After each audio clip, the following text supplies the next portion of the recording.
Hello, everybody. Blaine Austin here at Sewing Machines Plus, and welcome to day 5 and the final day of Hoop Fest. Hope that y'all been enjoying the week so far. And I got a great show lined up for you today. I tell you what, we're going to do a lot going on today, Kyle. Oh, yes. Kyle's in here with me this morning. And so got one announcement I have to make. So yesterday we told you, we missed some of the presenters yesterday because of our the big crash that happened with Google. It wasn't my fault, everyone. It was Google's fault. Google Cloud, I guess, got hacked or something and crashed, and it crashed thousands of websites worldwide. And one of them was StreamYard, which we use. And so we were down for about 2 hours yesterday. But I talked to Reen Wilcoxon, and she's like, okay, yeah, I can come on if Carly can split my time.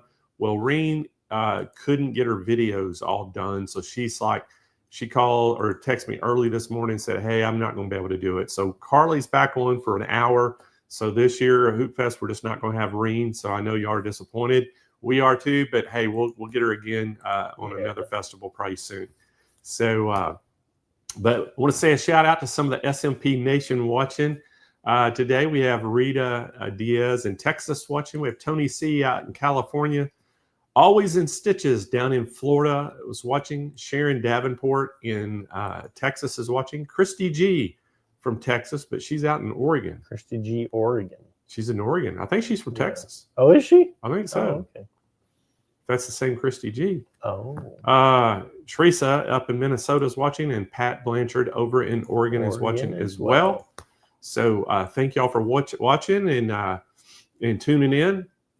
I want everybody right now, if you have been here the whole week, put a number 1 in the chat. You watched every single day. Put a number 1 in the chat for us. I want to see how many people. And if this is the day is your first day to get to see Hoop Fest, put a number 2 in there and kind of let us know. And I'll tell you a little bit what's going on today. We got a lot going on because today we have to announce our winners. Yes. So we got a Judge's Choice winner for the contest. Clear winner, Kyle. Yes. It was a clear winner. Yep. Like got more votes, way more votes than anybody else. Yeah. For the People's Choice Award, we're going to announce that this afternoon. And then we're going to announce our 3 Judges' Choice this afternoon. And the Dream Studio. The Dream Studio. But we'll have to pick our 5th finalist. Oh, yeah. The 5th finalist for Dream Studio. Yes. And we'll announce that person. And then we'll throw all 5 names in the hat and draw them out live on air. So let me kind of go over who was our winners again. Kyle, if you got that list. Oh, yeah, sorry. So on Monday, Dale Brown was our winner. Tuesday was Christy R. Or Christine R. I'm sorry, Christine R. Denise Losick was Wednesday. Thursday was Gina Colley. And then today 5 will be determined this afternoon. So that was our winners so far for the Dream Studio giveaway, our finalists, I should say. Now, each finalist will also, they're going to go home with something. They're going to go home with a prize, even if you become a finalist. So you're not going home empty-handed. But let's remind everybody again what that Dream Studio is. You got that Janome 400E that's in there, that embroidery machine, the Floriani Universal Bundle software, the Dime Perfect Embroidery Professional software. You have that Happy 7-needle multi-needle embroidery machine. You have the Elna 850 sewing machine, Viking Amber Air S600 serger, and you got the Kangaroo and Joey 2 plus that Kiwi rolling caddy. So if that's not a great package to add to your 25, if you were to buy all this, it'd be $25,000. That's a pretty nice package to be adding to your sewing studio. Yes. So it's pretty awesome. So hope that y'all think so too. It is pretty excited about this today. Yeah. This is it's going to be a good day. Yes. We've got great specials going on this week, all week. And the thing I want to emphasize to you as well is if you kind of have been looking at a machine or something and it's not on the Hoop Fest, that doesn't mean it's not on sale. We have thousands of products that we're putting on sale for Hoop Fest, but we only have limited spots on the show to show a lot of them. So just make sure if there's something you're interested in, get on the phone and call us at 800-401-8151, and we can take your order and help you out right there. Yep. Educational sessions today. We're going to have Joanne Banco is going to be on, and she's going to be our first educational hour. Now, Joanne also had to tape hers, and her husband, Ray, I think, was having some kind of doctor's appointment procedure or something. I can't remember now what it was, but she had to do something with Ray. So she went ahead and videotaped hers, and we'll have that videotape of her hour presentation. And then Carly Bell will be the later educational session today, and she'll be live for an hour and be able to answer questions for you and all that. And then, man, we just got a great lineup of machines today as well that we're excited to show you. And then we'll kind of get into, we'll do some drawings at the end. We'll announce all of our winners. And then the last thing we do is get to tell somebody who get them fired. To change somebody's life. Get them fired up about what they're winning. It's going to be pretty cool. So how you can win, if you're wondering if, how you can, was there any number 2s in the chat, Kyle? There was a few of them, yeah. Okay. But so many number 1s. Yeah. Most crazy. people watch this thing the whole week, but I know there's some people that, are working and it's hard for them to do it. But here's the great thing about, where I was going with that, Kyle. How to enter to win. Oh, yeah. How to enter to win. Yes. Pretty easy. All you have to do is chat, make comments, ask questions. And if you got any questions while you're on Facebook or YouTube, Melinda and Rhonda are monitoring the chat on that, so you can ask them questions and they'll try to chime in. And then if you're on our website, SewingMachinesPlus.com, we have live chat agents that are on the website that can actually take your orders. They can help answer questions. And then our call center is open today. The 800 number, you call that, they're going to be able to talk to you and answer questions and take your orders and things. So, and I know it's Friday the 13th, but don't let that affect you. Well, Friday the 13th actually must be a pretty decent day. Yeah. My wife was born on Friday the 13th. Oh, really? Oh, okay. Her birthday's on November 13th, and she was born, it was Friday the 13th. Oh. So, I think I'm not superstitious. So. But hey, Friday the 13th, I know was a scary movie. Yes, because I think it was Jason's birthday, right? That's the whole thing. I have no idea. I think that's where it came from. I don't think I've ever even seen one of those movies. I think that's where it came from. So, anyway, we got a great show. What is Friday 13th has always been lucky for me. Well, Marianne, maybe today is your lucky day. For somebody, it's definitely going to be a lucky day for somebody. Exactly. And there's still a chance for all of you to get into the drawing. So just participate in the show. And this afternoon, if we call your name, guess what? You're one of the finalists and you're in the drawing for the Dream Studio giveaway. So still one slot to fill, and we'll do that today. So, hey, I'm ready to get this show kicked off. Are you, Kyle? Yes, sir. Are y'all ready? Are y'all ready to start day 5? Can you believe it's already day 5? This thing has went by so fast. It's just amazing to me how fast this went by this time. Usually they don't go by as fast, but man, this time it's really went by fast. So, but anyway, we're glad that everybody's tuned in. We're ready to go. And guess we got Janome in the house, and we're going to talk all about Elna this morning. And we've got Sam Fung coming in. Now, Sam, he's going to talk about that 830L, Elna. But Sam, as y'all know, he's been sewing for 47 years. He's been with Janome for 17 years. And we always love having Sam on. So y'all welcome Sam Fung to the show. Hey, Sam. Hi, Blaine. How are you this morning? I'm doing great. How about you? Doing fantastic. Glad you're here. I know you've been with us almost all week this week doing demos. So, hey, we're going to let you get going on that 8:30. And then 25 minutes from now, I'll come back and let everybody know how they can get one. Okay, great. Well, good morning, everybody. So glad you're joining me today for the last day of Hoop Fest. Like he was talking about, we're going to go over the Elna 830L. And this is the embroidery only machine. So to start off, this machine has 180 built-in designs. 3 different fonts, and the machine weighs 25 pounds. And I just want to get that out of the way because people was always asking. So when we turn on the machine, right here, we can see the very first thing you see, there's 3 different categories. There's a flower icon, an ABC button, and an edit screen. So if we want to look at the built-in design, we simply touch the flower, and it opens up to the category page. And there's several different categories to look through all these designs. So what we can do is press the flower button right here, and it'll show me the different categories like petite designs, favorite designs, border, geometric. This is my page turn key right here. Touch the page turn key. I can see the pantry design, the world of styles, the flourish alphabets. And I love these flourish alphabets.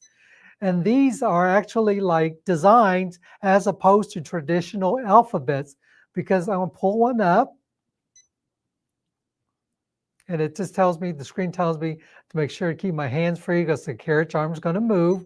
I'm going to put OK. And this is what the design, the first letter is A that comes up. But if you look right over here, I have it stitched out. This is the flourish alphabets. And you can see, let me move some of these stuffies out of the way, how nice and big these letters are. I just combined this to make the word flourish, because that's the name of the designs. Aren't they nice and big and wonderful? And I love these designs. And what I also love about them, they gave you these corner brackets that you can put on there, and you can make a frame. You can use it to do, even put like monogramming on a pillow. And if you don't want the leaves and stuff, that is the first color on this design. And we can just skip the first color. I'll show you how to do that in a minute, and just stitch out the letters. So this is the flourish alphabets, okay? And we have some other categories to talk about. So let's go back to the screen. And remember, I was telling you about the first thing that it shows on the design is the letter. And I'm going to push this button right here, and you can see the first color are the leaves. If I want to skip the leaves, all I have to do is press the next page key, and it skips the entire color, and it starts the beginning of the letter. So I can just stitch that and be able to stitch out just the letters itself. Okay, enough of that. And I'm going to go back to the previous screen we're on, was the alphabet. I'm going to type flower icon again and go down to the next section. We have quilting designs. We have some bracelet designs right here. And I have some bracelet design hanging up right there for you. We have this first one. I know it's hard to see when they're little on the screen. I don't know if you can see much better on here. And the studio lights is kind of bright. And I do have it stitched out. This is this design right here. These are freestanding lace design. This is a bracelet design, and we put the little hooks and stuff on there so you can actually make a bracelet out of it. This is one of them. We have several bracelet design. We have another one in the machine. This is pink, but we stitched out in blue. This is a little heart, so that makes a little bracelet.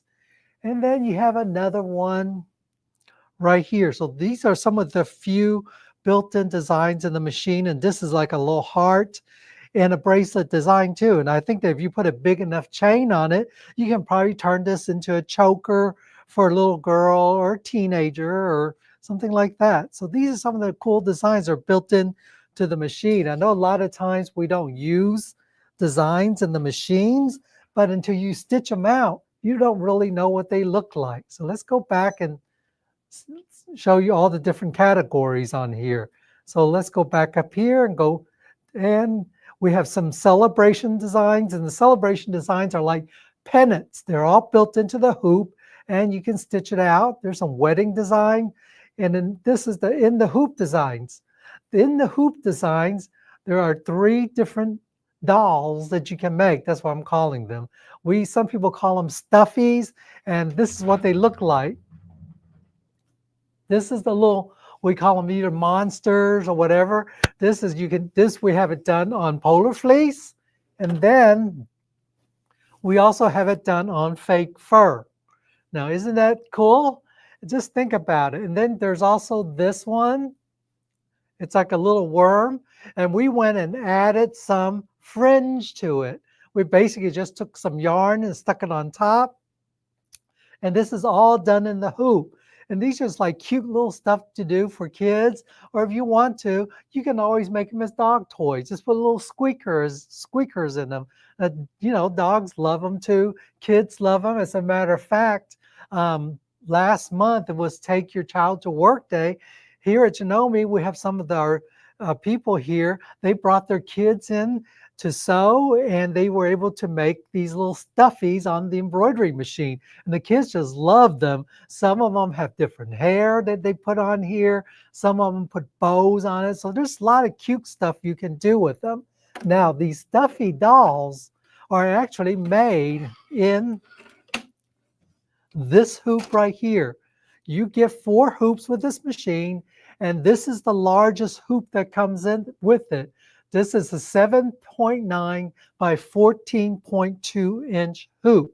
So this is the blue grid around the hoop. That is the embroidery field for this machine. As you can see, this is a very large hoop. So if you're doing a back of a jacket this way, it'll take, it takes a pretty big person. If you're going to stitch it this way on the back of a jacket or this way, it's almost the whole length of the jacket. So this is nice and big hoop. Not only that, this particular hoop have what we call easy access to the hoop. You have levers up here that opens up to let you inset the inside hoop. So it makes it a lot easier to hooping something. You just put the fabric in when you hoop it, and then you can just close down these latch, as you can see right here. You can do that to close this latch up so you don't have to get those hoop burns. And you also notice on this hoop, on the 2 corners, we have minor adjustment screws, because if you're doing something thick like denim or something like this, you can loosen this up. Okay, you see how it's opening up here? I can open the top and the bottom some. So that way, when I'm hooping something that's really thick, I'm not forcing this inner hoop into the outside ring so that I don't get the hoop burns in my embroidery design. So that's what's so great about this hoop right here. So this is the largest hoop. The next hoop that comes with it, you get a square hoop. This is a 7.9 by 7.9 square hoop, great for doing quilting. You also get the rectangular hoop, which is the 5.5 by 7.9 hoop, because we have a lot of designs that uses that hoop. And you get the 5.5 by 5.5 square hoop. So these are the 4 hoops that you get with this machine. Okay, and so going back to the designs, we just have a few more categories. Whoops, let me get out here to go through. Go back. And other than the stuffies, you have some sashiko type designs, and then there's a calibration. Okay, that's one way to look for designs. And the other way to look for designs is in the machine. If sometimes it's easier to look for design by hoop sizes, I can come in here and select the hoop, and it will give me the design that fits these 3 hoops. And the first one is the 5.5. The second one is 7.9 by 7. The third one is RE36, which is the largest one, the 7.9 by 14.2 hoop. So if I wanted to see all the designs in this large hoop, I pull this up, and it brings me all the different designs. As you can see up here, there's some wedding designs. Here's the stuffies. Here's some sashiko style designs, all in there. So that's one way of looking for designs in the hoop. The other thing is the machine does come with a USB port on the side. You can bring in the design through a USB. And another nice thing about this machine, I love about this machine is, especially when you're new to a Janome, you're new to embroidery and stuff like this, it comes with a quick reference chart. This quick reference chart is laminated. Next to it, it gives you all the icons you would use in the editing screen, and it tells you what it does. On the other side, there's more. This tells you the ready to sew screen, all the icons in the ready to sew screen. If you want to do monogramming, you have an idea. This tells you what you do in monogramming. There are 2 and 3 letter monogramming. Here's your common keys right here. It tells you what to do. The machine setting, the category selection, just like we first talked about, the 3 different categories, all right here on this page. It makes it nice, easy to learn, easy machine to use. Not only that, it does come with a manual. So the manual is very intuitive. It walks you through step by step on how to use the machine.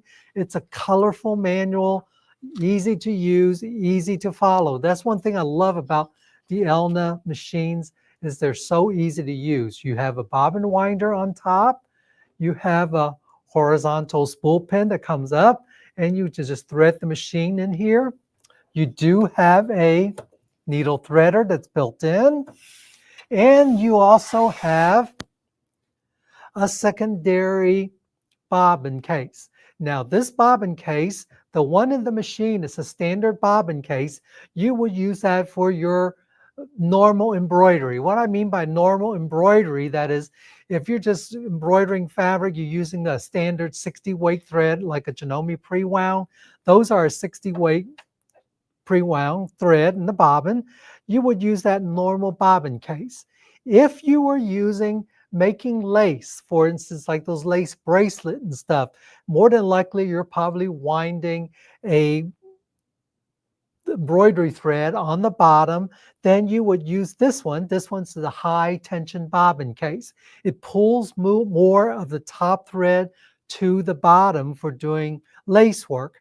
Not only that, if you are doing regular embroidery, like you have a piece of fabric and you're using like a white or a black bobbin on the bottom, if by chance that you have your bobbin thread pulling to the top, and I don't mean just occasionally, but constantly, then you may want to change it to your high tension bobbin case. Now I find that when I put my high tension bobbin case in my embroidery machine and I'm using a 60 weight thread on the bottom, I find that it's almost pulling too much of the top thread to the bottom. So I usually don't use it, okay? Unless the only other time you would use it if you're doing regular embroidery, I know some people like to use like a 90 weight embroidery thread or even a 100 weight embroidery thread. Yes, they do make a 100 weight embroidery thread, in case you don't know that. The 100 weight is a lot finer thread. Some people prefer using that when they're making lace and stuff. The thinner the pre-wound embroidery thread for your bobbin, it's more expensive too. And most of the time, those you would have to wind yourself. I prefer to use the pre-wound. I'm lazy, so I like to use the pre-wound ones. The pre-wound ones, compared to the ones you wind yourself, it's about 3 to 1, meaning 1 pre-wound equals to about 3 that you wind yourself. And how I determined that was when I was making lace, I was winding my own bobbin, and it seems like I would go through 3 of the ones that I wind myself to equal up to 1 that I can buy, already pre-wound. From what I can tell, a pre-wound bobbin's about 190 yards on a pre-wound. So that's a lot of thread on the bobbins. The other thing the machine comes with is this. It has a USB stick in the machine. It's white. There is no marking on it. Okay. I just want to point this out. You do get a USB stick, but keep in mind, this USB stick has bonus designs that's not built into the machine. So don't think this is just a blank USB stick they included in the machine and you go and plug it in to put your designs on there and you decide you're going to delete stuff and delete the design off the stick.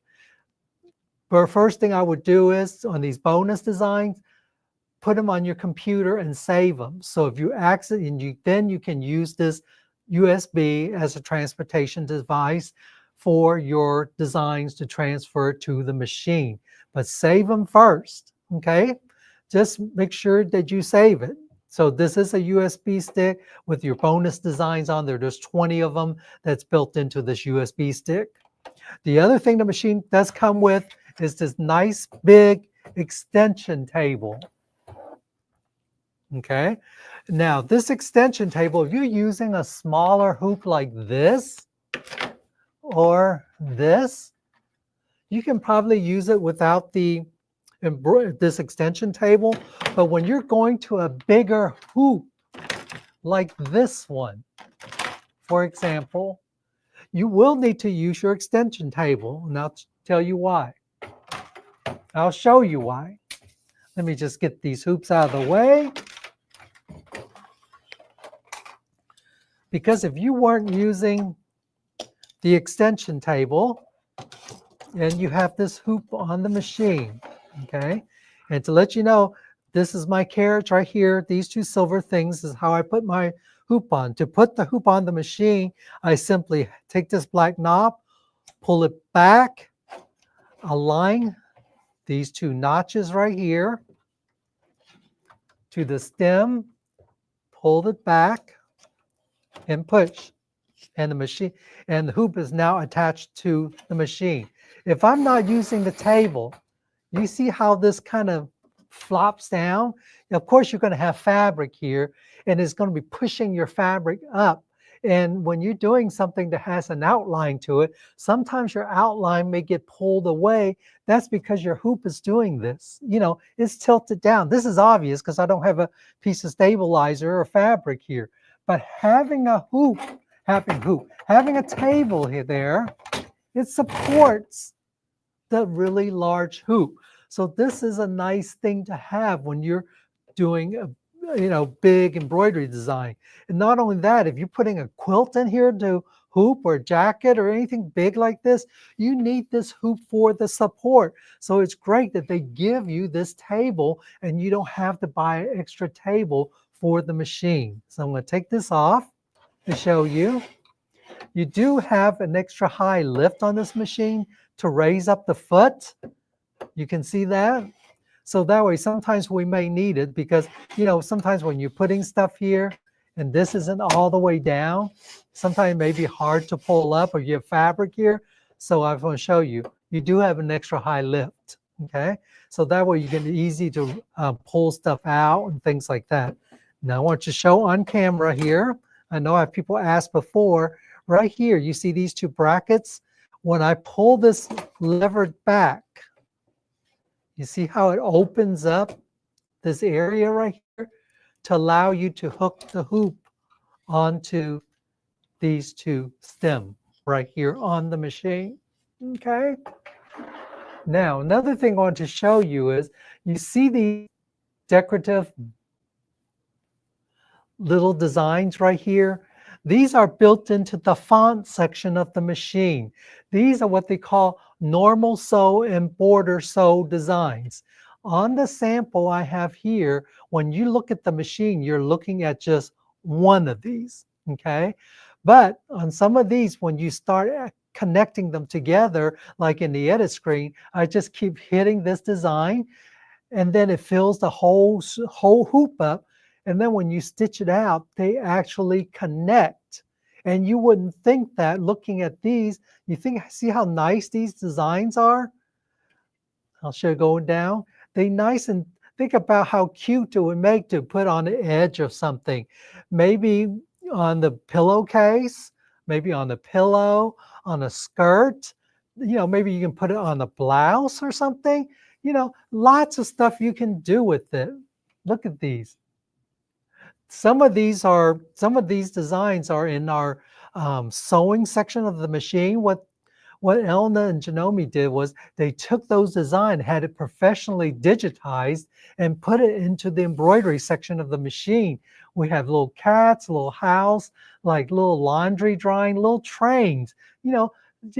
we know we do a lot for girls, but what about boys? Here's a little train set for boys, a little anchor for boys, for little kids. People love that. So let me show you where they're located.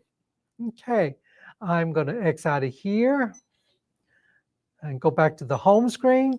And I'm going to go to the ABC, which is the font section of the machine. In the font section, if I hit the 2 uppercase A right here in the very first one, this is where you find your lettering category. There's actually 6, they say 6, but in the US, there's only really 3 of them that we use. That's the Gothic, the Script, and the Chatham. Unless you're doing Cyrillic, you really wouldn't be using these 3. Those are the Cyrillic 1, 2, and 3 here. So they say there's 6 alphabets, but in the US, we're really using 3. Page over, next page. This is your 2-letter monogramming right here. So in the 2-letter monogramming, let's say you have, I'm going to put A and B. As you can see, I can just do those 2 letters by themselves, or I have little crests, brackets, whatever you want to call these down here also.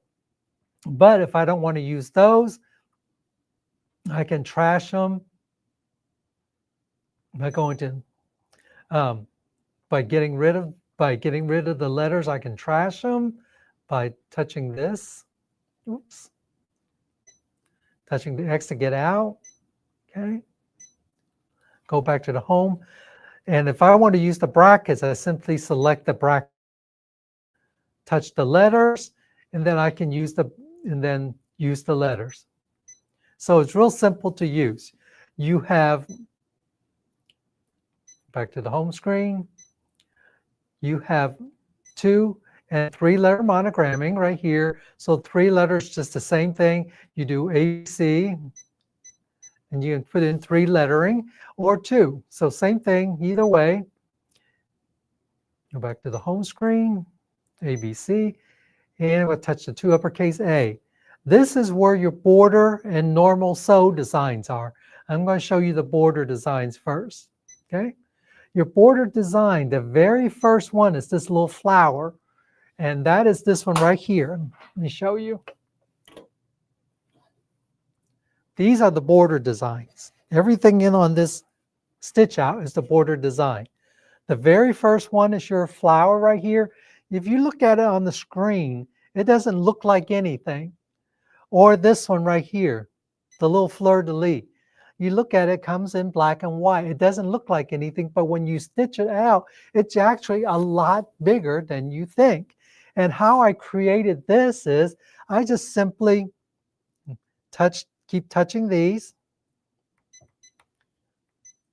until it fills up the whole hoop, and then I hit OK, and then it'll automatically take me to the Ready to Sew screen.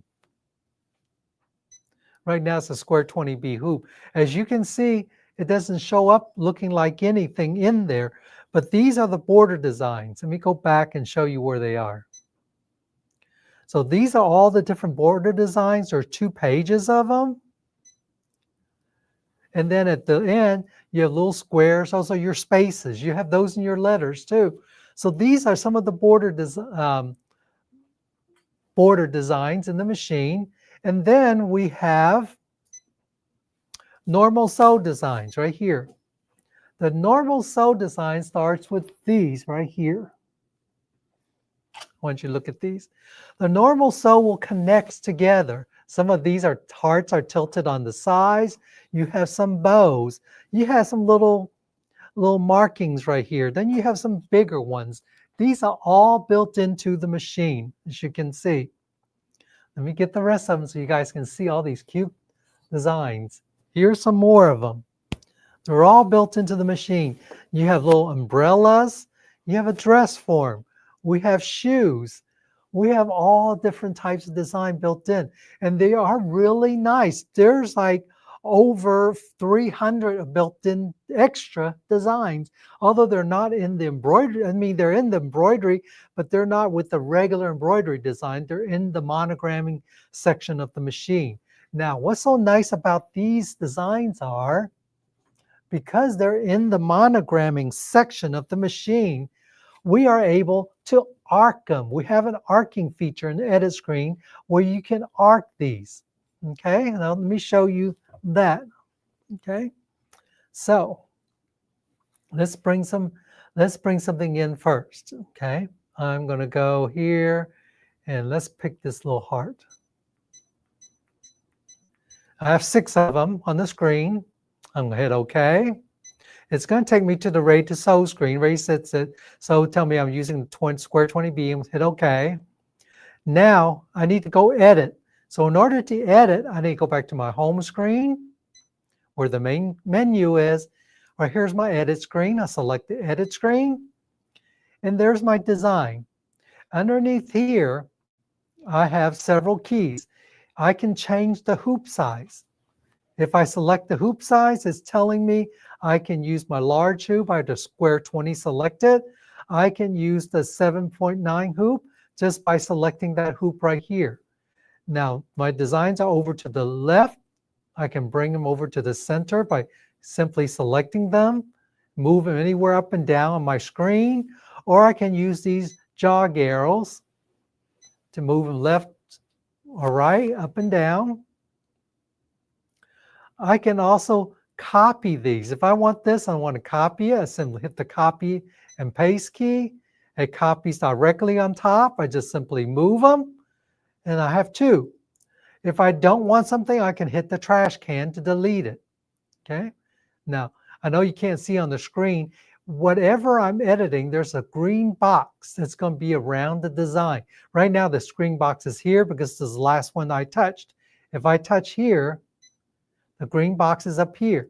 So if I want to trash that one, I simply hit the trash can.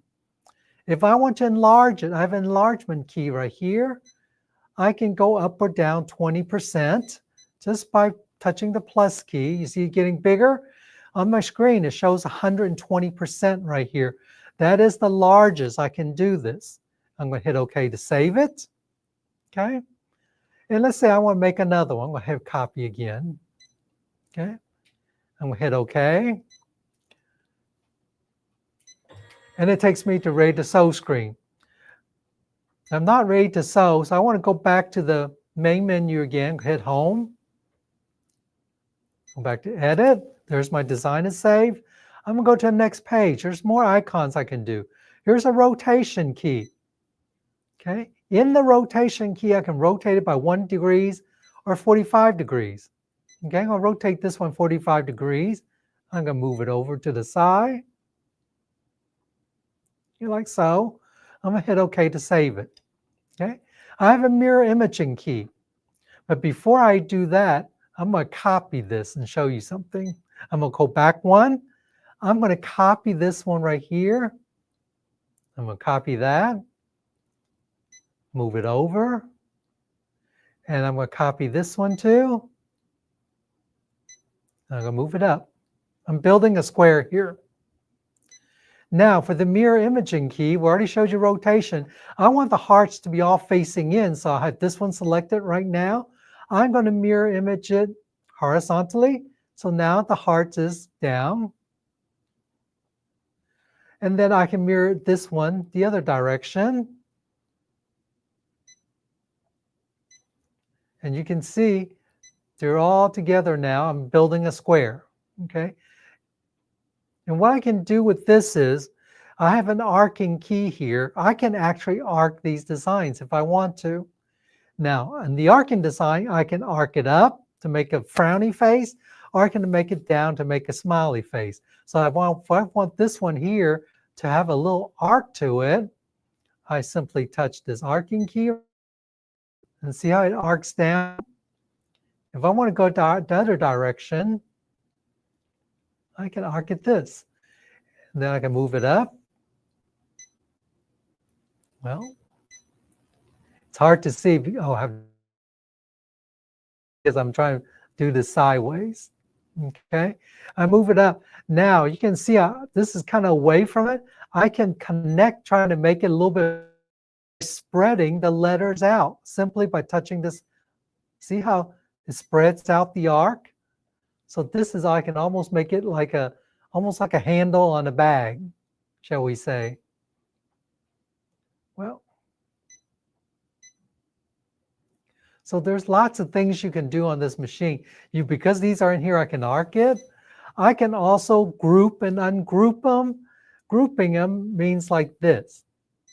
Let's say I want to select certain design. I want this one, the arc, to stay where it is, but I want this other part to stay together and move it down the screen without moving each one individually. So I'm going to do is select the two side pieces and the bottom one. I'm going to hit OK. Well, it just grouped everything. Let me ungroup it. Go back. I have to select it. See, if I don't select it, it automatically groups everything. I'm going to select what I want to group. I'm going to touch this, the three side pieces, hit OK. Now, what am I doing? Somehow, I can't see the screen. I'm trying to look, and I'm trying to look at it sideways, so it's hard to see. I'm going to deselect that one. Okay, there we go. And see how I'm just moving the two pieces because I didn't catch that one. It's hard to see with these studio lights on. I'm looking at the screen sideways, so I don't see it anyways. But you guys get the picture. Not only that, I can ungroup it. Once it's ungrouped, okay, I'll move this together. The other thing I could do, I can group all, which is this. After I group all, everything is grouped, hit OK. I have the option of copying this whole design as is. So if I hit the copy key, there it is. I got two of the design copied already. If I want to get rid of one of these, I have a trash can, I simply touch it and I just deleted it. Okay, so then I'll hit OK to save it. This is a very easy design. This is a very easy machine to use. Okay, I also have a monochromatic key. If this was a multiple colors, I can make it one color. And if I want to change colors, I'm able to change colors with the color wheels. I don't know if this is going to show up because this is black. Let me take a yellow, and you can see how I can change it to yellow. I'll hit OK to save it. You can see it's lighter in the screen. So there's lots of stuff I can do on this screen, on this editing machine. It's very user-friendly. And this is just kind of fast demonstration of this machine. I think my time's about up. We do have a question. Okay. Can you show them how to bring other designs into editing? I think someone is asking whether Sure. you can only edit the border designs. No. You could just show, hey, you can bring other designs. You can edit any design. So to bring any design on the edit screen, go to the home, select a design. I want to get something smaller. This is too large. Okay, let's say for this one, for instance, it's in the edit screen. Once it's in here, I can move it around. If I want to bring another design, I simply come back here, select what you want to bring. It comes into the middle of the screen and you can move it around. The designs you can't edit, but you can edit everything else in the screen. You can enlarge, I can enlarge the design, I can shrink it down. All those are available to me on the design. Is there any more questions? I think Blaine's about to come back in. All right, great job, Sam. I sure do appreciate it. And man, we sure do appreciate you being part of Hoop Fest. Well, thank you for having me. All right, buddy. We'll talk to you later. Okay. All right, everybody. Let's tell you how you can get that Elna 870 or 830L. Again, great machine by Elna. SMP live pricing is $2,899. We do have a call-in special on this right now. Financing available. We're going to ship this free nationwide right to your doorstep. Give us a call right now, 800-401-8151 if you want to get yours. And I tell you what, another great offering from Elna. And y'all know Janome and Elna, the quality is unbelievable on these machines. All right, let's keep moving on. We got Brother in the house. Now, again, like I told y'all, Brother, all the educators are in Memphis, Tennessee this week doing some training. And Sarah Vetzer, she did one of our educational sessions by videotape. She's doing her Brother session today. And, Sarah is a brother ambassador and educator, very great content creator, and just super, super talented. And we're so happy to have her here. And she's going to be talking all about the SE 2000. So y'all, let's watch Sarah's video. Hey everyone, I'm Sarah and I'm here today to tell you all about Brothers SE2000. That's this cutie patootie combo machine behind me here. Really compact, really powerful machine packed with tons of high-end features. Lots of fun stuff going on with the SE2000. Like I said, it's a combo machine, so we have embroidery. I have it set up to do embroidery right now. And it also has a sewing attachment. So towards the end of my time here today, I'm going to show you how easy it is to switch from embroidery mode to sewing mode on this machine. Of course, this is Hoop Fest, so I'm just going to jump right into telling you all about what's included with the machine. We're going to look at some of the features. We're going to look at the included designs. We're going to check out some samples that I've made with designs on this machine. And let's start with hoops, because this is Hoop Fest. We have a beautiful 5x7 embroidery frame included with this machine. 5x7 is the maximum embroidery area that you can create with the SE2000. So you get your 5x7 frame in the box so you're ready to start embroidering. An optional accessory is the 4x7 magnetic frame. I love my magnetic frames, and the 4x7 magnetic frame is no exception. It is very thin, very flat. I have this towel sample in here because these magnets are small but mighty. They're very powerful magnets, so I always keep a towel or some bubble wrap or extra fabric hooped in these machines. So just to show you the strength here, I'm holding it with one hand, really giving it a go. I got towel bits flying everywhere, but I just want to demonstrate how the hooped material is not budging. Those magnets are nice and strong, and even though they are strong, they're easy to take on and off.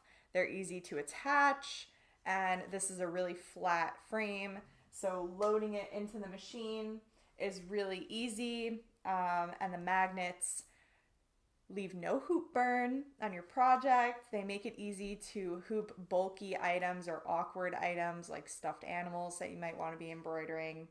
So this is an optional accessory for the SE2000.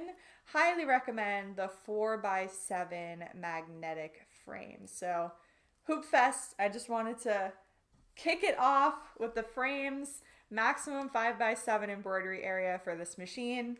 And I just wanted to let you guys know about the optional 4x7 magnetic frame. Okay, so this machine is amazing for beginners if you want to start out with something that's just packed with features, but it's not too intimidating of a machine. It's nice and cute and easy to get into any size sewing room. 5x7 is a great embroidery area to start with if you're getting started or thinking about trying out embroidery. It's a really versatile size. I love my 4x7 machines as well, but typically you will grow out of, I'm sorry, I said 4x7, I meant 4x4. I love my 4x4 machines as well, but you'll grow out of that pretty quickly. So take it from someone who just embroiders on everything now. Starting with a 5x7 is a really, really strong place to start. So that is awesome. And of course, Blaine has given you all the best deals for Hoop Fest. So if you're thinking about it, this is a great beginner machine, great starting embroidery size. You get your frame included, and you have the power to sew and embroider. And it's just so much fun to work with. Really gentle learning curve with Brother machines. They're very easy to understand and learn the flow of the machine, and I'm going to show you all of that right now. So it'll take out all the question marks in your head. You'll be ready to go. If you are already a pro at embroidery and sewing, maybe you have some bigger machines, but you're looking for something that can travel with you to class, on vacation, for a second home. If you just want another embroidery machine to use while your other machine is going, so you could have multiple embroidery projects going at once, which is always fun. This machine will be very comfortable for you because it has some of these high-end features that you're probably pretty used to by now with your other machines. So let's get into it. On the embroidery side, out of the box, no purchases, no downloads, you have 193 designs built in. You have some beautiful decorative fonts, some non-decorative fonts for standard lettering on your projects. And like I said, that's straight out of the box. You power up your machine. There are 193 designs built in. You have that 5x7 frame included. There is an optional 4x4 frame, an optional, I think, 1.5 by 2 inch frame. So you have some options as far as the frames. Of course, the 4x7 magnetic frame is another great option. So there's versatility in the frames that you can be using with this machine. And with Brothers Art Spirit app, because yes, this machine is wireless. It has wireless capability. I think the majority of Brother machines now have this wireless capability, and that's all thanks to the Brothers Art Spirit app. If you have not heard of this app yet, definitely check it out. It works with all of Brothers' wireless machines, including creative printers, including the scan and cut, and all of the wirelessly enabled embroidery machines. There are free designs, new ones, every month. There are free projects that you can check out. You could get tons of project ideas and tutorials. I can go on and on. I actually taught a crash course on the Art Spirit app with SMP. That was a whole lot of fun. So if you've seen me, if you joined that class or if you've seen that class advertised, you know I could go on and on for, I think it was 4 hours about the Art Spirit app. There's a whole lot to do on there. But for today, I'm going to keep it nice and simple. But the reason that I bring up the Art Spirit app now is, and let me pull I have the app on my phone here, and here it is on the screen for you to see it nice and easy what I'm working on. So with the SE2000, in addition to the 193 designs that are built into the machine, you also, once you connect your machine to the Art Spirit app, you unlock another 50 free designs. So there are 50 designs waiting in this app for you to check out once you connect your machine, and it's really easy to do so. The machine and the app walk you through the steps. You put in a code on the machine, you put a code in on the app, and then they can talk to each other. So it's really simple. And I'll just scroll through here to take a look at some of these embroidery designs that are new this month. They're broken out into free designs and paid designs. You also have access to the whole Disney catalog of embroidery designs right here on the app. And everything in here gets transferred wirelessly over to your machine. So let me go to, again, just for the sake of time here, I'm going to jump to my favorites list and go to my embroidery designs. Like I said, this app works with all of Brothers' wireless machines. So I have cutting designs for my scan and cut, printing designs for my Print Moda, sublimation designs for my sublimation printer. Can go on and on, but we're doing embroidery. Stay focused, Sarah. Here we go. So embroidery designs, I'm just gonna pick one of these here. I'm gonna wake my machine up. It's gonna calibrate.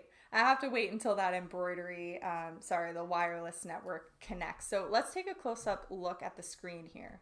So this is the screen of the SE2000 when you first turn it on. When you have the embroidery unit attached, the machine recognizes that the embroidery unit is attached, And so it is showing us our embroidery categories here.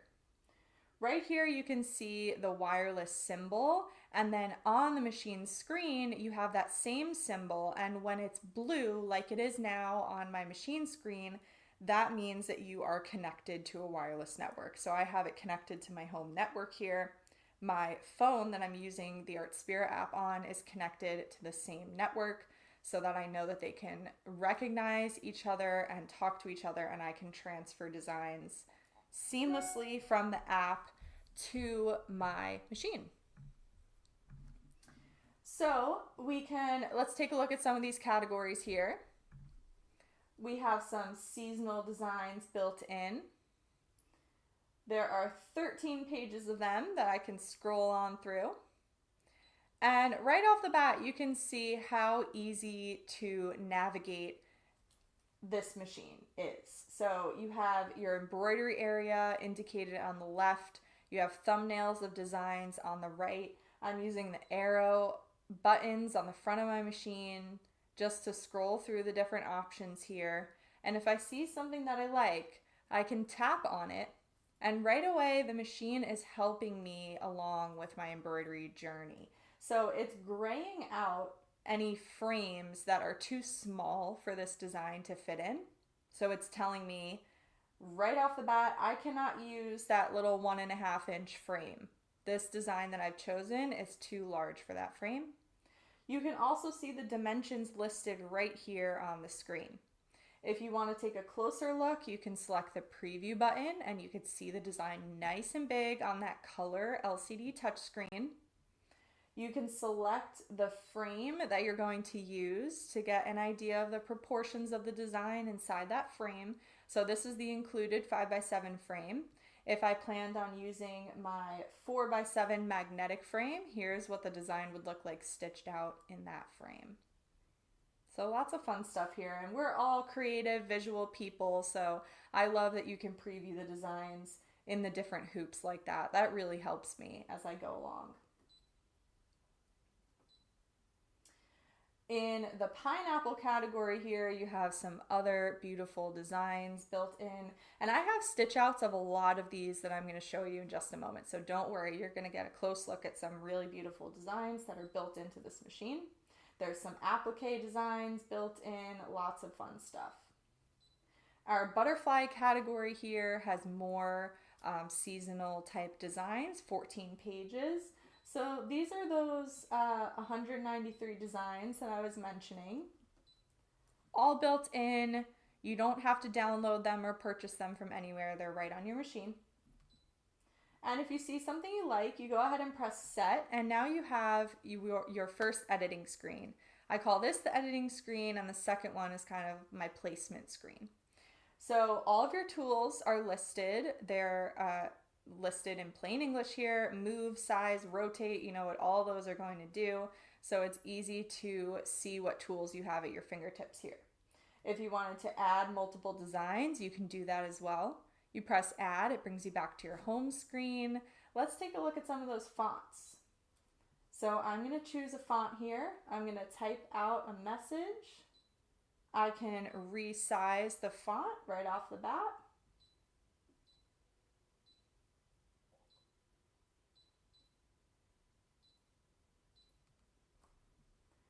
I'm going to press set. And once you have a font in your embroidery layout, a new tool section opens up called Font Edit that has a whole submenu of tools just for editing your fonts. And you can curve them, you can edit the spacing, you can make everything multicolor, so you can keep your font as one color, or you can make it multicolor, which breaks up each letter into its own embroidery or color block rather, so that you can make them all different colors.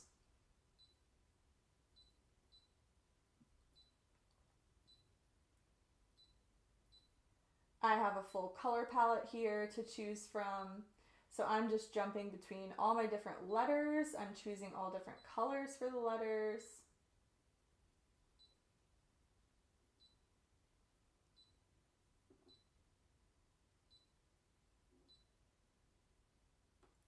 I can move that down, and let's get up close and see how that's looking. So there's my little layout. So you guys, all of these tools make it so easy to put together a really great design layout right on the screen here. No digitizing software necessary. You saw how easy that was for me to do, and I have a beautiful, colorful layout here that would look great on any project. So back to the Artspira app. So here's a view of the app that I'm operating on my phone and the machine side by side. I'm going to go back to my home screen, and I just needed to wait for my machine to boot up and connect to my wireless network. And now that my wireless symbol is blue, I know that it's connected, which means that my app will be able to successfully send a design over to the machine. So I have one of my favorite designs picked out. It's a paper crane design. I'm going to press create on the app.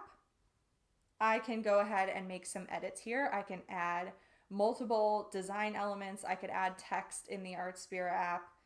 For right now, for the sake of time, I am just going to transfer it over as is. I have my embroidery machine, the SE2000, selected as the machine I would like to transfer to. I'm going to press transfer. It's giving me a warning that you can only transfer one design at a time. So it's just letting me know that if I have a design in my memory pocket of my machine, that this design that I'm transferring now is going to replace it. So I'll press OK. And the transfer is complete. It was super quick. So on my machine screen, I'm going to press my memory pocket. And any machine that you have that's compatible with Artspira is going to have a memory pocket that has a cloud next to it.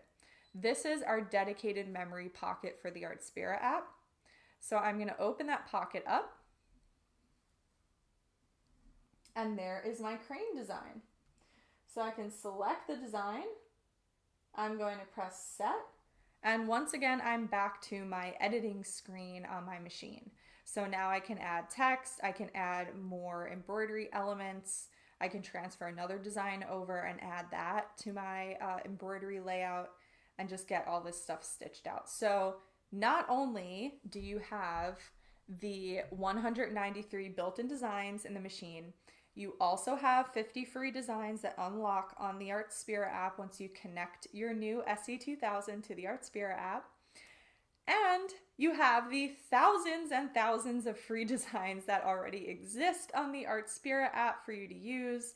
If you decide to become an Artspira Plus member and subscribe to the Plus membership, you get even more embroidery designs that are available for you to use, save, edit, send over to your machine wirelessly. So my best sample is actually the one that I'm wearing right now. This is a super fun sweatshirt that I put together using designs from the Artspira app. So every design that's on here is in the Artspira app. Here's my paper crane. And a lot of these are kind of red work style designs. And I love this sweatshirt. I actually made this using a machine that has a 4x4 maximum embroidery area. And I really wanted to show everyone how the power of the 4x4 hoop, and with this machine you have a 5x7, so you're set up for success. But 5x7 doesn't limit you to do one 5x7 design on your garment. You can combine multiple designs to get a really great effect. So I have kind of full sleeves here of all my embroidery designs. And it makes for a really interesting effect on this sweatshirt. So you can go through the app, browse all the thousands of designs, save the ones that you like, start coordinating them, throw them all onto a jacket or a sweatshirt, and you just have to do multiple hoopings. I did open up the sleeve of this sweatshirt to get all of these designs done. And I closed it up with an overlock stitch. You can kind of see it in there. Of course, it's white thread on white thread. But I did overlock it back up using one of the included presser feet with a machine that's very, very similar to this one. So I'm going to show you that included presser foot. It's an overlock foot, and I was able to achieve an overlock stitch with one of these machines. So a lot of fun. I want you guys to know that you're not limited by that 5x7 to just do one design on your project. Go ahead and add multiples. Find all the fun designs that you love in the Art Spirit app. Send them over to the machine. Just have so much fun. So, some more samples of the designs that are included in this machine. I love this bee. It says, "You're the bee's knee." Bee's knees. But beautiful stitch out. This is one of the included designs. I have a nice seasonal seashore shells. This is one of the decorative stitches. I have my love tote. Nice detail in there, a few different colors.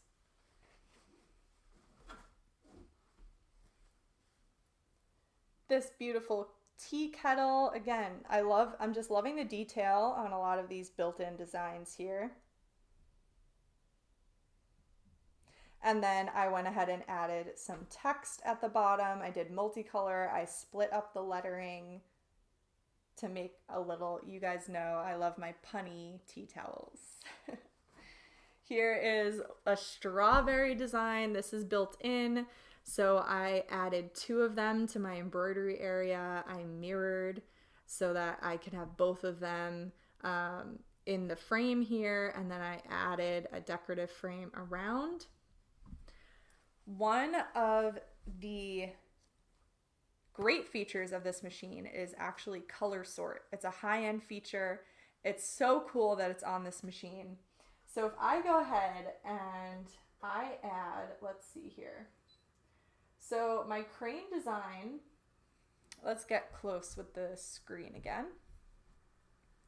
My crane design that I have on here does have 2 different colors. It has red and then it has a white detailed color. So if I go ahead and add another crane, I'm going to pull it right out of my cloud pocket. And I just want to show you guys how color sort works, because it is by far my favorite feature. So I'm going to go ahead and arrange both of these on my screen. I can go ahead and mirror one of them like I was telling you I did with the strawberries. And I'm just dragging and dropping them around the screen here. I'm going to press End Edit, and I am at my second editing screen, which is very much about placement and layout of the design. So I'm going to center my design, and then this is my color sort key. So I'm going to select, actually first, let's go to the final embroidery screen so that you can see. My machine is going to stitch the first red color block for the first crane, and then the white detail for the first crane. Then it's going to switch back to red for the second crane and white for the second crane. If I go back and I activate color sort, watch this. Now my machine has grouped together like colors in my stitch out. So it's going to stitch both reds first and then both whites. And so what does this do? Because we have a single needle machine, this is eliminating thread changes for us. So instead of having to change the thread 4 times, I only have to change it twice to complete this entire stitch out. So it streamlines your stitch out and it just makes your life a whole lot easier. And that's why I love color sort, and it is amazing that it's built into this machine. So definitely use color sort on this design because I matched the color of the frame to one of the stitch thread color blocks in my strawberry design. I have 2 strawberries, so I color sorted this whole layout and it simplified the stitch out and eliminated a lot of thread changes. Here's another fun one. We have some sewing notions with some text. And then we have a couple applique guys in here. We got my little car. I love this project. I made a nice quilted basket, and I did my car applique. Another fun one is this applique of a caterpillar built in. So much fun. So these are built-ins. And then remember, you have all of your Art Spirit stuff.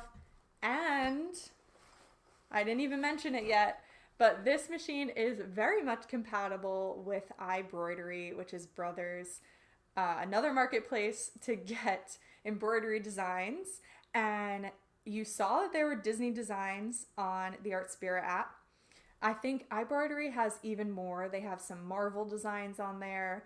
They have lots of different licensed designs that you can purchase, and you can send them over to your SE2000 to stitch those out. So even though there aren't built-in Disney designs here, this machine is still compatible with Disney designs because it is a Brother model. And so you can purchase those separately on iBroidery or Art Spirit, and you can transfer them over to your machine to stitch them out. Yay! So you have so many options when it comes to embroidery designs. Okay, so I am running out of time here. I didn't even get to show you guys how easy it is to switch over to the sewing side. So let me spend one more minute doing that for you. All you have to do, power off the machine. On the side of the machine here, there is a release handle that is built into my embroidery unit. So I'm going to pull the handle, pull out the embroidery unit. There's a small door here. I call it a door. It just closes right up. This is where the embroidery unit connects to get power. And so when you close this up, you just prevent any dust or dirt from getting in there. And then you take your sewing attachment. And this is optional, by the way. So if you leave off the sewing attachment, you have a free arm setup here, so you can loop around a sleeve or a pant leg if you're sewing that. If you want a little bit more surface area to stitch on, you can attach your sewing attachment just like that. Power the machine back on.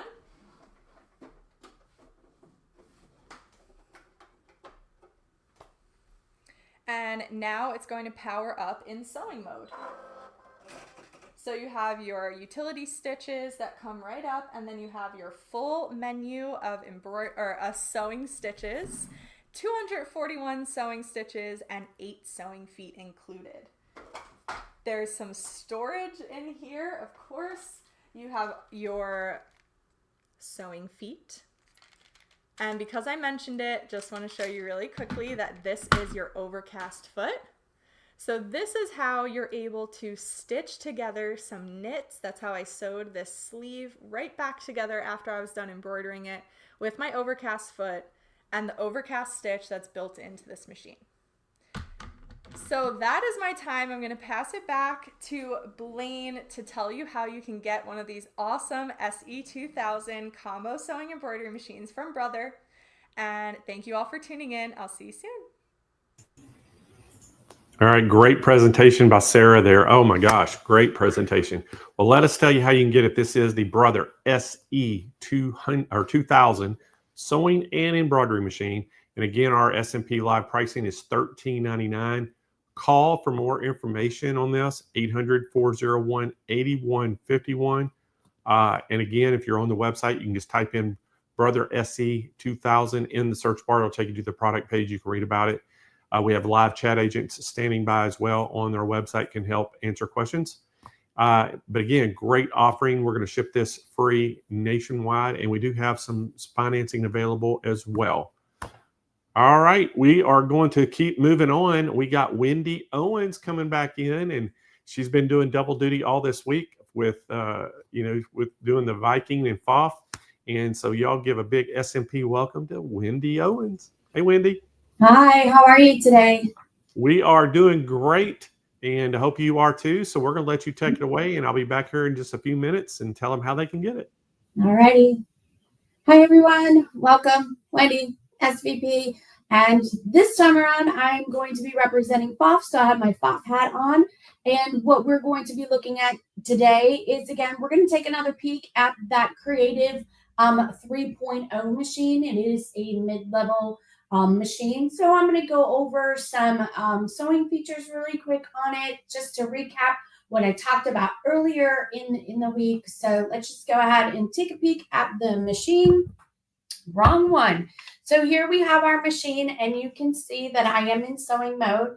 So let me tell you some features about this machine. We do have the exclusive Stitch Creator. So I'm going to go ahead and go into this icon right here. This is my Stitch Creator. And what you could do with Stitch Creator is you can create new 9mm stitches or edit built-in stitches for unlimited creativity. So let's go ahead, and I'm in Stitch Creator. So I'm going to pop over here to my menu, and I am going to switch menus here. So let me go to, I'm going to pick a different menu here so that we can find a fun stitch to play with. Let's go ahead and floral and ornaments. Let's go into art stitches. Let's try that. Let's see what we got going on with this one. So once you look at this, you can see that you have all of these different stitch points here, and we can adjust all of those different stitch points. If I can get my little finger on it, all of these stitch points can be edited. And here we go. I'm going to select this one just so that you can see that now I can start moving stitches, and I'm starting to create a whole new stitch just by moving those stitch points. And then if I go here and I select all, so all of the stitch points are going to be selected at this point. Oops. I think I need to recalibrate my screen. Sorry about that, because it just doesn't seem to want to be selecting them all, but I'll just go ahead and choose them all. I'm going through the stitch points. Here it shows you that I'm at stitch point 20 of 43. I know it's hard to see that. So, and what I'm doing is I'm just passing through them until I get them all selected. And then you can see this icon right here. No, you can't see that icon right there. This icon right here, it says ×3. So when I touch that, do you see how that stitch changed? What's going to happen is it's going to turn that stitch into a triple stitch. So between every one of those stitch points, it's going to stitch forward, stitch back, stitch forward, stitch forward, stitch back, stitch forward. So if you need a stitch that is very defined, or you want something that looks more hand stitched opposed to machine stitch, that is a great way to do this. You can take almost all of the stitches built into the machine, and there's about 200. I got a note here. 250 built-in stitches to this machine. So you can take almost every single one of them into Stitch Creator, and you can adjust them, edit them, and you can also create your own stitches from scratch by stitch point by stitch point. So that is a fun feature about, and I'm just going to see, not very good, pretty stitch, but you could see how I was able to move all of that. We still have, we're still able to adjust our stitch width on this design. I can adjust it down because if you look close, these are actually grayed out. I'm going to readjust my camera a little bit.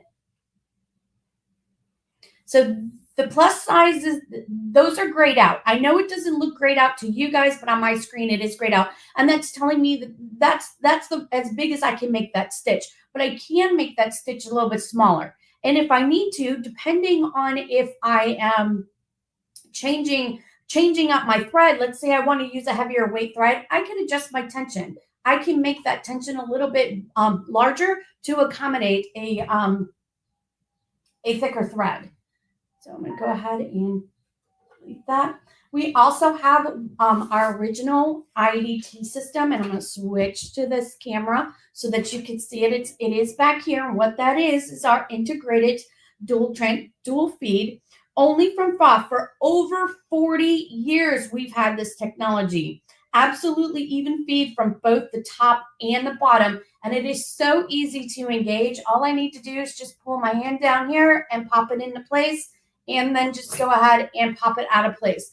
And I've mentioned this earlier in the week. Every time I had a Pfaff machine in front of me, I told you this, that almost every single Pfaff machine in our current lineup and even further back has the IDT system included as a sewing feature. There are only 2 machines, which are 2 entry-level machines that are in our current lineup that does not have IDT. And it's an amazing thing. I sew with my IDT on almost all the time, except when the machine is suggesting that I turn it off or disengage it. For stitches that it cannot accommodate, we do have stitches, art stitches that the feed dogs will move your fabric left and right, and it is not proper to have your IDT on for those stitches. We also have, on the Creative 3.0, I have some notes here in case you're wondering. I just wanted to make sure I got everything in. 4 built-in stitch fonts. And that's in the sewing side. Tapering on all 9mm decorative stitches, taper the beginning and the end, or both, and choose from an array of different angles, unlimited possibilities. We also have patchwork program, and I talked about patchwork program earlier this week. So we have, this is our patchwork program and our single stitch program. So, and what that will do for you is when you choose patchwork program and it's engaged, you'll stitch down your seam. And then when you touch the reverse button, we have a little icon here reminding us to touch that reverse button. When you touch that reverse button, it's going to calculate how many stitches you sewed down that seam or down that row or whatever you're doing, so that if you need to duplicate that, maybe an inch away or something like that, it's going to calculate how many you sewed, and then the next row, it's going to sew only that amount, tie it off, and then finish it for you. So I mentioned earlier this week that it is perfect if you're sewing pleats. As a garment sewer, that's important to me, because when you fold those pleats in and you need to have that edge stitch on those pleats, you want them all to have the same amount of stitches down that pleat so that it will lay properly. Another great reason to use patchwork program is if you're sewing hexagons together. So you know that you need to sew a hexagon. You started a 1/4 inch away from the top, and then and you stop a 1/4 inch from the bottom of that seam. So it'll calculate how many stitches you stitched for that side of the hexagon. So then when you add on your next one, it'll calculate, you're already calculated how many stitches you have. You don't have to count, you don't have to guess. They're all going to start and stop at the same point. So great feature for that. And then we have our single stitch patchwork. And what this does is it's going to take us down to, I only have 1 in there. If I know exactly how many motifs I need, I can go and put in that many that I'm guessing that I need. And you can figure out how many you need just by looking at the millimeters of how big that stitch is. We also have, we can mirror our stitches. We have mirror right here. So we have horizontal and vertical mirroring. So, and I'll do that. Not that, well, I mean, on a round thing, it's hard to see, but you can see right here where I did my little oofty magoofty playing with my stitches. So we do have our mirroring options. We have stitch positioning. So, and I think there are, let me double check. There's 37 needle positions on this Creative 3.0.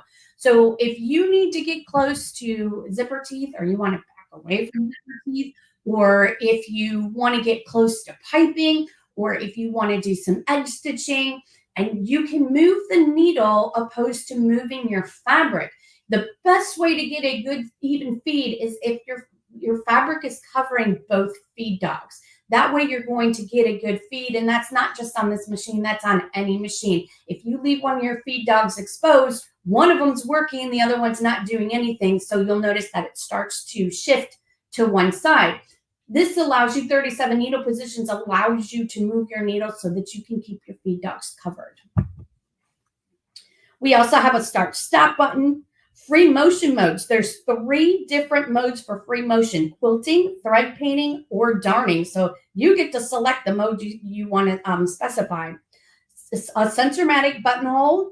So easy buttonhole, and I should, I'm not going to pull it out because it's not close enough to me. We have stitch restart, tie off, accessories, and there's 8 different accessories feet included in this machine. I'm not going to go through all of the accessories that are included with the machine. I know that Blaine has a link to the Pfaff Creative 3.0 on his website, and there you can find those specifications of everything that is included in the machine. It does have your basic feet, your cedar foot, your decorative stitch foot, and your 8 foot, and your cinch-o-matic buttonhole foot. So it has those things listed on the website. So let me go back to this screen, and I'm going to zoom out a little bit so I can also show you what we have here. So we do have our presser foot lift and our presser foot lift up. We do not have a presser lifter handle in the back of the machine. You do use the buttons. And then we do have our scissors. We also have a reverse. So when I touch the reverse, you can see that it is engaged. It is turned on. So if I start sewing, it is going to sew in reverse for me. And we have our stitch restart, our tie off, our needle up and down position. When you turn on the needle up and down position, what happens is when you stop with your needle down, your foot will hover. When it stops, your needle will be in the down position in your fabric, and your foot will hover. So that eliminates using a knee lift. And if you need to do some pivoting, it's an easy pivot. Alrighty, so let's head over to our embroidery mode. And let me just show you. That's our sequencing. I wanted to show you that real quick so that if you wanted to combine some stitches and create your own array of motifs, you can do that. So, and then of course, if you like what you created and you think you're going to use it again, you would definitely want to go ahead and save that to your machine. All righty. So let's talk a little bit about the embroidery mode because we are focused on embroidery here with Hoop Fest today. I am going to touch this icon right here. It looks like a little hoop, and this is going to take me over. Oops, I got to get out of sequencing, and that is going to take me over to the embroidery mode. And let me show you what hoops are included with this Pfaff Creative 3.0. So we have, it comes standard with the 120 by 120 hoop.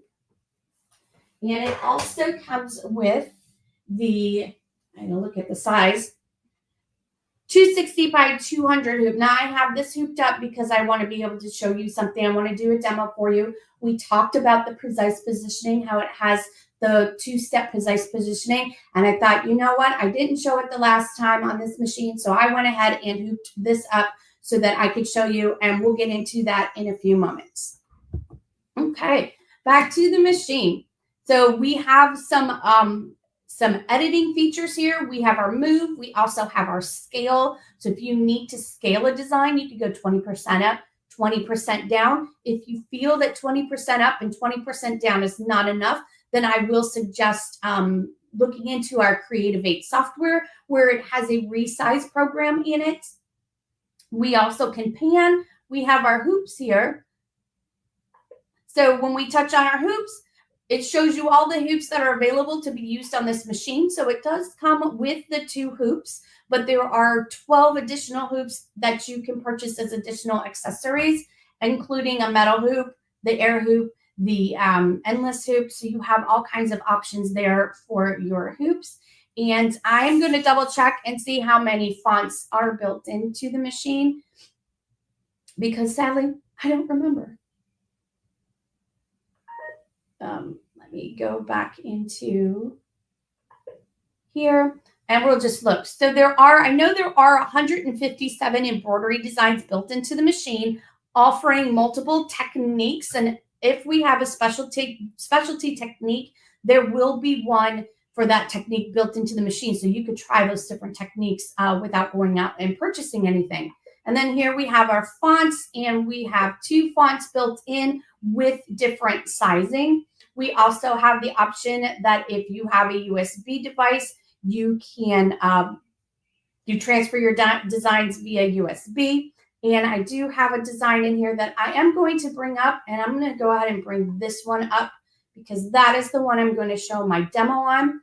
And I do have my 260 by 200 hoop already hooped up so I can show you some things. This is a one color design, so it's showing you right here, 1 of 1. It's a one color design. And we also have a help menu, and I use this a lot so that I can remember what I'm touching on my screen, because again, I touch multiple machines a day, and yes, they may have some of the same features, but they could be in a different place on the machine, and I just need a refresher every once in a while. Okay, so I'm going to step away from the screen, and we're going to show you how I do the precise positioning. But before I do that, I'm going to pop back over to me, or let me see if I can show this to you. I'm going to show you this art quilt that I made, and I have it set up for, let me see if I can use this camera and maybe zoom out so that you can see. And you can see all my audio equipment. So this is just an art quilt that I was playing with. It's a whole cloth quilt. It's not super large, but it is multiple hoopings. And I did utilize the precise positioning to help me out with that. So this is the whole cloth quilt. And I'm going to move the camera back. I moved the camera back with my foot. Look at me. The things that I could do. So all of this is just the one color thread. And if you look close into it, I also added some rhinestones for just a little extra zhuzh. And by the way, the binding was done with my quilt binder on the machine. So I eliminated all of those steps of folding it in half, pressing it, sewing on, taking it over to the machine. I did it all with my quilt binder, and it just folded it right on. It was perfect. Okay, so, let me tell you, what you see, the color here, that is colored pencil. So I colored in certain areas with colored pencil, watercolor color pencils I used to rent, if you wanted to know which ones I used. And then I went over it again with a textile medium to seal that in. And so you can see these are multiple hoopings. I think there's 24 hoopings, I think, on this quilt. So yeah, and I chose the colors because of the backing fabric. So I chose it according to the backing fabric, and you can see how dense that stitching is. So this is not something that I would necessarily want to cover up with, only because those stitches are quite dense, perfect for this art quilt. I had fun with it, so I, brought in a different craft with my colored pencils and had fun with that. I call this my Sex in the City art quilt because I was in my living room with the card table and I had it set up and I was binging Sex in the City while I was doing the colored pencils. So it was me time. So let me show you how we do this. Okay, let's start with the screen, if we will. You know what? Let me zoom in. That'll be easier so that you can see what's going on the screen. Okay. Does come with the stylus. So here I am. I have the design here. We're good to go. It's telling me there's 14,766 stitches. It goes pretty fast, though. It really does. So I'm going to head over to Embroidery Sew Out, and it's asking me to attach the hoop, and that is exactly what I'm going to do. I do not touch the check mark until I have,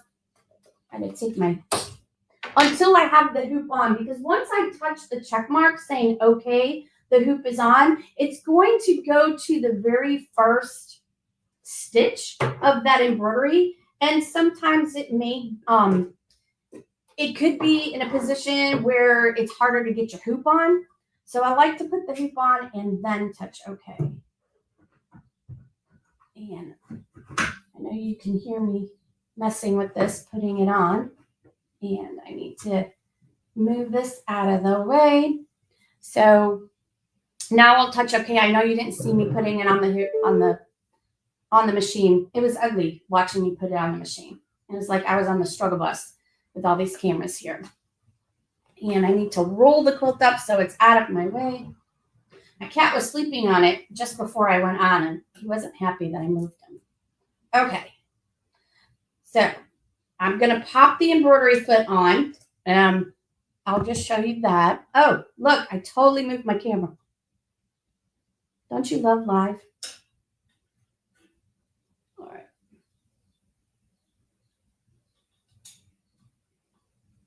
And let's see, can I zoom in there? You're going to want to see the needle area because of what I'm going to show you. Okay, this is just the standard embroidery foot that comes with the machine. And you can also use this as a free motion foot. I'm just trying to get that thread out of my way. Yeah, I'm not very graceful today. All right. And these just snap on. Okay, there you go. Alrighty, so let's go. Is that a little fuzzy? There you go. That's much better. Okay, so let's head back to the screen so you can see what's happening on the screen. And that is fuzzy, and unfortunately, I do not know how to fix the fuzziness. Okay, it's telling me to put my thread in. We'll stay okay. And now I want to go into my precise positioning, and that is going to be this icon up here. So if I touch my precise positioning, you can see I have step 1 and step 2. So step 1 is going to, I need to look at the screen. So if I touch step 1, I have this cursor here, okay? And inside my hoop, I have a different, I don't know if you can see it over here. I have part of a design here, and you'll see more of it when I go and move the hoop. And these are 2 different hoopings. Here's a hooping, and then here's a hooping. And when I'm doing these kind of things, I like to use a larger hoop than what I need for the design, only so that it gives me some wiggle room so that when I'm trying to line things up, if I choose a hoop that is like exact size of the design, I don't have room to move up, down, left, right in case I didn't hoop perfectly. I'm going to let the machine do some of the work for me instead of me trying to fussy at my cutting table trying to get this hooped perfectly, but you'll see it in a moment. So I'm going to move this to the upper right-hand corner because that's where I need to match, is in that upper right-hand corner. So I am going to, so I also have the option here that I can go straight to my corners, and that's taking me straight to my corner. When I go to step 2, this is where I need to look at my hoop, and you can see my design here, okay? And if I lower my needle, you can see that I am not where I need to be. More of the design is back here. So what I will do is now I need to move the design. On the screen, there's functions on the screen where I will move it up, down, left, right. And let me show you that real quick so that you can see what I'm looking at. So I'm going to use this control wheel to move the design into place. Now I could just use my stylus and move it up a little bit because I am quite the distance away. And I'm going to show you this so you know what I'm touching on my screen. So you can see right here, there's these blue marks that I made on I made with water soluble, so it's easier for me to see those corners. And when I drop the needle down, I am a little bit off of that, right? Let's see if I can. Okay, so now I'm going to lift my needle and I'm going to move. So I'm not moving the design on the screen. I am moving the design on the screen to match my hoop. And this is moving at 1/10 of a millimeter. So I can get super close to where I need to be. So I can literally get into the last stitch, get my first stitch into the last stitch of, and there you can see I am now spot on. to that design. So I will lift my needle back up and say, okay to that. But I want to go back into it because I also want to check this point as well. I want to make sure that I'm getting both points because, you know, I might have not hooped my fabric perfectly straight. I may need to make an adjustment. Speaking of making adjustments, I think I need a camera. Oh, I really do not like this camera. All right. So now I'm going to go back into my precise positioning. And I'm going to come here now. And we're going to select my corner because I need to now come down to the lower right-hand corner. Pops it right down there.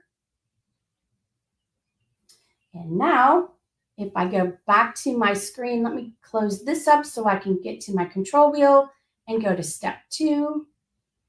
Close that up and go back here. Sorry, I keep bumping this camera.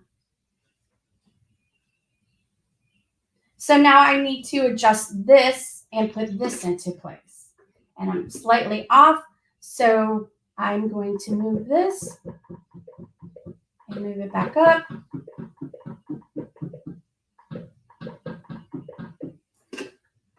Almost there. Now I may need to adjust my fabric in the hoop. That does happen sometimes. And if I were using the magnetic hoop unfortunately was not big enough for this.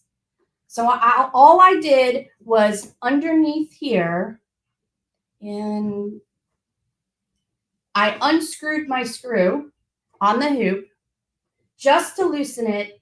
And I'm just giving a little tug on the hoop itself, or the fabric itself, and I'm not unhooping it. I'm just tugging the fabric a little bit. This is a pretty dense design, and I wanted to show you this because it's not your perfect scenario. This one you do need to work at a little bit because it's such a dense design, and you have to take into consideration that there is going to be fabric pull and compensation that it's pulling in that fabric. So you might need to stretch your fabric a little bit more for your design to line up. And that's what I was doing. I was pulling on the fabric just to line it up, because if I'm moving this point, that point's moving too. So I wanted to pull in the fabric, bring it down a little bit more, so then it will match up when I go to do the when I have it all lined up. So since I pulled my fabric, I was able to get to my marker here. So now I'm happy with that. These two sides are lined up. I can touch my OK. Oops. I lowered my needle, raised that needle up, and now it's going to go ahead and it's going to stitch out. So it went to the center because it didn't go to just to the center of the design. It went to the first stitch of that design. So that is how I can line my designs up, and I'm able to create that whole cloth quilt. So these designs, I think when they originally made, they were meant that you stitch all the squares out and then you piece them together, and you have all these seams where you piece them all together. But with precise positioning, this allows you to do it as a whole cloth quilt, and there's no seams intersecting of that, and it's nice and it's flat.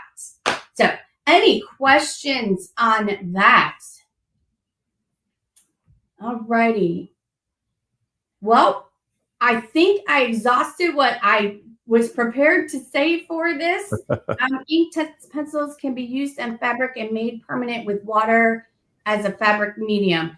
I still like to use a fabric medium because I've had them run on me with just the water. So the fabric medium, I found it does give it a nice seal, but again, you can use just water if you like.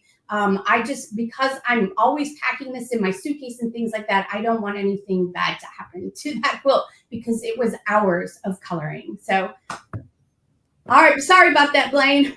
Oh, Wendy, you're fine. Great job, and we'll see you a little bit later on, okay? You got it. All right, everybody, let me tell you how you can get this machine again. Great offering today from Pfaff with Wendy. This is called the Creative 3.0. This is a sewing and embroidery machine, and I think Kyle and I were talking about some of these Pfaff machines. We just love the way they look. You know, they're just so sleek looking, so modern looking, really like the looks of them.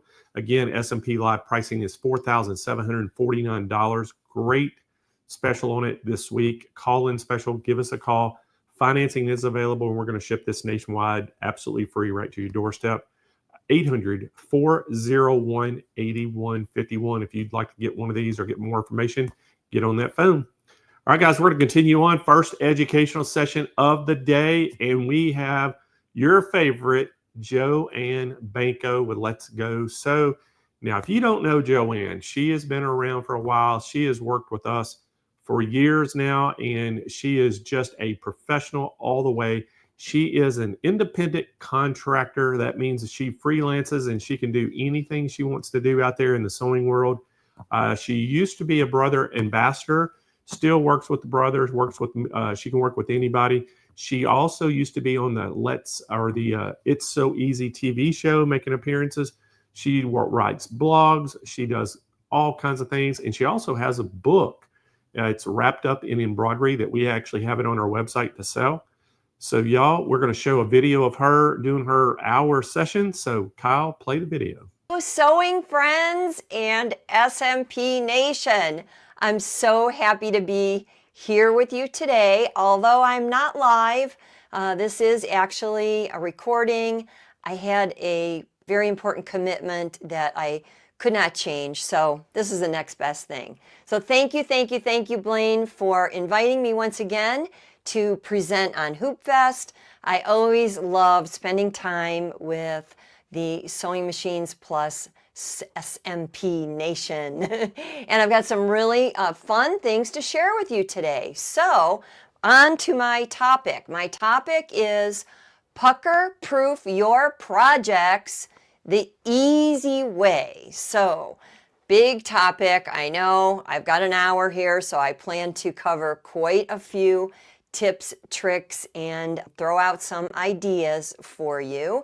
If you've watched me before, and you maybe know a little bit of my style, but I am Joanne Banco from letsgosew.com, and I love to share anything I can to help you make the most of your machines in your own sewing space. So again, topic is pucker-proof your projects the easy way. Now, there are many ways to defeat the pucker problem when you embroider. And I know some of you are shaking your heads right now. You're raising your hands saying, yeah, I've had pucker problems in the past, and you want to prevent them in the future.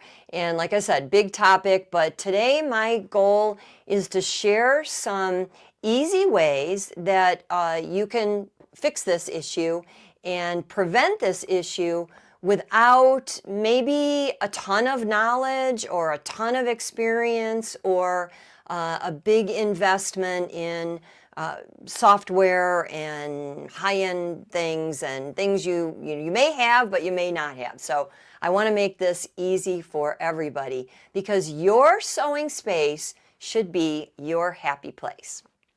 All right, let's keep going here. So the first thing is probably the most important, and that is you should always strive to match your fabric with your embroidery design. So we'll talk about matching hoop size in a second here, but what does it mean to match the fabric with the design? Well, if you have lightweight fabric, you need a low density design. If you have larger design or a more dense design, you need firmer fabric. It really is common sense. And what you need to realize is that in the commercial embroidery world, and I'm talking whether it's the shop down the road that does hats and shirts and things for ball teams and all kinds of different things that we would consider, commercial, or whether it is going to the store and buying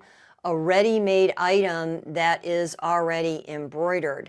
What you have to realize is that in all of those cases, if it's a quality company and a quality product, those designs are going to be digitized as per the base that that stitching is going to be on. So if it's going to be on a hat, it's going to be digitized one way. Let's think of a logo, just for example. If you've ever seen logos on a variety of different items, maybe on hats, maybe on totes, maybe on t-shirts, maybe on sweatshirts, maybe on the back of nylon jackets. I mean, the mix out there is myriad. And when you see that, you may not realize, because if it's done by a good digitizer, they may all look pretty much the same. But if you look close, or if you had the ability to dive in with that digitizer and find out exactly how they created those designs, what the stitch count is, what the different techniques they used, you would find that there are variables as per the base that it's going on. So again, today the topic is easy, so I'm not talking to those who are digitizing their own designs. It's another whole field and not one that I personally am an expert in. But when it comes to embroidery, many of us just want to marry a design with our fabric or with our project. And I want to help you today determine how to get the best results for that. But take a look at my images here. I've got 2 hoops full of design, full of, some sort of a design. And on the left, I have a 5x7 hoop that has a very lightweight design. So when I say lightweight fabric needs a lightweight, low density design, just think of something that's open and airy, and maybe like a quilting style design made up of straight stitches. It may be a sketchy style design. It may be scrolling design. It might be red work. You have to use some common sense in this and just analyze. Stitch count is important, but stitch count isn't always the final criteria. So again, that kind of gets into the weeds of higher end thoughts as far as digitizing and analyzing designs. I want to make this easy for you today, so keep that word at the top of your mind. So there you see, it's a lightweight design. I will use it on a lightweight fabric, which you'll see in just a minute. And the other thing you can see is that I've matched my hoop size. So what does that mean? Well, that 5x7 design takes up pretty much that 5x7 stitching area with very little room on either edge. So by choosing a hoop that more closely matches the size of your design, you're going to accomplish a variety of things. You're going to have less flip and flop with that fabric, okay? Now we're going to counter flip and flop with other methods, but the more open space you have, the more chance you have for puckers to form, because the design is stitching in a smaller area of the fabric, and all that outside open area can tend to move, and movement can create puckers. Stretching can create puckers. So we want to counteract that.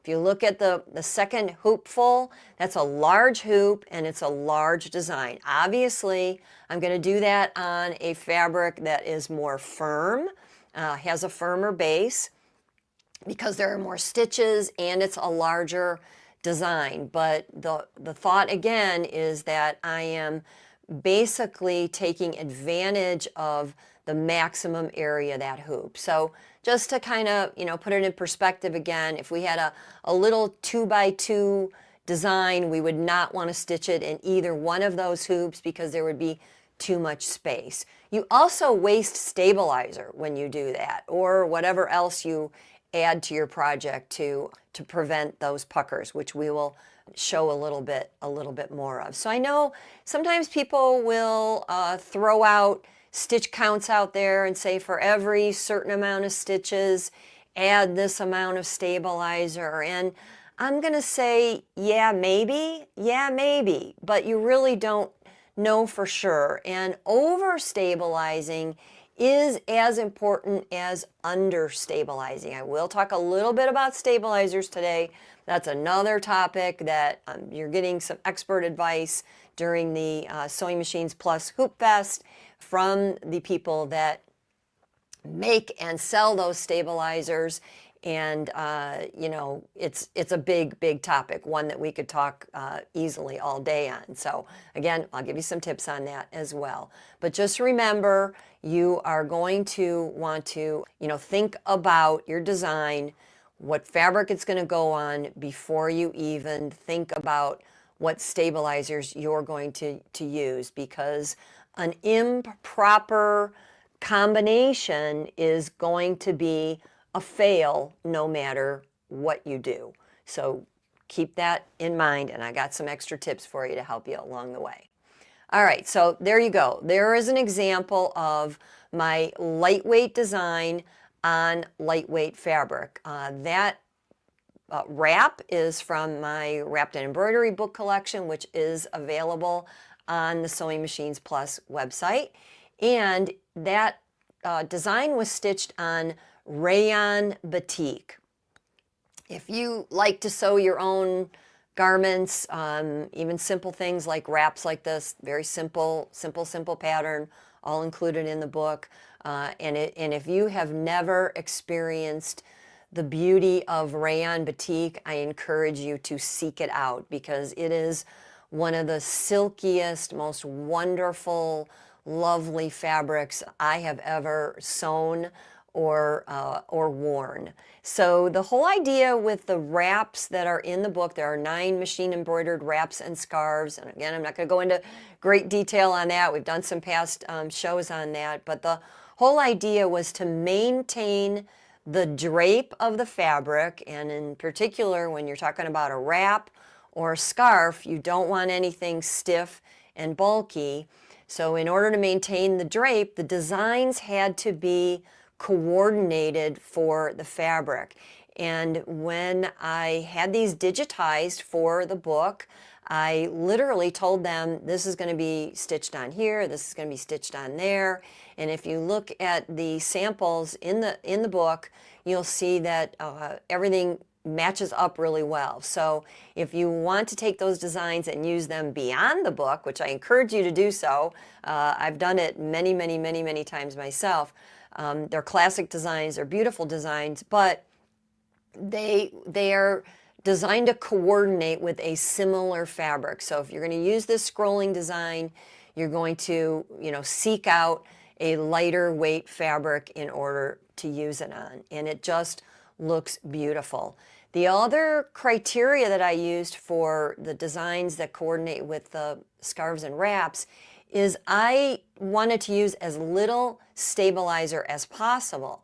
So I tried whenever possible to use stabilizer that was either very minimal or could be entirely removed. And in this case, I used an iron-on tearaway, which you'll see an example of that down the road here in this presentation where I actually show you that.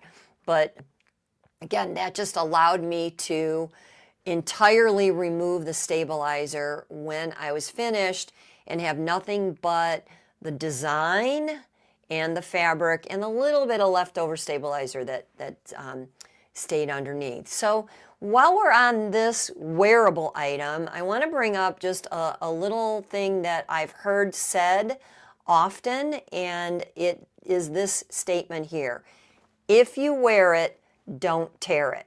I gotta say, my next, sentence after that is a very short one, and it's not always.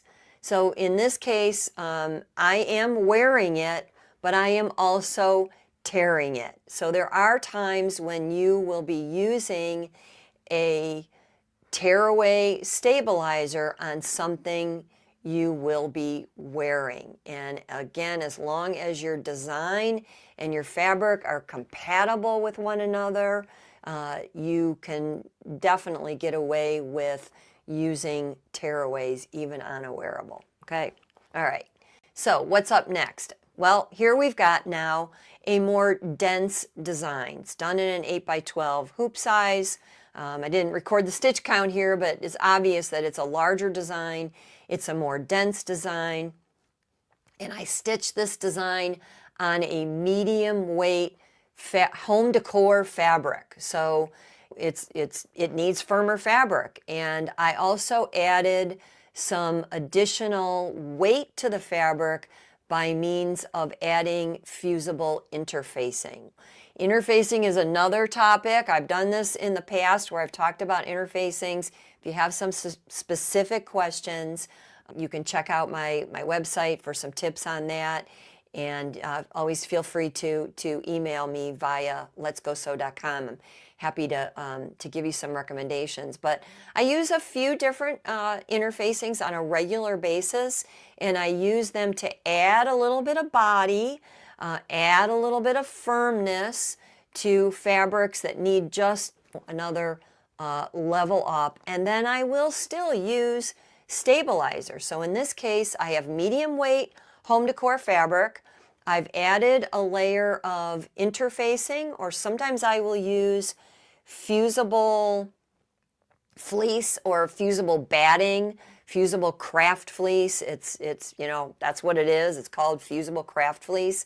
It's pretty thin, but it adds just a little bit of loft and a little bit of extra thickness to that fabric. So that does a couple things for us. Not only does it make that fabric more stable, it also makes it fit more snugly in the hoop. And we will touch on that again in just a few minutes here. This is a design from my Just Jackets collection, which I'm wearing, and you see behind me. And again, another item available on SewingMachinesPlus.com. I would have maybe titled it Just Jackets and More, because you can use it for jackets and so much more. But it's a full-featured design collection of roses, folk art designs, and sparkling stars, and there are well over 200 designs in the collection, and pieces and parts that you can put together along with applique. So applique.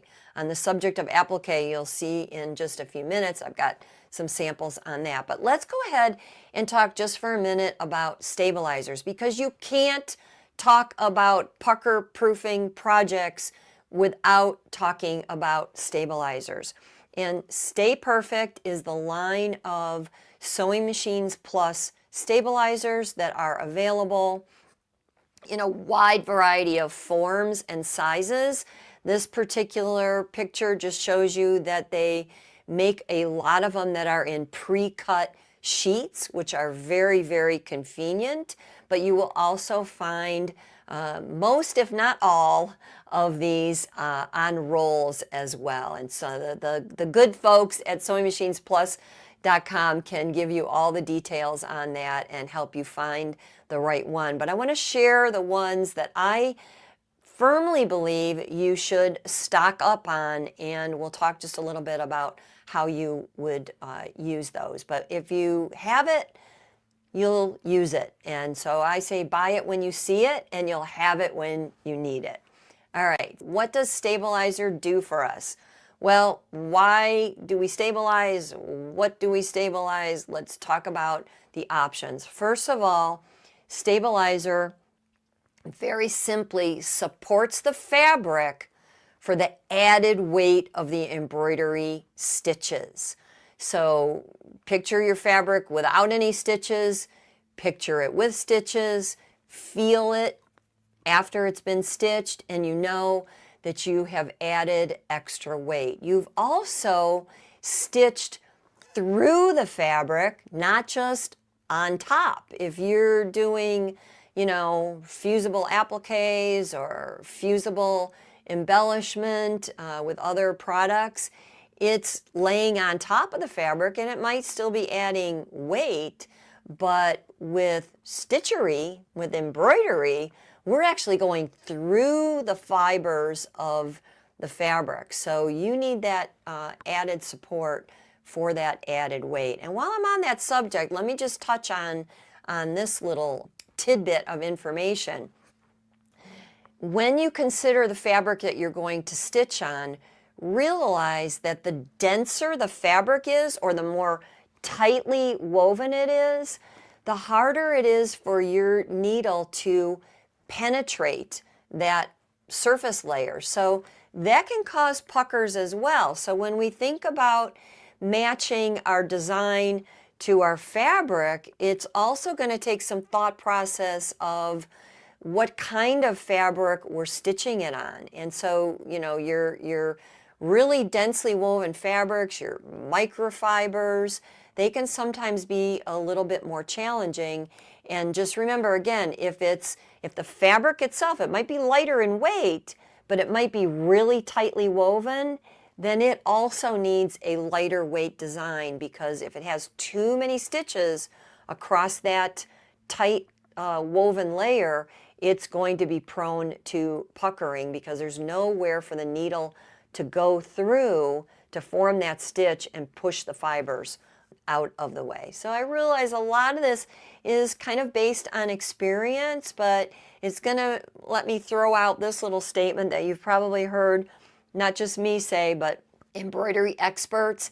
It's always best to test. So if you're doing something totally outside the box of what you've done before, yes, it's going to take some time.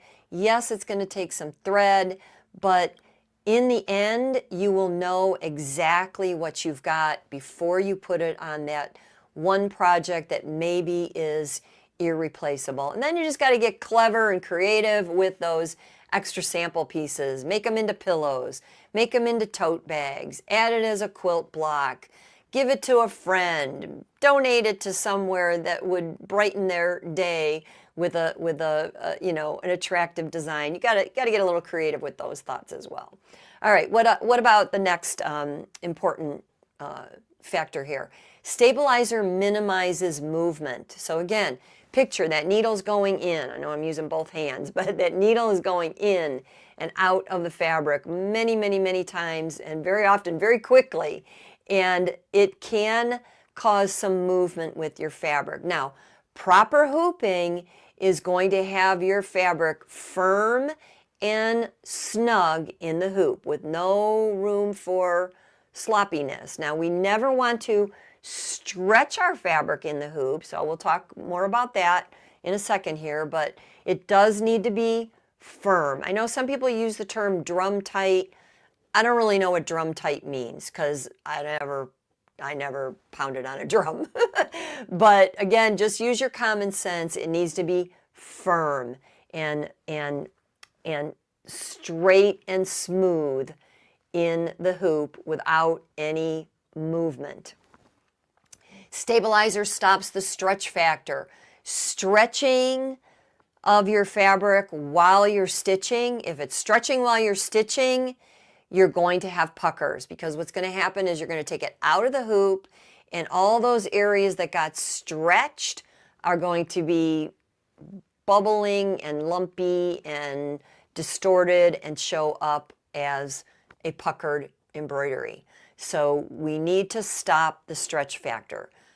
The best way to stop the stretch factor is bonding. And what do I mean by bonding? Bonding means whatever stabilizer you are using, the best case scenario is to have it bonded, or let's use a very simple word, stuck to your fabric. So that when you are hooping the fabric or the garment or the item, whatever it is, and the stabilizer, they are acting as if they are one piece, because they are bonded together. How do you bond? Well, you can bond by means of a fusible product. So you'll see when I go through the stabilizers here, some of them are available in a fusible form, which means when you iron it on, it bonds to your fabric. Some of them will bond lighter than others, that's great, because if it bonds lightly, we can then unbond it by pulling some of it away when we're finished and trimming away the excess, which brings a little thought to mind that I didn't actually think of until just now, spur of the moment, and that is leaving extra stabilizer margin around your design and within your design. So if you've got spaces between designs, leave that stabilizer in there. I know some of us are a little bit of neat freaks, and we want to get in there, we want to trim everything out and make it all look, you know, so perfect on the wrong side. Well, I got news for you. The stabilizer's there to help you, and it's there to help that garment stay smooth and stay nice looking, or that project, whatever it is, for the life of its use. So I like to leave at least a ½ inch. Usually I go a little bit more, about an inch outside, and I like to trim the outside excess of my area of my stabilizer with pinking shears, so that it just feathers the edge a little bit, and from the right side doesn't show through as much. So if you're using a stabilizer that stays there, which is in the realm of cutaway, again, we're going to get into that in just a minute here, then trimming it that way will just kind of feather the edge. It also kind of looks nice on the inside. It looks like you went 1 extra degree up to make that look good. But again, don't trim in between those spaces. Maybe on a rare occasion you might do that if you've got a large area that you're covering and you're doing multiple hoopings, but a lot of times really the best thing to do is to leave that stabilizer in place. So bonding, bonding, bonding, that is a key point in an easy way to prevent puckers. All right, let's go through the stabilizers again. I'm going to kind of breeze through these. Let me take a little sip of water here first. Brand new cup from my friend Terry. Thank you, Terry. So no-show nylon mesh. What do we love about no-show nylon mesh? It is sheer and it's lightweight. It is the go-to for t-shirts and more. A lot of us use this for in the hoop projects where we need something for all of our pieces to hang on to, and the no-show mesh is very lightweight, so it's not going to add bulk, and it's not going to add stiffness when your project is all finished. So this is one of those stabilizers that comes in either a fusible or non-fusible. Now, how do we bond the non-fusibles to our fabric? Because we don't always have a fusible option. We don't always want a fusible option. That's where your temporary adhesive sprays come into play. And again, you'll find that on Sewing Machines Plus. Just look for temporary adhesive spray. You want what's designed for machine embroidery. You want to pay attention to the directions on the can. These are spray cans. And you want to do it in a protected area so that you're not overspraying onto anything. Again, I'm sure that some of Hoop Fest has covered some of that, and if not, we have definitely done that in the past. But you just need a light adhesive that is going to allow that non-fusible stabilizer to temporarily bond to your fabric. And the way those adhesive sprays are designed to work is they dissipate after a little bit of time just in the air, or sometimes just going over it with a warm iron will take that away as well. It does not wash out though. Keep that in mind. That's a really important point. Temporary adhesive sprays do not wash out. They are meant to dissipate in other ways. So washing them is not going to get rid of that adhesive. All right, no-show is a go-to, gotta have it. Comes in, like I said, in rolls and sheets, and you find what's best for you and for your machine. If you have this stabilizer, you will always have something handy to use. Another little tip, the next stabilizer you're gonna see is another cutaway, and it's a little heavier in weight, which we're gonna use for knits and things like that have a little bit more thickness to them. But sometimes in a pinch, I will simply take 2 layers of no-show nylon mesh and bond them together and use that in place of the one that I'm showing you next, which is medium cutaway. So like I said, the no-show mesh is an absolutely must-have. So again, when do we use these? Well, we use these cutaways to maintain the character of that garment, the quality of that garment through washing, wearing, drying, because that stabilizer stays there. If it's cut away, it means it stays.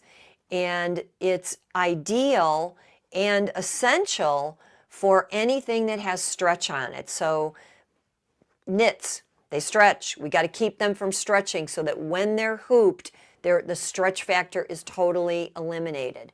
With stretch wovens, like the jacket that I have on, if I could pull on this denim, you would see that it's very stretchy. I love wearing stretch denim because it's like wearing a knit but looks like a woven.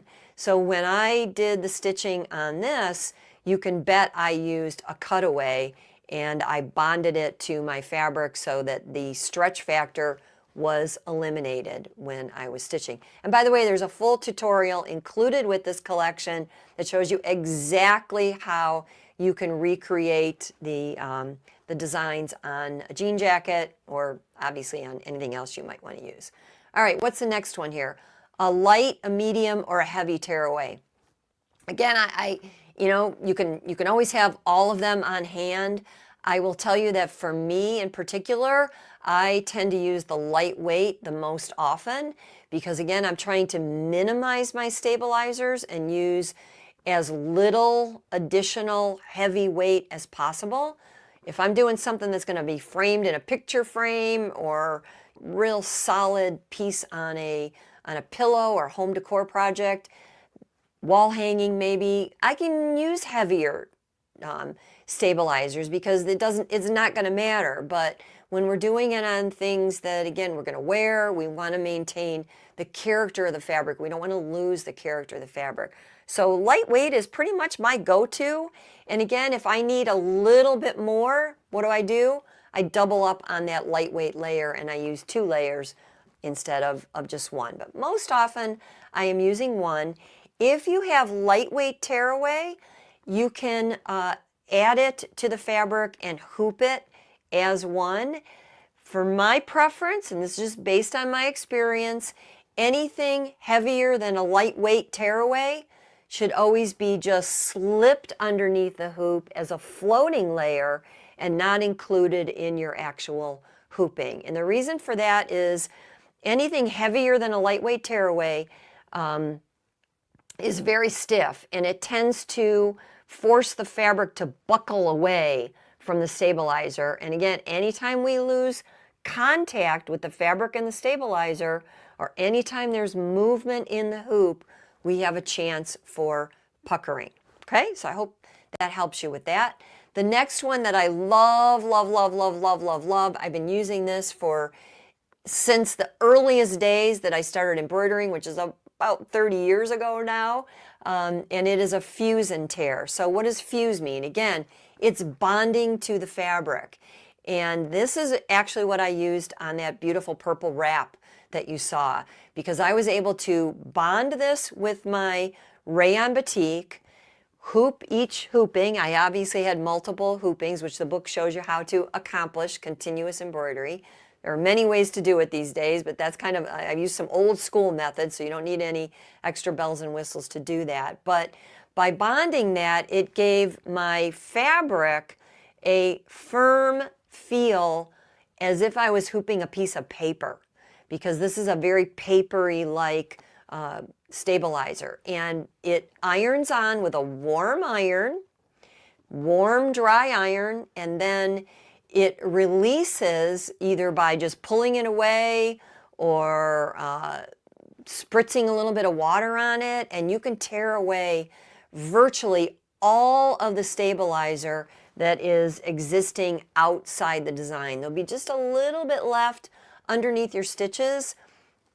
In most cases, tearaways are thoroughly perforated when they are when your embroidery is done stitching. And I'll give you a little fun little story on this, a little example. I was working at a show once, and if you've ever been to a show or worked at a show or seen how shows operate, when you're at a sewing show, very often you start stitching something and then you get distracted by a wonderful conversation with the sewing enthusiast that comes into the booth. So at that time, I had a machine running that didn't have a sensor to stop when the thread stopped, and I had this great big design. I remember exactly what it was. It was a whole design full of grapes and grape leaves. So it was a pretty big design and pretty dense. And I ran that almost entirely without any thread in the machine until I noticed it. And I came back and looked at the stabilizer. I had a tearaway stabilizer underneath that fabric, and the stabilizer was just turned almost to dust. So when we think about, oh, is that going to leave extra bulk? Well, a tearaway usually gets perforated by the stitches, and you don't have to worry about that little bit that's left underneath there. But you do want to be able to get it out easily. So this one is just, it's a game changer for me, and I tend to use it. Again, I can't go into all the stabilizing situations here today, but I tend to use this when I'm using a design that will be fine on the fabric once it's finished. All right, give you some examples. Maybe a monogram on a napkin, maybe a name or a word or a small sentence on a hanky. Maybe, like I said, the lightweight design on a lightweight fabric. So when I'm done, that design is not going to need extra support because it's so lightweight. So I can use this, give me that bonding factor, give me that smooth, firm feel, so my fabric gets hooped very easily, doesn't stretch, doesn't move, and it just really gives you great results. This is like one of my all-time favorites. Got to have it. And I don't see a lot of people using it. So it's almost always something you can add.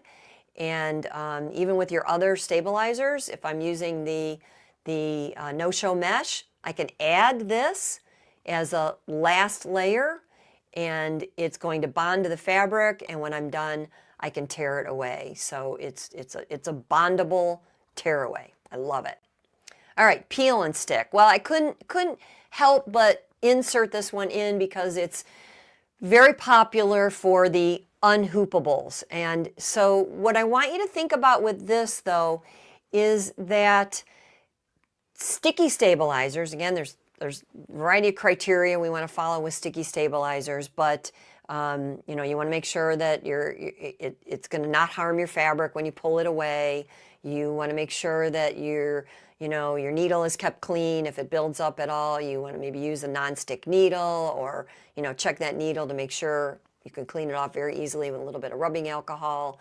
But quality sticky papers are just a wonderful addition, because there are times when you cannot hoop your whole project. And that's the other criteria. Again, oh my, I have so many ideas to share with you, but one criteria to prevent puckers is to always have your hoop full. So if it's not full of fabric, it has to be full of stabilizer that your fabric is firmly attached to. And by using sticky stabilizer, you can hoop the sticky stabilizer, and then when you remove the paper, the adhesive is exposed, and you can have your fabric or your project securely stuck to it. The thing you want to keep in mind is it does not replace the need for stabilizer on fabrics that need that stabilizer, again, for the life of the garment or the life of the project. So if you're doing a t-shirt and you're doing a funny spot on a t-shirt that you can't fully hoop, maybe you're doing a little side hem design idea, then you still want to add that stabilizer that you need, the cutaway, because you want to prevent that knit from stretching and make sure it's thoroughly bonded. Then you would stick to the sticky in your hoop and use that way. Okay, I hope that helps. I hope that gives you some ideas for that. Sew and wash. When do we use sew and wash? Well, sew and wash is another one of those stabilizers that we can use when we know our design has compatibility with our fabric, so that when the stabilizer is removed, the design can live just as fine on that fabric without any stabilizer at all. So it also comes in two forms. We generally use the non-adhesive form for lace making and doing that type of thing. But the adhesive form is another one of those I will never be without in my sewing/embroidery space, because when you need it, there's nothing else quite like it, because it will stick to your fabric. It will keep your, it will make your fabric thicker. It will keep your fabric from stretching. It will keep your fabric firm and smooth in the hoop. But when you're done on a washable item, you wash that away in warm water and all of that stabilizer is gone. Again, just throwing out some little tricks for you and little tips. It is one of my all-time favorite stabilizers to use on polar fleece. So polar fleece is, you know, what we use for activewear, maybe blankets. I mean, it's a great fabric. We all love it. Most of us have made something or 20 or 30 things with it. And it is, though, however, one of the trickiest to embroider on. And that's because polar fleece is a knitted fabric. It stretches. And when we think about using the stabilizers I talked about before for t-shirt knits and sweatshirt knits, polar fleece is very similar to a sweatshirt knit in the character and quality of the fabric. But when we wear a sweatshirt, we don't care what it looks like on the wrong side. It's not showing. When we embroider on a polar fleece blanket, for example, or a polar fleece wrap that might be flipped to the wrong side when the wind blows, we don't want to have our stabilizer showing. So again, we want to match our design to our fabric. I'm gonna, be careful about the design that I pick to stitch on that polar fleece. And if I'm not sure, I'm gonna do a test. I'm gonna buy another extra quarter yard of that fleece, and I'm gonna use that for testing. But if we use this stabilizer that is adhesive backed, it will keep that polar fleece from stretching, and when we're done, it will totally wash away, and the back side of our embroidery is going to be as nice and neat looking as the top side, because we don't have excess stabilizer showing up there. Okay? All right, one last thing that I couldn't neglect to mention, and you're going to hear me talk about this again for another purpose in a minute here, and that is a product called Fuse So Soft. In the Stay Perfect line, that's the term that it's used. It is basically a very lightweight knitted interfacing. That's essentially what it is. It can be used as a cover-up layer. So when we embroider on items that are worn next to the skin, and that item is worn by somebody who is sensitive to what I call the scratchies, that may be baby wear, things like that, this product is a must-have to add when you're all finished, you're all done, you've embroidered, you've trimmed your stabilizer, you've done whatever to remove the excess, and then we cut a patch of this to put over the top of the wrong side of the stitches. And again, I like to use pinking shears for this. So if it's a design that I can, create a little rectangle or an oval to cover up, I'm going to just trim this with pinking shears and then fuse it directly to my project. I've done this on many projects, and when you follow the bonding instructions, the fusing instructions, it should last through multiple washings and wearings. And it just adds that extra nice feel to the wrong side. By the way, it also bumps up the level of your stabilizing because you're adding another layer. You're just adding it after the fact instead of before the fact of actually stitching. It's also very handy as an interfacing because that's essentially what it is. So let me go to the next image here and talk about interfacings. Interfacings for stabilizing? Absolutely, yes. Especially if you're constructing garments from scratch. So I'm going to talk a little bit more about that in the next image. I've got some more tips for you on that. But think about it. Areas that are going to be embroidered. Well, first of all, let me talk about my general process. And I did do a show a while back. Again, if you're looking for more information, let me know, and I can link you up to a past video. I did this very topic for Sewing Machines Plus in the past, which was titled something like Embroider First, Sew Second. And when I embroider first and sew second, I always cut out a chunk of fabric. I lay my pattern on the fabric, I buy extra fabric, and I lay my pattern on the fabric, and I see what allowance I need to be able to easily hoop that and be able to do whether it's a single hooping or multi-hoopings and have my whole hoop, again, full of fabric and full of fabric that has been interfaced. So in the sewing world, you'll find a variety of different knitted or tricot style interfacings. Some of them give a little bit in all directions, but when they're bonded, that little bit of give factor is kind of negated. Other ones you'll find when you stretch it, it will stretch a little bit on the cross grain, but not on the lengthwise grain. So if you want to add extra stability, you just turn it around so that when you fuse it and your fabric is going to be, pulled this way, crosswise, you fuse the lengthwise or non-stretch direction of the interfacing so that it doesn't move.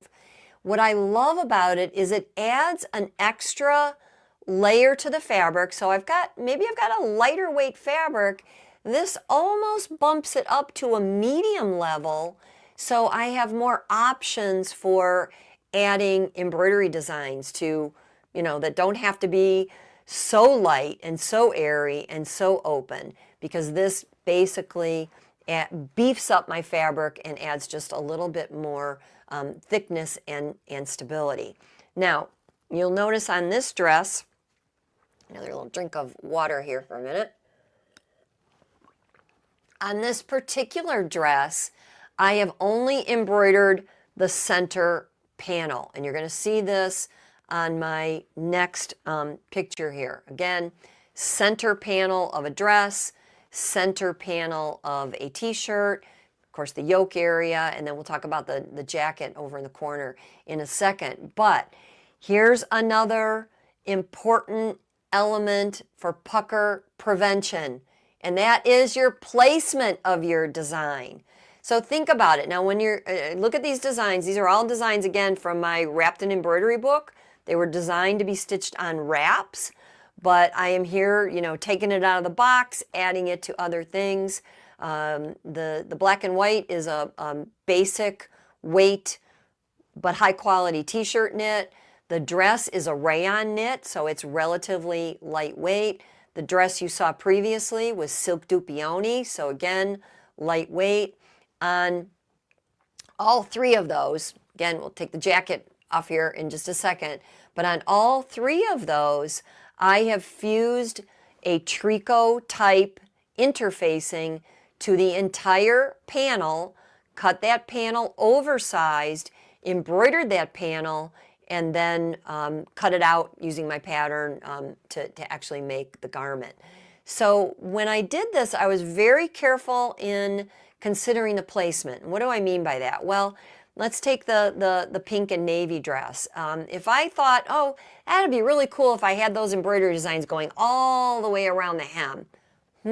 Yeah, but I'm going to lose the drape of the fabric, because now I've added weight and bulk of an embroidery design that isn't going to fare well on a lightweight fabric all the way around the hem. And I can't add fusible interfacing all the way around the hem without affecting the drape and the character of the way that pattern and that design was supposed to look. However, if I strategically place it, which I did, in an area that doesn't need drape and can stand some extra firmness, now I've been able to embellish and maintain my fabric all in one. Okay, the jacket just threw that one picture in there so that you could kind of see the whole thing, but let's look at that a little bit further in the next one. So again, it's just the idea of adding interfacing. So I'm embroidering a relatively light design, doesn't have a lot of heavy density, and I'm doing it on a soft denim. This one does not have any stretch, so I added a layer of interfacing to this. Now your interfacing could be fusible. If you want to use something like, sometimes I'll use cotton batiste or cotton lawn and use that as an extra layer of fabric, and I will spray it with the temporary adhesive spray so it bonds to the fabric. I will cut an oversized piece. I will trace my pattern on there, and then I will stitch my design as per the placement that I need on that actual pattern. Remember one thing, if you are using anything that is not a standard stabilizer or standard interfacing, then you do want to pre-shrink it. And so if I'm using like I said, a cotton batiste, the easiest way to pre-shrink it is just to soak it in very warm water and then let it dry and then press it. And that should be pre-shrinking it enough. Got another little, you're going to see in a minute another little idea here. But in this case, again, I interfaced the whole area. And interfacing, in addition to a layer of the tearaway stabilizer, because a tearaway can virtually always help and never harm, especially if it's the lighter weight one, and I can get rid of all of it when I'm done. That's just going to give it a little bit more stability and a smooth factor while I'm stitching. So that's what I did in this particular case. Now, another way to prevent puckers, an easy way, is to switch to applique. So these roses are both from my Just Jackets collection. The Just Jackets collection includes many elements of embroidery designs and applique designs. Some of them actually match, some of them are a little bit different, but you get a whole mixture there. You could very readily see that when you switch to applique, you are eliminating stitches. So if you want to, create a lighter weight design, which is going to lead to pucker prevention, let fabric fill in for your stitches. All right, next up, the idea is to delete stitches. How do you delete stitches? Well, the answer is it depends. You may or may not have the opportunity directly on your machine to simply skip areas and tell the machine, nope, don't even stitch that, I don't even want to see it. That's a possibility. If not, most machines allow you to fast forward a color at a time. So you can go ahead and just say, I don't want to stitch that color, and you could eliminate pieces and parts of a design that way. You could also consider using software that allows you to delete stitches. So just, again, take a look there. You've got different hoops and totally different stitch count. All right, I'm running short on time here, so I want to squeeze in a few more ideas for you. What about pre-planning your puckers? Does this sound crazy? No, this is just another design element. What I will do sometimes in an appropriate area, like I did on this robe and pajamas, and it could fit with some other garments and projects, think pillows, different things, I will pre-pucker my project by adding a layer of flannel is one of my favorite things to use. I may or may not pre-shrink it. I layer it with the fabric. I do channel stitching on my sewing side of my machine, and then I wash and dry it, and then I embroider on it. So by having those pre-planned puckers, when I stitch those designs, it may be a little too dense for that fabric. All that quilting around it just kind of camouflages it. All right, we got to talk a little bit more about hoops. So I want to show you some ideas for hoops that can help you when you do want to stitch on a really dense design. And that is, if you have the opportunity for your particular brand of machine or model of machine to use the Durkee sash frames. Again, I've done programs on this on Sewing Machines Plus. I love Durkee sash frames. This gives you an idea that they make different sizes for the single needle machine, and you can go back and review this. We've got 8 by 12 will work in a 9.5 by 14 hoop. The 9.5 by 14 will work in a 10 and 5/8 by 16. You'll notice that there's you're upsizing your hoop, but you're downsizing your design a little bit, because with this particular type of hoop, take a look at the picture of it, your presser foot needs room to move around. So there is a video on this on Sewing Machines Plus, and more on the Durkee website that gives you all the details, full tutorial on how to use this. They're also available for the tubular brother and baby lock machines in 2 different sizes, or variety, actually more than 2 different sizes, I'm sorry, in all 4 sizes there. And it just makes a world of difference when you are stitching really dense designs like these horses. I don't remember the stitch count on there, but it was huge. Or photo stitch, which is always huge. And I also love it when I'm making patches, because patches, we don't want any movement there. I love it for freestanding lace. So those are just some of my easy ways to prevent puckers in your projects. You can see all the designs that are included in either the Wrapped in Embroidery book or Just Jackets collection on my website. You can go to SewingMachinesPlus.com to order any of those items. If you have questions, I'm here for you. Let me turn it back over to Sewing Machines Plus.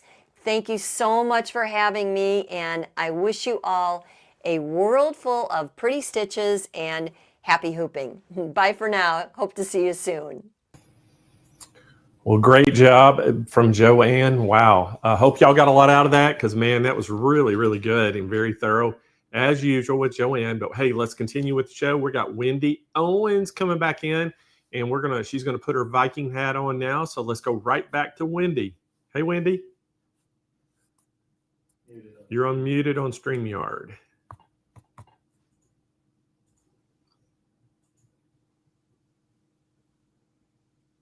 Still muted. It's not muted, but check your source. And maybe the source. It might be the audio source for the mic.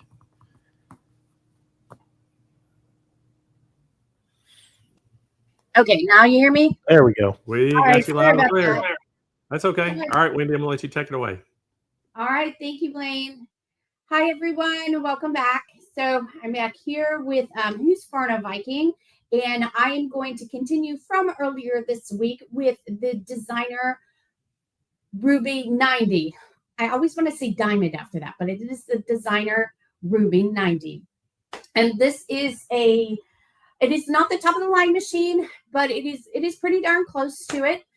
So it has a lot of great features on this machine. I'm going to show you some of them. I'm going to show you some features that I didn't show earlier in this week's segment. And I have to be careful. I got a cat sitting right here on the floor next to me. And if I move, I might roll him over.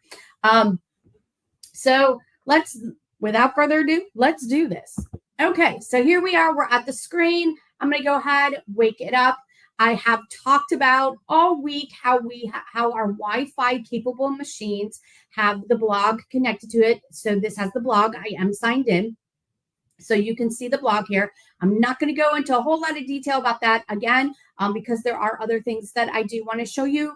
So just note this machine also has the JoyOS Advisor, the exclusive JoyOS Advisor built in. So if you want, right now I'm in embroidery, so you can see that embroidery is kind of like a bluish color. So I have all of these videos and instructions of how to do all of these different types of embroidery, from basic embroidery all the way up to our specialty techniques. And when I touch on those, I get my options, and then it's going to give me videos on how to do all of these different techniques. I'm going to go first into sewing mode, because I promised you that I would show you some things in sewing mode. And our exclusive sewing advisor here, so we can choose what fabric we're sewing on, and some changes are going to be made in the background, such as tension.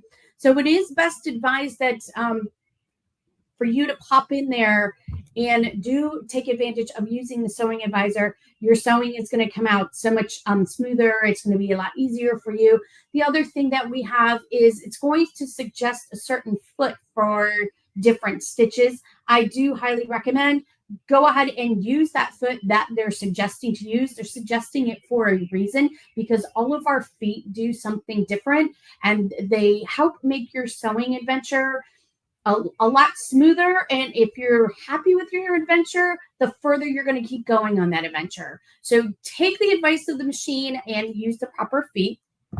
I'm going to go, now that I am in sewing, you can see here I have, I know it's a little difficult to see, but it says dimensional stitches.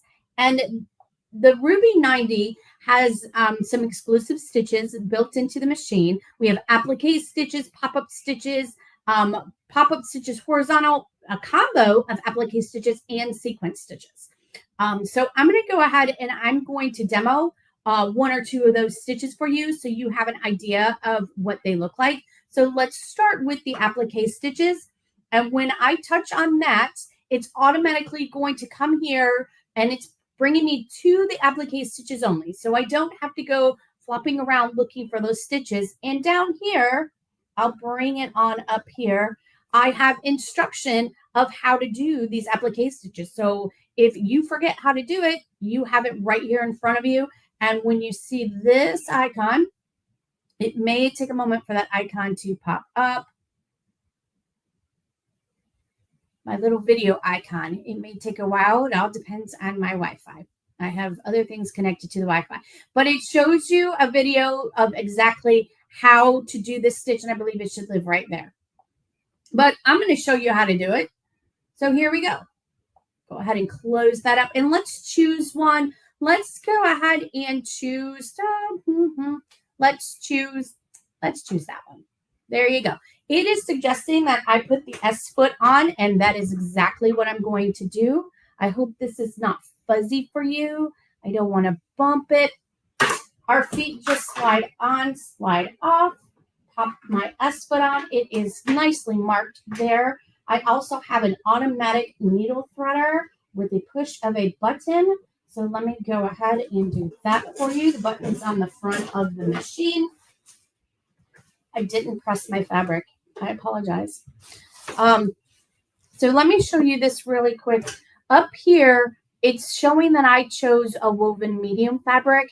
Here, it's suggesting that I use an 80 needle because of the fabric that I chose. This is also suggesting that I use a stabilizer underneath with these stitches. With decorative stitches, it is best that you do use a stabilizer. On the screen, I also can make some adjustments. So I can change the width of it. I can change it to the minus side. I can make it smaller width-wise, but I cannot make it bigger width-wise. As you can see, that little plus sign is grayed out. I can adjust the stitch length up and down because both of those are available. And this is my metering. And then if I toggle over, there is my pressure, foot pressure. So I can adjust that manually as well if I need to, if I'm sewing on something lofty. Okay, so let's go ahead and show you how this works. I'm going to tell you the stitch gives you like the perfect reason to save all of your little scraps like this. Okay.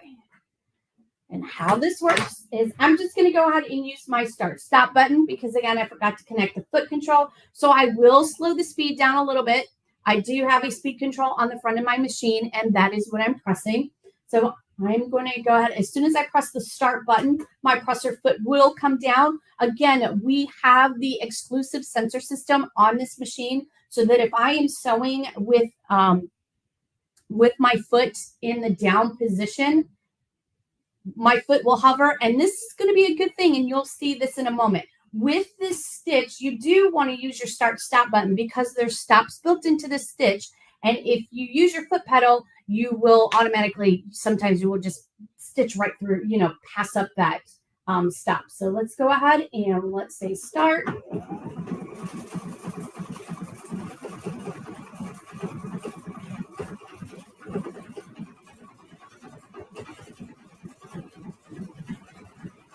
I probably could have used a faster stitching stitch.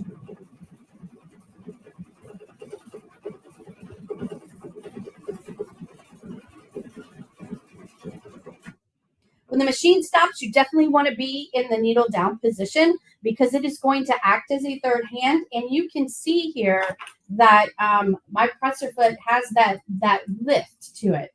And what you want to do is you want to take your scrap piece of fabric and you want to slide it in. I'm going to try to do this with one hand so that it's not in the way of the camera.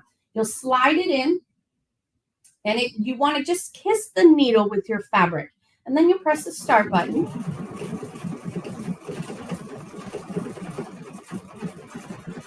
I'll do one more. It is a nice third hand, right? This machine does tell you so much. I like to say that if you didn't know how to sew, this machine will teach you how to sew. I'm able to see questions and comments as I'm sewing because this takes so long. Well, it doesn't take that long. Okay, I'm going to do one more. We're going to slide that in the back. I'm just kissing my needle. I'm going to touch the start button. And as I get going, it's going to be sewing, and then I'm going to touch my scissors button. And what that is going to do is going to finish the motif, tie it off, and cut it for me. And you want to touch the scissors button on the machine as you are sewing. That is important. If you touch the scissors button while it's just sitting still, it's just going to cut for you. It's just going to do the command that you're commanding it to do.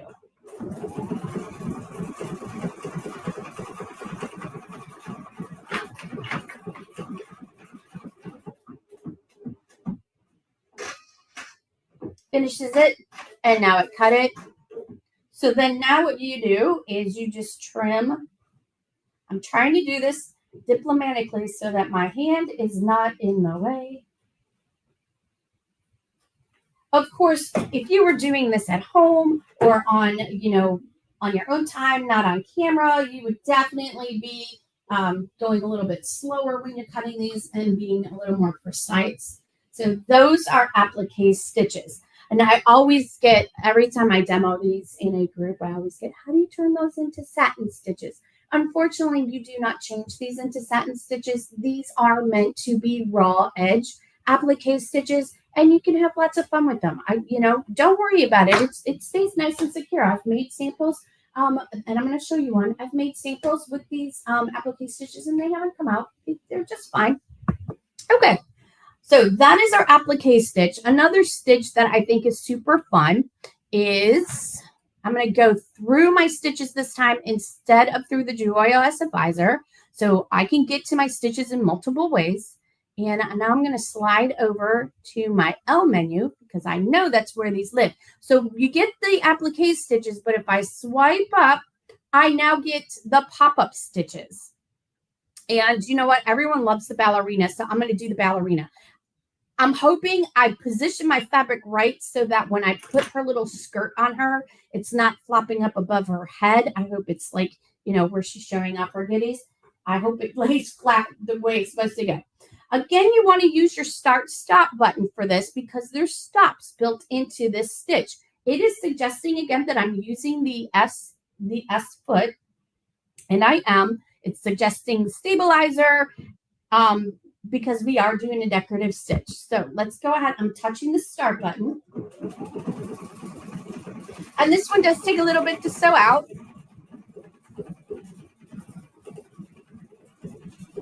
So if you have any questions, I'm half paying attention to what's going on under my needle and half watching the screen.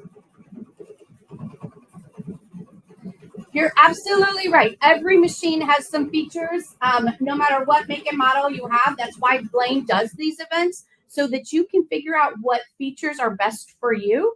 So now what we do, she's all stitched out. I'm grabbing a little piece of fabric here, and I'm going to rotate my fabric, okay?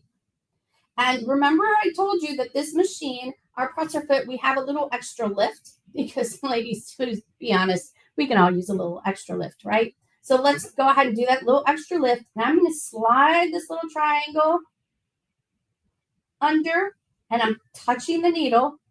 And this time I am going to put my presser foot down just to hold it into place. And when I press start, it's going to a little stitch into place. And then when I rotate it, just make sure she stays where it needs to be.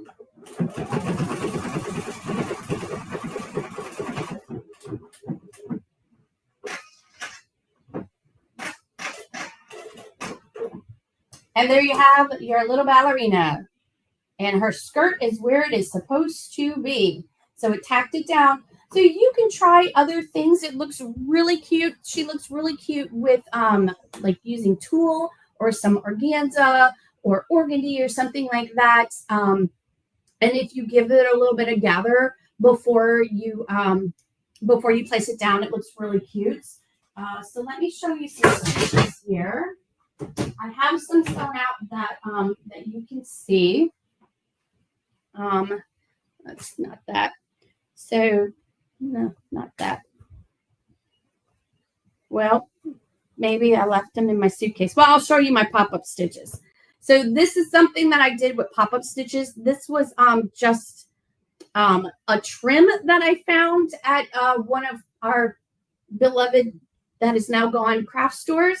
And it was on a piece of tulle and I just took it off the tulle. You can also try using some yarn, some bunches of DMC floss, the petals from an artificial flower. Just make sure there's no plastic still on that.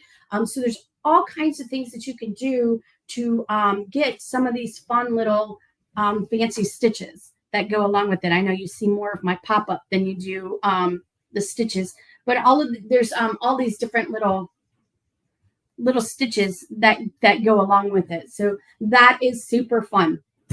Another one that I totally love, and it can be a little bit time consuming, so take a deep breath before you start doing this one. It is our sequence stitches.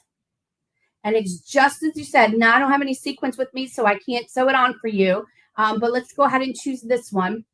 So what it will truly do is the machine will stop. And it's, if you notice, it has a little question mark up here in the foot. And I know you may not see it, but it's questioning me.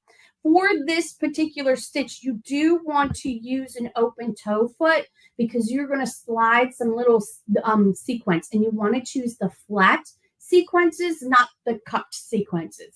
And I just find those out online, and I am by the gross in different colors. I've also bought them in different shapes. And when you buy a different shape, oh, please do a practice. Please do a practice. Do not pull out this funky shape and bring out your project that you have to have done tomorrow, and you're going to give it away, and you're going to try that new sequence. Don't do that. Give yourself at least 15 minutes to practice with that sequence so that you know exactly where you need to place it next to the needle. It's an ask me how I know. So anyway, this will do a sequence stitch. So again, you want to use your start-stop button for that. And you also want to sew with your needle in the down position to place that sequence. So I'll show you some of the sequence stitches that I already have stitched out. So these are really cool. I am in the process of making a 1920s flappers dress using these stitches and basically covering most of the fabric. It is something that I am working on when I get a chance because it is going to be very time consuming, but it is something that I am working on. Hopefully by the end of the year, I will be able to show it to you. So while I have these out, I'm going to go ahead and show you my little stitch outs of some other stitches that are on the machine. We also have, these are called Omni Motion stitches. These are larger stitches, and when you stitch these out, your feed dogs are going to move your fabric left and right. So they are larger than 9 millimeters, but we have the sideways motion on this machine. So those are that. And then we also have our single stitch motifs, and these go back quite a ways. I do remember having these on my designer diamond as well. So they do, I think they were on the designer one. I'm not quite sure, but they go back far, quite a distance. Back in history, and we like to add to the machine and not take away from what you're used to having on the machine. So these again are an omni motion. They are single motifs, and again your fabric is going to move left and right. And then these are not on that machine, so I'm not going to show it to you. So let me show you a sample here of what I did with some of those decorative stitches. So this is just a little toddler's outfit. Hopefully you can see it. I'll try and bring it back further. And then, so if you look close, I have, well, I'll get close to you. How's that? So you can see there, I have some applique stitches, I have some sequence stitches, and I have some other decorative stitches that I tried out on this. And I just chose the threads from the little dots that is in the fabric. We also have other decorative stitches. I'm going to show you this real quick. So this is a little doll dress. And I got to tell you, my husband was so impressed with the garment bag. And I'm like, what about what's in the garment bag? So impressed with the garment bag. Anyway, I made this a few years ago. And this is done with pretty much all decorative stitches, except for this. This was machine embroidery, but I made the lace using decorative stitches. And then I have a scallop hem.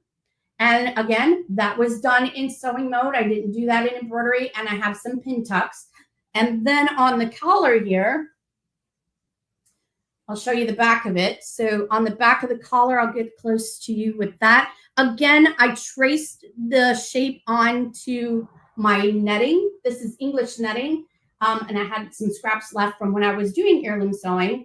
And I traced the shape onto the English netting, put some water-soluble stabilizer behind it, and then I used decorative stitches and scallops to go around it, and then I cut the shape out after it was already stitched. So maybe I should have done something fancy to the garment bag for my husband.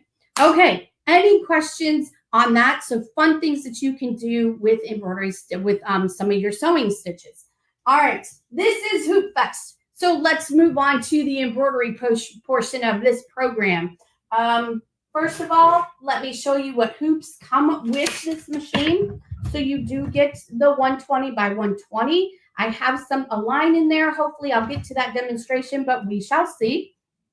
And then we have the 260 by 200 hoop. Again, I have this hooped up for a demonstration. And then we also have, and you can see I use this hoop a lot. It is the 360 by 260 hoop. So it's a good size hoop. So these three do come standard. And then of course you have all of those additional hoops that you can purchase from Sewing Machines Plus, like the magnetic hoops, the endless hoops, the quilters hoops, all of those different hoops that you can purchase all the way down to that teeny tiny little 40 millimeter hoop that I totally love. Okay, I'm going to switch this over. I don't know if I'm going to, you know what? I don't know. I left my screwdriver somewhere, so I'm not going to go ahead and hoop it up. I don't need to hoop up. So earlier this week, I showed you the Epic 3, and the Epic 3 has hoop scanning, correct? This machine doesn't have hoop scanning. However, it does have the app. We have the Creative 8 app. So in that app, we have, and I don't have a fancy system like Sarah does, so I'm just going to have to bring up my phone and show you my phone. So this is our Creative 8 app. And it is free to download. It is for Droid and for Mac iPhones. And I am going to go into, let's see if I can do this. I'm going to go into embroidery. And in embroidery, you will see a few different things there. My camera is like kind of fuzzy. Let me see if I can adjust that. That's better. Okay, so we have design placement, monitor, QR code creator, and photo stitch. So the monitor is if you want to stitch something up that's going to take quite some time to stitch out, you can walk away from your sewing machine. You could go do your dishes or your laundry or go out to dinner. I've been known to do that. I had a design that was going to take 4 hours to stitch out. It was a felting design. So I told my husband, I said, come on, let's go out to dinner. I had my phone with me. And because it was a felting design, there was no thread involved. So I knew I wasn't going to run out of thread or the thread's not going to break and there's no bobbin to worry about. So I'm like, yeah, come on, let's go out to dinner. And then when it was done, it just beeped at me. But what I want to show you is the design placement. And when it comes up, you do need to be connected to your sewing machine and the app at the same time. And you can see that right now the Ruby 90 is turned on. So I'm going to touch the Ruby 90. And now it turns into a camera. And this part you're not really going to see, but you'll take a picture of the hoop. And how I do this, and you're not going to see me do this, but I'm popping it on the floor. On the floor. Okay, and I took a picture of it. See, and you see my feet in there. That seems to be the easiest way for me to do that. So I am now going to bring my little marks. I don't know why I took it sideways, but we're just going to go with it. We're going to be quick about this. So what I'm doing right now was I honed in on the hoop itself to get rid of all of the background. And if I'm happy with it, then right here, I have the opportunity to send it. So I'm going to touch send, and then it's asking me, are you sure? And, you know, it's making sure this is the feature I want to do. And then I'm going to send it over. And then here on the screen, it says, do you want to allow your iPhone to send commands to this machine? And I'm going to say, well, yes, I do. And now it's going to go straight into embroidery mode. And I'm going to close up these. These are the built-in designs. And now you can see what I took a picture of is there on my screen. So you don't necessarily have to have the top-of-the-line machine to have hoop scanning when you also have this app. I will be honest with you, the app, you do need to do a little bit more finessing with it, with pulling those corners in to get where you need to be. Whereas when you have hoop scanning, it just scans the invertible area for you.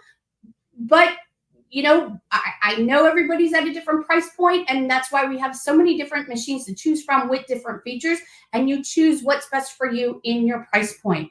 So now that I have this up on my screen, and I'm going to turn off my grid so it's not in my way, and all I did was just turn off my grid right here. This is showing me what hoop, and it's saying 360 by 260, but that's not, I think that's the one I said. In the app, you need to choose what hoop you have hooped up. And I wonder if that's why I wanted to take it sideways, but that's okay. So up here, we can bring in our sewing stitches into embroidery mode if we needed to. Here we have our fonts, and our fonts are, I think we have 6 different fonts, 7 different fonts in different sizes. We also have our built-in designs and our different categories. So let me go to a different category. So if I wanted to place something right in, now I don't know how this design is. Oh, there you go. So now I can place that right in there. I know it's like more of a quilting design, but I can also resize it to fit it. So I can resize it by scaling it 20% up or 20% down. But I also down here on the screen, and it's hard to see it because Blaine's wording is there. I'm going to tilt this, but right here, I can also resize right on the sewing machine. So I can take it bigger or smaller than 20% with using the resize. But if I just pull on the corners to change the size, that's just scaling it. And depending how far up or down you're going, that would work too. So there's that, bringing it into the hoop, which is such a wonderful, wonderful feature. I love having that ability to do that. You also have your other editing features. You have your horizontal and vertical, rotate, your duplicate. We can trash this. We have our move, our rotate. We can pan in the hoop. And I showed earlier that we have design applique and design shaping, which I brought in some stitches for that to create a shape with sewing stitches. So I would go back and look at the Ruby 90 that I did earlier if you didn't catch that this week, so that you can see those features. But this was something important that I wanted to show you, that you have that additional feature, and it is for free in the app. All you need to do is just make sure that your machine is connected to the internet. It's a benefit of having a Wi-Fi capable machine. And I can also send designs to the software if I need to, and then back, and just have all kinds of fun creativity with it. So the other thing I want to show you real quick was I hooped up my 120 by 120 hoop. On the last segment, when I was showing the Pfaff Creative 3.0. It had a 2-point precise positioning on it.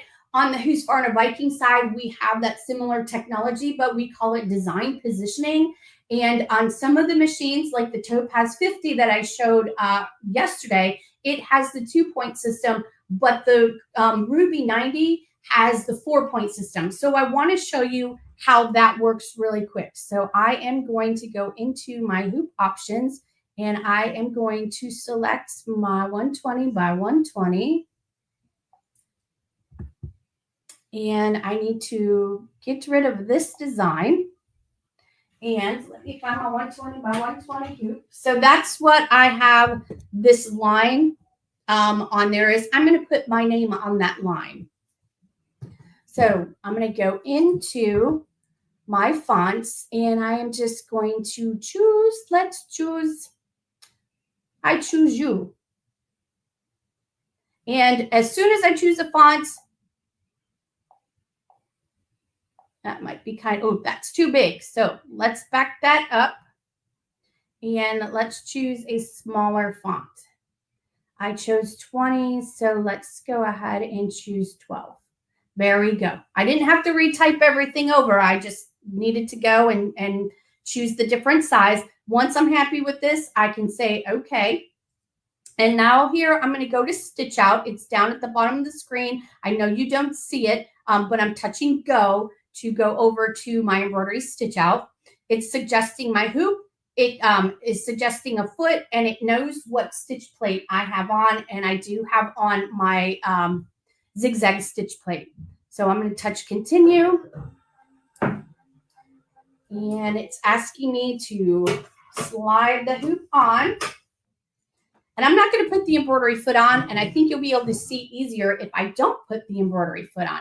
Right now, I am in ghost mode. And when I go over into design positioning, I really don't want to be in ghost mode. So right here is ghost mode. I'm going to turn that off so you can see all of my letters. And I'm going to close that up. And down here, I'm going to lift this up a little bit. Right here with this little flower with a bullseye in it, that is my design positioning. I'm going to touch that. And this takes me into my design positioning mode. And let me see if I can raise this just a little so that you can see what's happening. Okay, this is more important to see. So here are my steps. I have step 1 through 4, and it tells me right here what those steps are doing. The first one I want to do is I want to touch that step 1. And up here, my little cursor turns to like a turquoise color. And I know I want the end of my W right here. I want that to be on the line, okay? So I need to see it. So I can go ahead and I can zoom into it. See how close I can get to that? So now I'm using my control wheel, and I'm going to position where I want it to be, okay? All right, so I'm going to zoom back out, zoom back to hoop, and now I'm going to come here to step 2. And in step 2, that's where we need to go look at our hoop itself. And you can see here's the line, and right now here's my needle. If I were to touch go and start sewing, it's going to start sewing here, but I need to have that W right here on this line. 2 things I can do. I can click and drag this down. So if it's that far away, I am going to start with the click and drag. And let's see how close I got. I'm going to drop my needle. Not quite close enough. So now I will go back here, and I will use my control wheel, and I'm going to drop my needle, and there you have it. So we're on the line. Perfect, right? All right, I'm going to bring that needle back up. So now if I were to touch go, it will sew out down here, but it won't sew on a slant. So we need to go to step 3. Step 3 is going to bring up another little cursor, and I know I want my eye to be on the line. So I'm going to come down here. Let's zoom in and see where we're at. Let's go ahead and move this cursor a little bit so that more of that is on it. If we're happy with that, we'll zoom back to the hoop. Now we go to step 4. So touch step 4, and let me show you where we're at. Do you see where we're at? We need to be up here. What's going to happen is When I touch my control wheel here, it's going to start to move up. So this point is pivoting off of this point. And as I start, I always go in the wrong direction. So I could just click and drag it up if it is super far away. And the longer you hold this down, the faster it moves.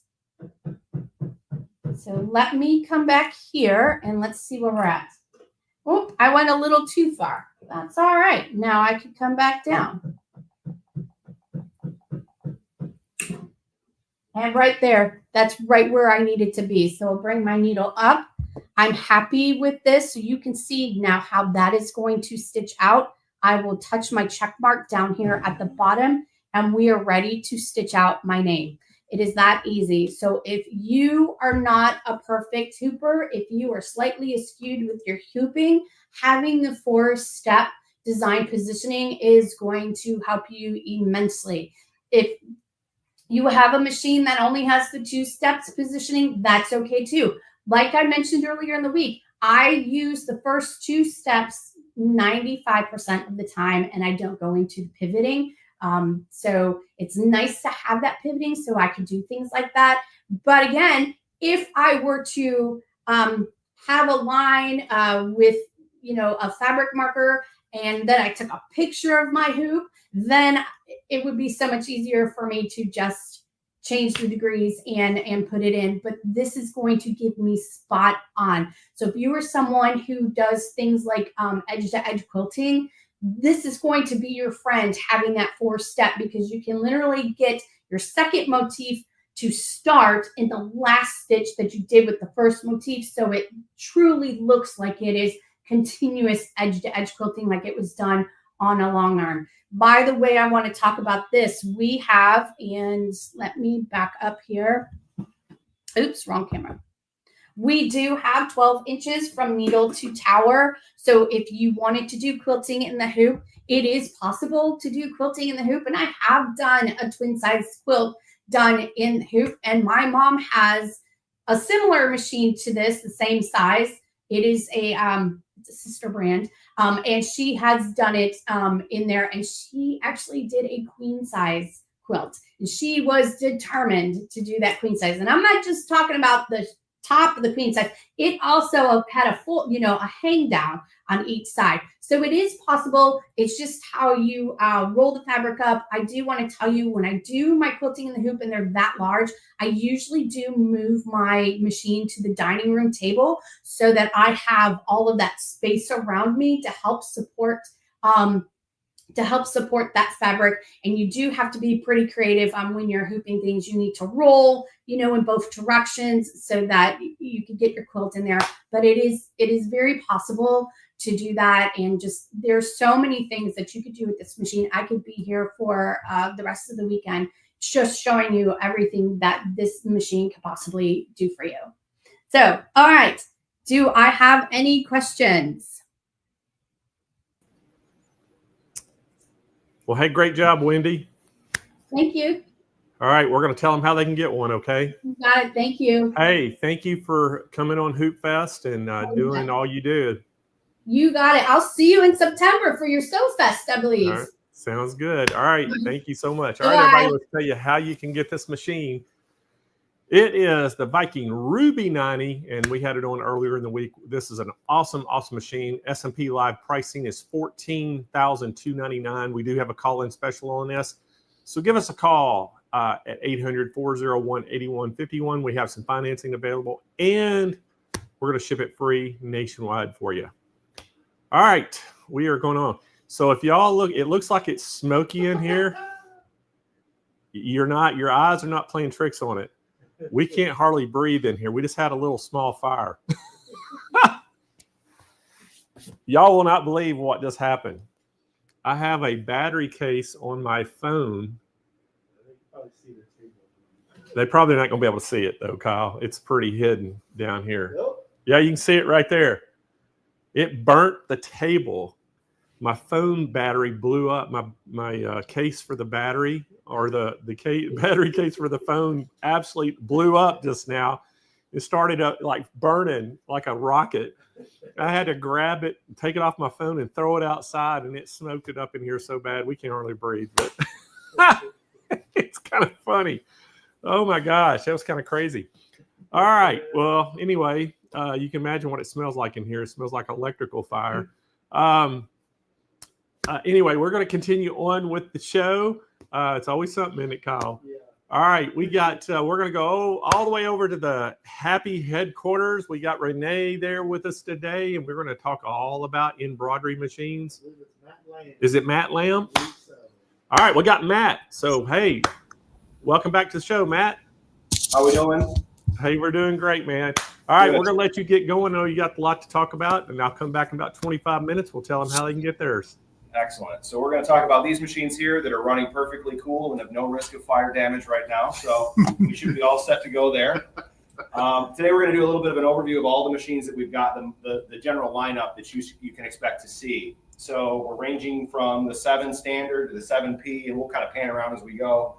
12 and the 215 needles. We don't have to do that now, but we can if you want. I'll step out of the way and let Renee do that. Sure. So you can see those are the 15 needle and then the second 15 needle. Loaded up with several different designs and several different things to see the versatility of these machines. So as we talked about, I'll step back over here and kind of look at this one. These machines are extremely capable and very, very versatile, and absolutely able to take all kinds of different third-party accessories like this Hoop Tech koozie clamp on this 7 standard. And then as we work around, we'll be able to you'll see all of the other clamps and things that we have, mighty hoops and all that stuff to show you just what these machines are capable of doing. I also want to let everybody know that Sanmar has been gracious enough to provide a lot of these garments that we're stitching on now, so you'll be able to see those when we get them done. But what I'm going to do is I'm going to go ahead and kind of finish out some of these things real quick and show you kind of how this works. So bear with us just a second. We'll let this stitch out for a few seconds, and we'll be able to see this one.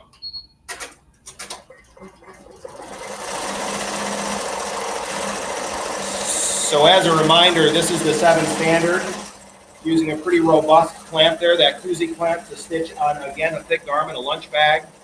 So absolutely a machine that you can throw anything at and it's going to take care of it for you. This is also good for other things, not necessarily koozies. Obviously, we're doing a lunch bag there, but this is strong enough to handle sneakers and all kinds of things like that, big, thick, robust materials. It'll hold it in place just where it needs to be so you can finish out the designs on stuff like that as well. So absolutely a great thing to think about also. Just about done. Once it that border, it's just about done. And then you can just pick it up by levering it open and slide right out. Put the next item on.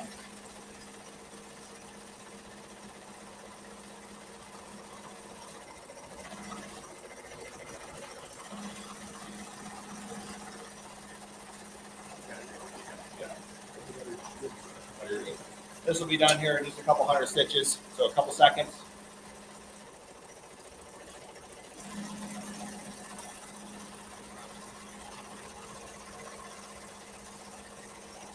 And again, these clamps are really good when you're trying to go through material that doesn't really want to bend around a traditional hoop that sandwiches in a double 90-degree bend.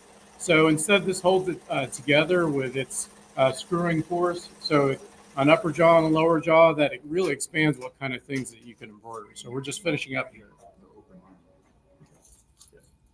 And also another highlight too is you'll notice that this is hanging in midair. So that arm is the only thing holding it up. So we can put golf bags, market totes that are really, really wide, much wider than the machine on there. And the machine can embroider left and right on there without it being blocked by a lot of things. And if you've noticed in a lot of the single needle, 6, 10 needle machines out there, they're great machines, but what the Happy brings to the table is this open design, so that if you are doing larger items, but you've got a restricted area or a small space where you're going to put this, you don't lose that capability to embroider on very large items. Absolutely. Unrestricted here, as you can see, kind of, if I step out of the way, kind of in this frame area here, and a footprint, a very firm base that keeps the machine planted on no bigger than a legal size piece of paper. Basically 8.5 by 14 is it. So very, very easy to do all kinds of wide garments, and then again with the open arm and the unrestricted movement here, you can hang your garments underneath and you're not going to do any damage or risk any issues with stuff snagging or anything of that nature. So this is the finished kind of lunch bag there. We'll see if I can get it in frame a little bit so you can see. Super easy. Took care of that without a problem right through that little pouch. So it'll do even larger design there. It's just something we can throw up and show very quickly. Yeah. So the next one up from this 7 standard is the 7P, which we'll pan to next. So that is exactly the same machine as the one we just focused on, but it's got an upgraded motor. So it'll run just a little bit faster for you, but still, again, very capable, probably a little bit more capable than the other one, but still, again, unrestricted width kind of platform here and the same base, firmly in place. So we'll stitch a little bit here left on the structured cap. We're going to do the 3D foam on this right now, kind of show you how that works. It's pretty easy enough. So.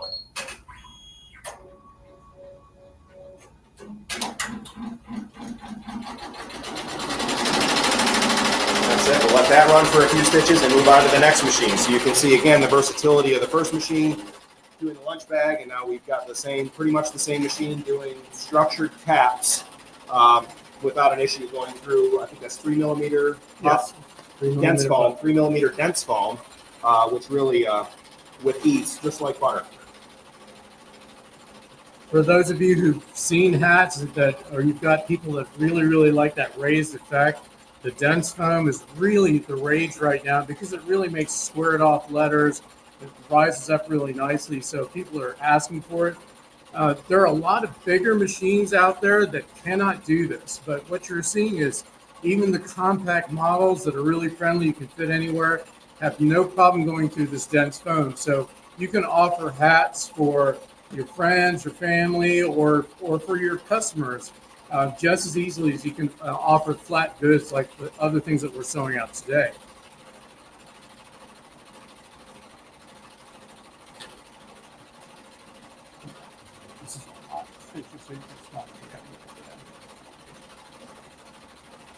All right, so you get the idea with that one. Now I'll show you what that design, and we did this a couple of days ago as well. You can see what that looks like when it's done. The detail work on this design is pretty incredible with the handle. And then again, you can see that thickness of that foam there after it's been stitched on there. And that is an auto cap, which is structured very similar to other brands out there. It's got that substrate in there that for some folks causes some trouble, but for our machines, it seems to do just fine, just well, without issue, as I mentioned, just like butter. So the next one we've got again another third-party accessory with Mighty Hoops that everybody loves on the 12 needle. Stitching this guy here, which is one of the seat cushions that you can get, the travel cushions for stadium seats. And again, that's doing the same thing. I'll show you, this will stitch for a little bit, and then I'll show you one of the kind of cool features of all the machines to show you just how easy it is to transition from one design to the next, even in the middle of a job.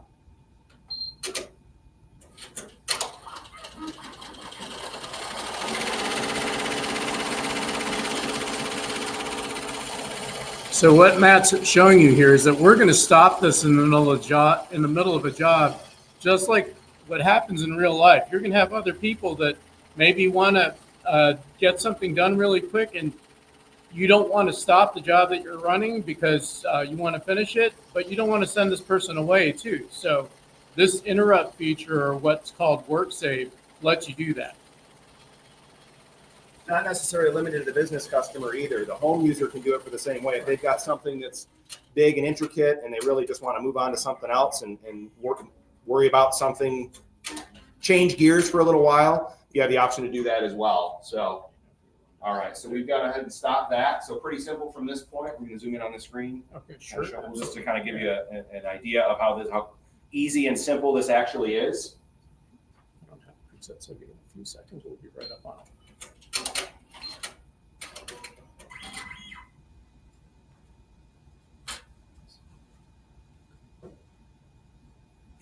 All right, ready? Mm-hmm. All right, so we're going to just stop it. Just one button press. Push OK. And then we're going to load our next design. We'll actually pull this off here in a second, but we're going to load our next design and get it prepared. So, that one button press just saved the design with the hoop position and everything. So he's setting up the next job without having a care in the world as to whether that's going to have to line up again or not. The machine will do that all by itself. He's setting up a completely different job with a completely different hoop, and you're going to see that this is now, we're going to go ahead and just start running it and take this hoop off of here. Now, don't take it out of the hoop, but you don't have to worry about anything else as far as realigning it. The machine will do the work, as you'll see in a few seconds.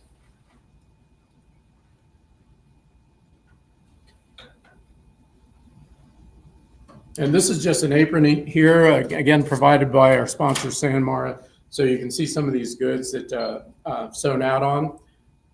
And go ahead, Matt, take it away.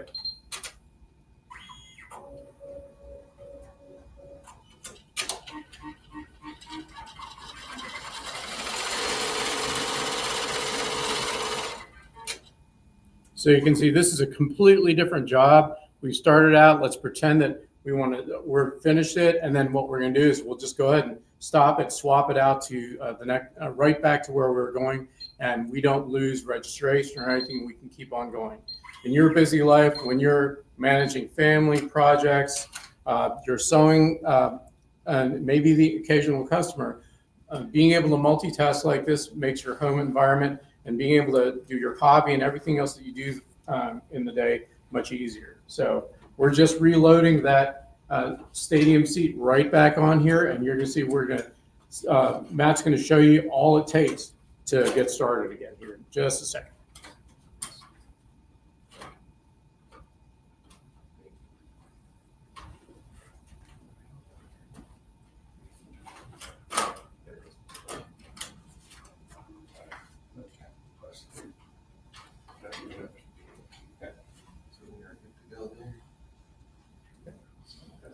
So now we are ready to go. So he's about to hit the resume button. Did you hit the resume button? Oh, you did. Okay, Yeah, good. we're good to go. All right. So all he did was hit one button, and it's going to pick right up where it left off.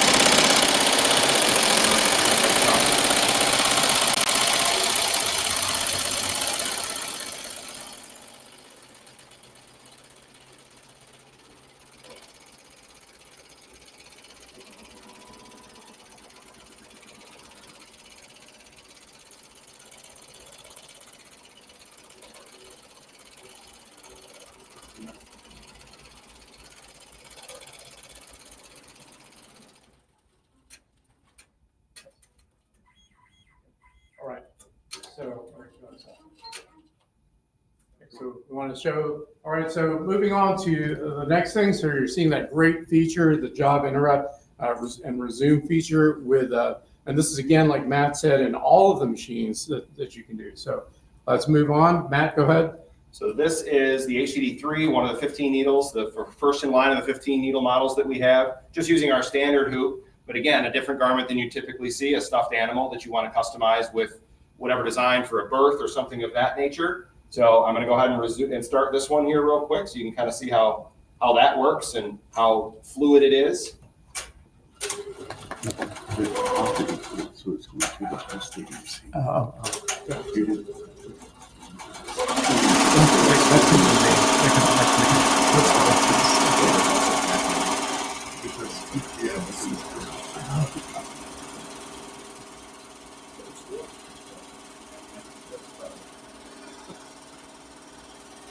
So what's special about this is that we're showing a conventional hoop. This particular 5 3/4 inch round hoop comes with every model Happy machine. But what we're highlighting here is the narrow arm that's underneath here. And so that lets us take the stuffing. You've seen these embroidery buddies. You can get them in a lot of places. Put the stuffing pot out, and you can slide that around the narrow arm, and you can get quite a big sewing field on that belly. So that's really popular. This is actually a real job that I personally did on a Happy machine, and this is for a relative. They just had a newborn baby, so they put the weight and the name. Cute little saying, our hearts are full. You can imagine how sentimental and wonderful this is. So just being able to do this on stuffed animals just gives you a nice creative dimension. So we've been sewing this out for a little while here, and then probably finish this out at some point during this discussion here so that you can see the cute little lettering that we have going on here. It was a huge hit when we presented it to the family.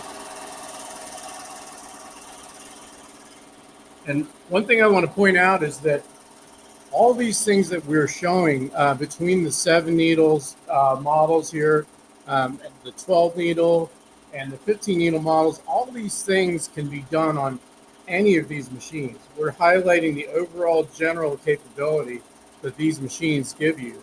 And then of course, we hope that as you buy these through Sewing Machines Plus, that you see that there's different size machines for whatever your size projects, your size ambitions, and what you want to get done, but they're all capable of doing a wide variety of items like this.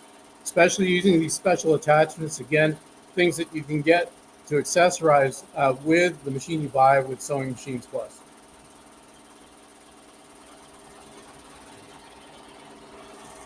So this one's just about done, a couple hundred stitches, and we'll move on to the next 15 needle to show you that it does karate belts in this case, or dog collars, or something with another accessory.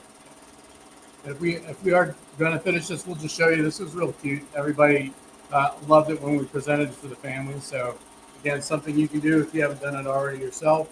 But it's, again, super easy, whether we do it on this little 7 needle and 12 needle or the big 15 needle.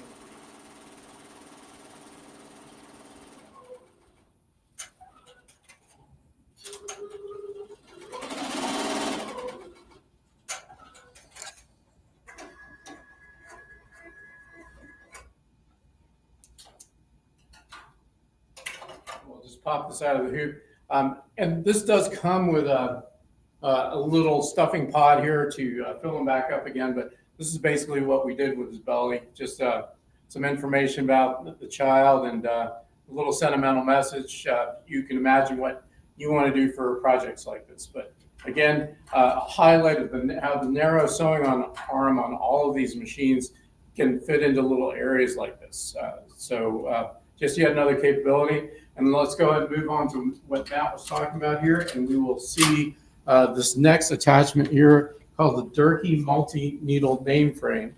So let's move on to our next machine. All right. So you can kind of see this is a standard issue karate belt, if you will. So it's got the thickness there. Not sure exactly, it's probably 5 or 6 millimeters anyway. We're just going to show you how easily that does, how this works on this machine. Again, no problem at all. It'll stitch through this without an issue. And this is versatile. You can do all kinds of different things with it. Like I mentioned, karate belts. You can do dog collars. Name tapes for military uniforms. Firefighter name tapes, police name tapes, lanyards for school, key tags, pageant ribbons.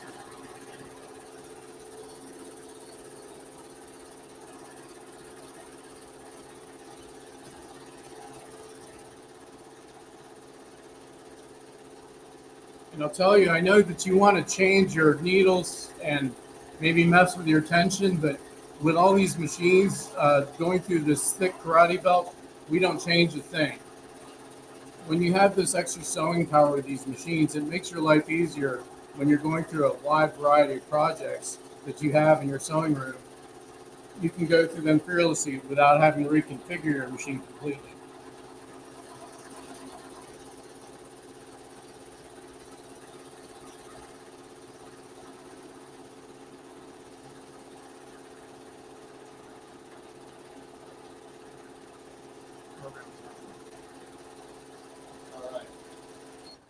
So overall, you get the idea of that. So I think we're going to open it up now for the next couple of minutes to see if anybody's got any questions or they want to see anything that. You cut off the power.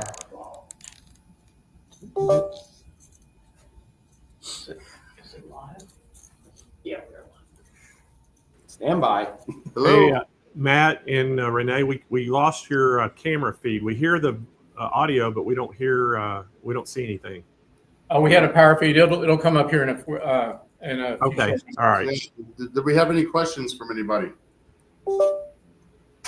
Yeah. If anybody's got any questions, go ahead and put them in the chat right now for us. How often do they have to be serviced? Service is pretty simple as far as that goes. Really, it's about a daily and a weekly. From a common standpoint, you're going to oil the bobbin case underneath once a day, and the needle bar about once a week. Other than that, any other major maintenance isn't really required. It offers seal bearings and things like that, so it's designed to be very low maintenance operation. So Yeah, there's no need to take it to the dealer every 6 or 12 months because of the encase. It's like a modern car. Everything's encased. So you won't see a happy tech for, especially in a home use, to 10, 12 years down the road. Okay. Perfect. Oh, we got y'all. well, no, kind of. We have webcam looking at the big cam. We can select the settings. Stand by. Let's see here. And then choose. We're very good at embroidery, Blaine, but we're not very good at cameras. Yeah. And computers. Hey, that's all that matters. All that matters is y'all are good at embroidery. There we go. We got you back on. Touch up my appearance. As What'll far it as do? needles, they take just the standard Rose Beckert needles, every size, 75, 11, 80, whatever. Yeah, 8012, anything like that. You can even get bigger ones. Like I've got a gentleman that uses these machines for pretty specialty application that uses 116s and does just fine. So he actually uses those on a stretch machine that we featured a couple of days ago, doing a pretty unique applied practice for circuitry, as a matter of fact. So kind of a cool concept there.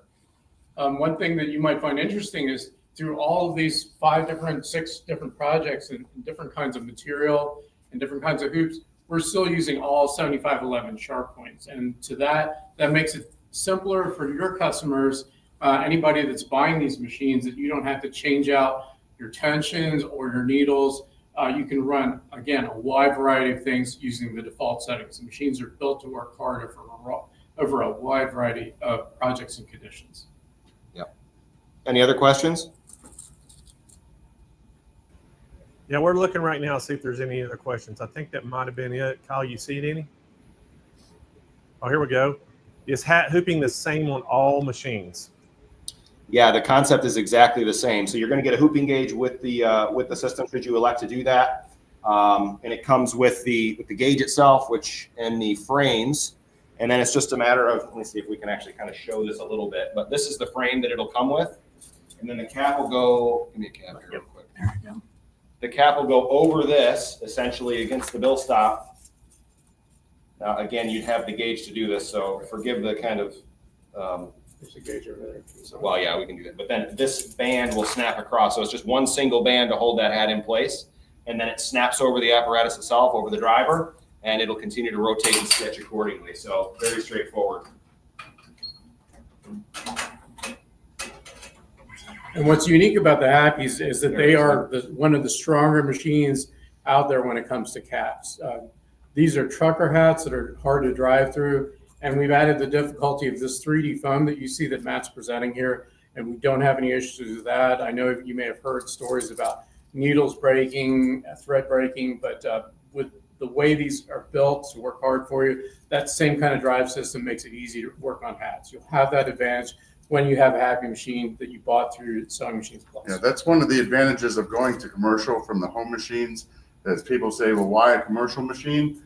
It's going to have the power to go through just about anything. It's going to have the ease of use because we have to be able to train operators very quickly to operate the machine. So it's got the easiest touchscreen, and maintenance is, other than the oilings that the machine tells you what to do, there is no 6 or 12 month maintenance on these because they're built to go in a commercial environment. Agreed. It would be a wonderful thing. All right, we have another question that came up. It said, well, it went away. Oh, are Happy techs all over US? There are. We have both our employees as well as a third-party network of technicians trained to work on these machines, as well as some that are through our affiliate network like Blaine that can make sure these machines are serviced as needed. So downtime is limited in that respect. You shouldn't have an issue. Okay. All right, fantastic. All right, guys, looks like that may be all the questions. And thank y'all. We'll see y'all back here in just a little while. And we're going to tell them how they can get one of the Happies for their very own.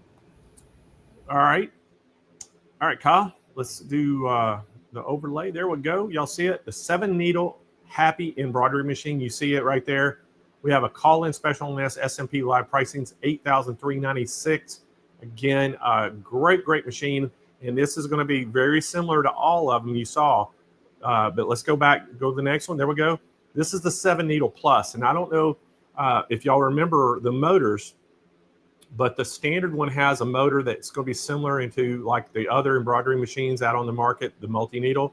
But the plus has that big commercial motor, just like all the 12 and 15 does. And it's made to last a lot longer and run a lot more continuously at a time. So you can pretty much, run the Pro or the Plus version 24 hours a day. Again, $11,396 on that. And then this is the big 15 embroidery with it's $18,396 again. That big motor in it. It's got, the 15 needles. And again, these are all industrial rated machines, fantastic machines. Again, financing is available on these. Give us a call right now, 800-401-8151, and we'll see if we can get one set up for you. All right, we're going to continue with the show. And next up, we got Baby Lock in the house. We've got Casey Cartmel. Casey started sewing 4 years ago, knowing nothing at all. And in that time, she's come to love how to sew, and how her sewing skills have connect to one another. Sewing opens the door for her creativity. Nothing is impossible to make without a little imagination and thought. She said, she also loves how technology is making the mark and having an impact. So y'all give a huge SMP Nation welcome to Casey Cartmel. Hey, Casey. Hello, can you hear me? Hey, great. How you doing, Cassie? I'm good. How are you? Doing great. Glad to have you back on the show. And I know you got a great machine to show us, so I'm going to let you get going on it. We'll come back here in about 25 minutes and tell them how they can get one of their very own. Okie dokie. Hi guys, I'm the Baby Lock educator, and today I'm going to show you the Baby Lock Soprano.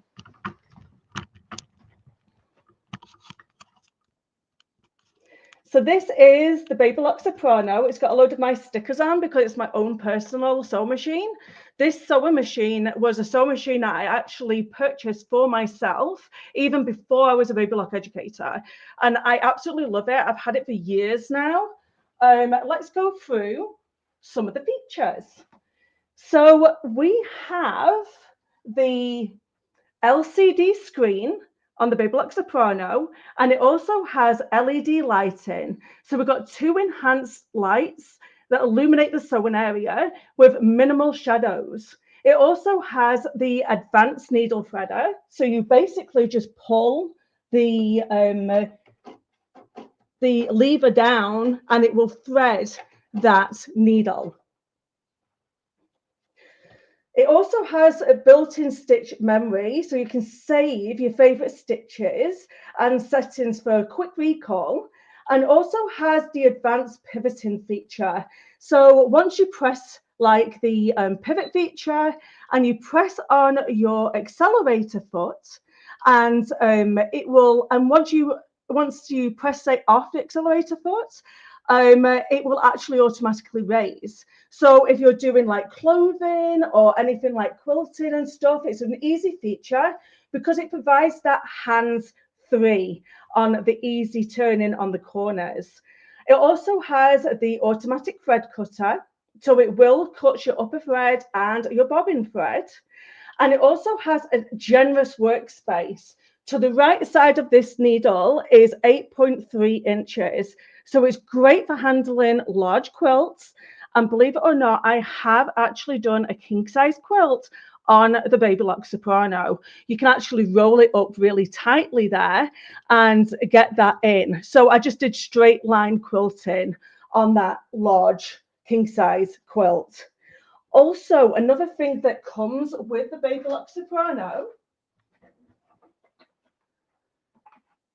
is this table. So you've got the extension table that comes with. So basically, you will pull out this part here, and then you put on your extension table. So when you're doing your quilting, you've got the extra space, and that's for free. You don't have to pay any extra. It comes with the machine. How amazing is that? So I'm going to put this back on here. And also at the back, you've got the switch that you can switch to make them feed dogs go up and down. And also we've got the apartment here. I've actually taken all the feet away because I want to go through all of the feet that come with this machine, because you're going to be mind blown. So, oh, and before I move away from this here, we also have the knee raiser to allow that foot to go up and down, and it will also change the width of the stitches to make them wider or narrower on your decorative stitches. So let's go through the sewing feet that come with this machine. There's a lot. So we have this foot here, which is the stitch guide foot. We also have a zipper foot and piping foot. I actually favor this one over the other zipper foot, because you can actually move this from side to side. So you don't have to keep taking it off all the time. You just move it from side to side. Then you've got your regular zipper foot. There is the overcasting foot, a blind stitch foot, open toe foot,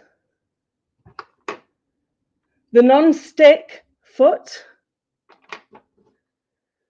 1/4-inch foots for quilting, and it's got the guide there. This is my best friend whenever I'm doing any quilting. We've got the walking foot, and then this comes with a guide.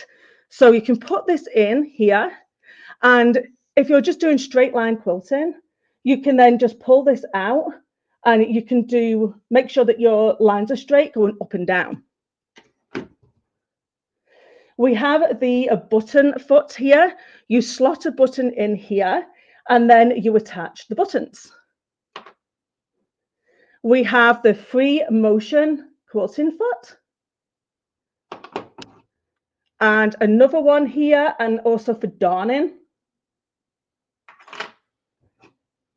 You regular just J foots for regular sewing. Am I losing you guys yet? There's so many feet. You've got the buttonhole foot. You've got this monogramming foot for doing applique. And we've also got this echo foot. So this is for when you're doing your echo stitching, and you move it along and just make it wider and wider and wider. This is really useful as well. So I'm just going to move these feet out of the way a second. Can you believe how many feet come with this machine? It's a quilting, sewing machine, garment machine. It's a great intermediate sewing machine. So now let's go back to the machine, and I'm going to show you just how many decorative stitches are on this machine. There is a crazy amount of stitches here.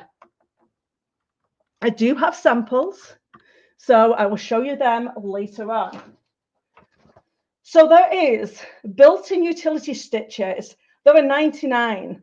Built-in combined utility stitches, there are 58. Built-in cross stitches, 14. Built-in decorative stitches, 9. Built-in satin stitches, 17. Built-in one-step buttonholes, 10. There is so much on this machine that it's one of the machines where you want to pay the extra for because you don't want to grow out of it. Sometimes when you choose a really basic machine, you grow out of it too much. You're not going to grow out of this machine. It's going to be it could even be your second machine for doing quilts. It slipped me. Quilt retreats. It's a great one for doing quilt retreats. Also on this particular machine, we have the automatic fabric sensor system. So on the Baby Lock Soprano, it's a smart built-in feature that automatically adjusts both the pressure and the tension. So in real time, based on the thickness of the type of fabric you're sewing and quilting, that means whether you're working on delicate silks or bulky denims or thick quilt seams, the system senses the changes and adjusts the settings so you don't have to, resulting in consistency balanced, high quality stitches without the need for any manual tweaking. So this machine weighs 21.3 pounds. And I've said it comes with that quilting extension table. The Baby Lock Soprano is perfect for intermediate and advanced sewers and quilters who want a powerful computerized machine with smart automated premium quality features, but without jumping into high-end embroidery territory. So you're going to be confident with this sewing machine, and you want more features, you want better control, and you want room to grow, like I said. So you're ready to So if you are ready to upgrade from a basic machine or a mechanical machine, this is the perfect machine for you, the Baby Lock Soprano. Like I said, we have a large workpiece, 8.3 inches from the right side of the needle. We've got the extension table, we've got free motion quilting capacities to make it ideal for piecing, quilting, and applique. So you've got a built-in walking foot and pivot feature function to help with your bulky layers in your corners, advanced tension and pressure systems, beautiful even stitches on blocks and binding. Sews everything from lightweight knits to heavy denim with the automatic fabric sensor system. Precision features like the needle stop down, the knee lift, and the speed control. And it's great for someone serious about learning or turning sewing into a business or long-term hobby. There's tons of stitch options without it being overwhelming. So I have some samples that I really want to show you.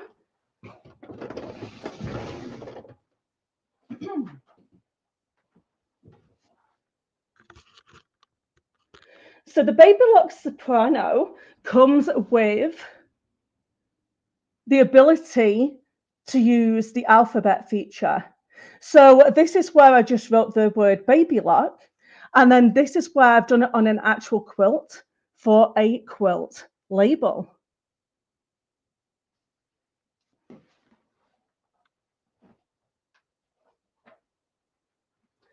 I've done this as another sample. It does some really great hand-stitched look. There's only one on this machine, but it kind of gives you that sashiko look of the on fabric. So that would look great as a pouch or on a bag. Lots of different things that you could use that for.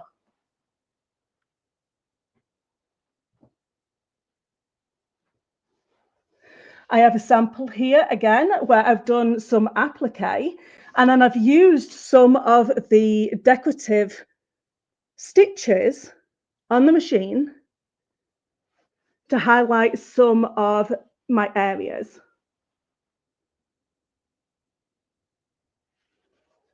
The Baby Lock Soprano stitches out absolutely perfectly.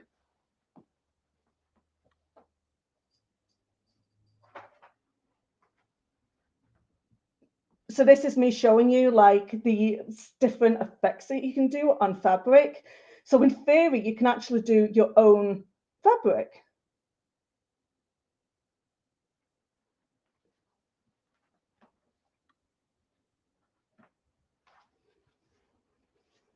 These are some of the stitch outs of them beautiful decorative stitches.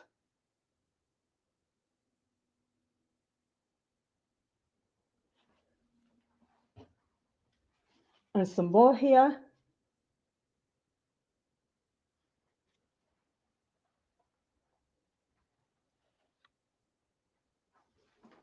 Then I just got myself a little child's skirt here, and I just did some decorative stitches on the child's skirt on the denim. And that one there is holographic thread. Handles holographic threads so easily.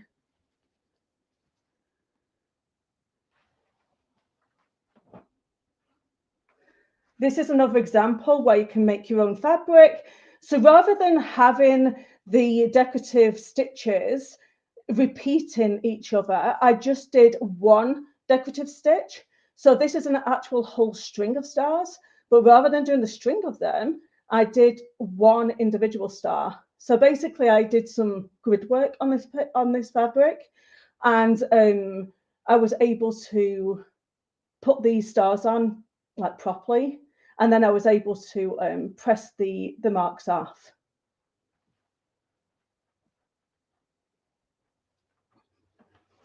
And also I did a lady's blouse here, and then I used the decorative stitches to make the collar look really pretty.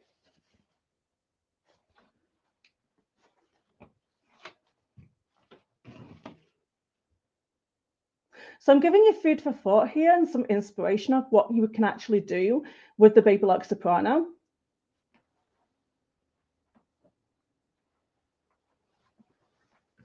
Then I got another child's jacket here, and then I used some wool and I put some applique on the back of the jacket, and I used them stitches that are on the machine for applique.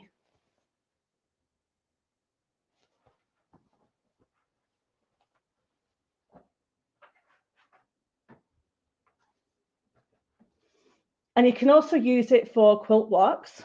So this is where I've used the decorative stitches and kind of like stitched in the ditch with them rather than quilting.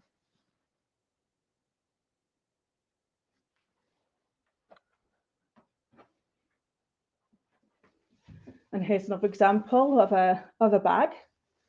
And then rather than quilting, I just did stitch in a ditch.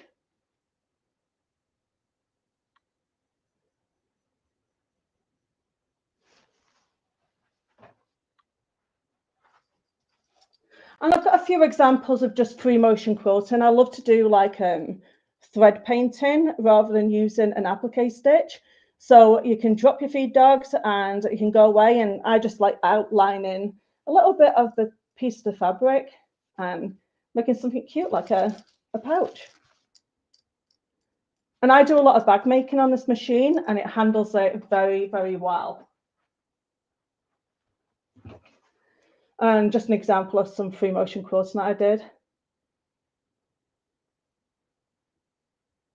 This machine's great for free motion quilting.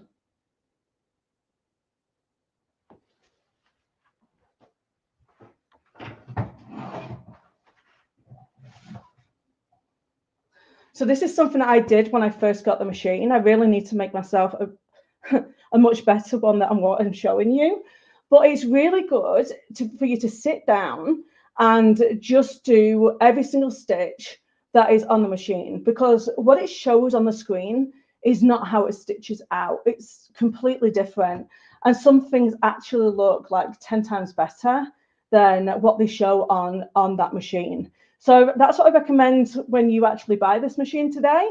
So you're going to sit in your sewing rooms and you're going to stitch out some pieces of fabric, so you have yourself a reference.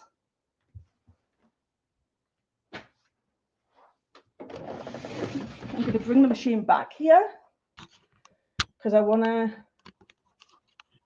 Another thing that this machine comes with is a horizontal spool pin, and you place it on where your bobbin is.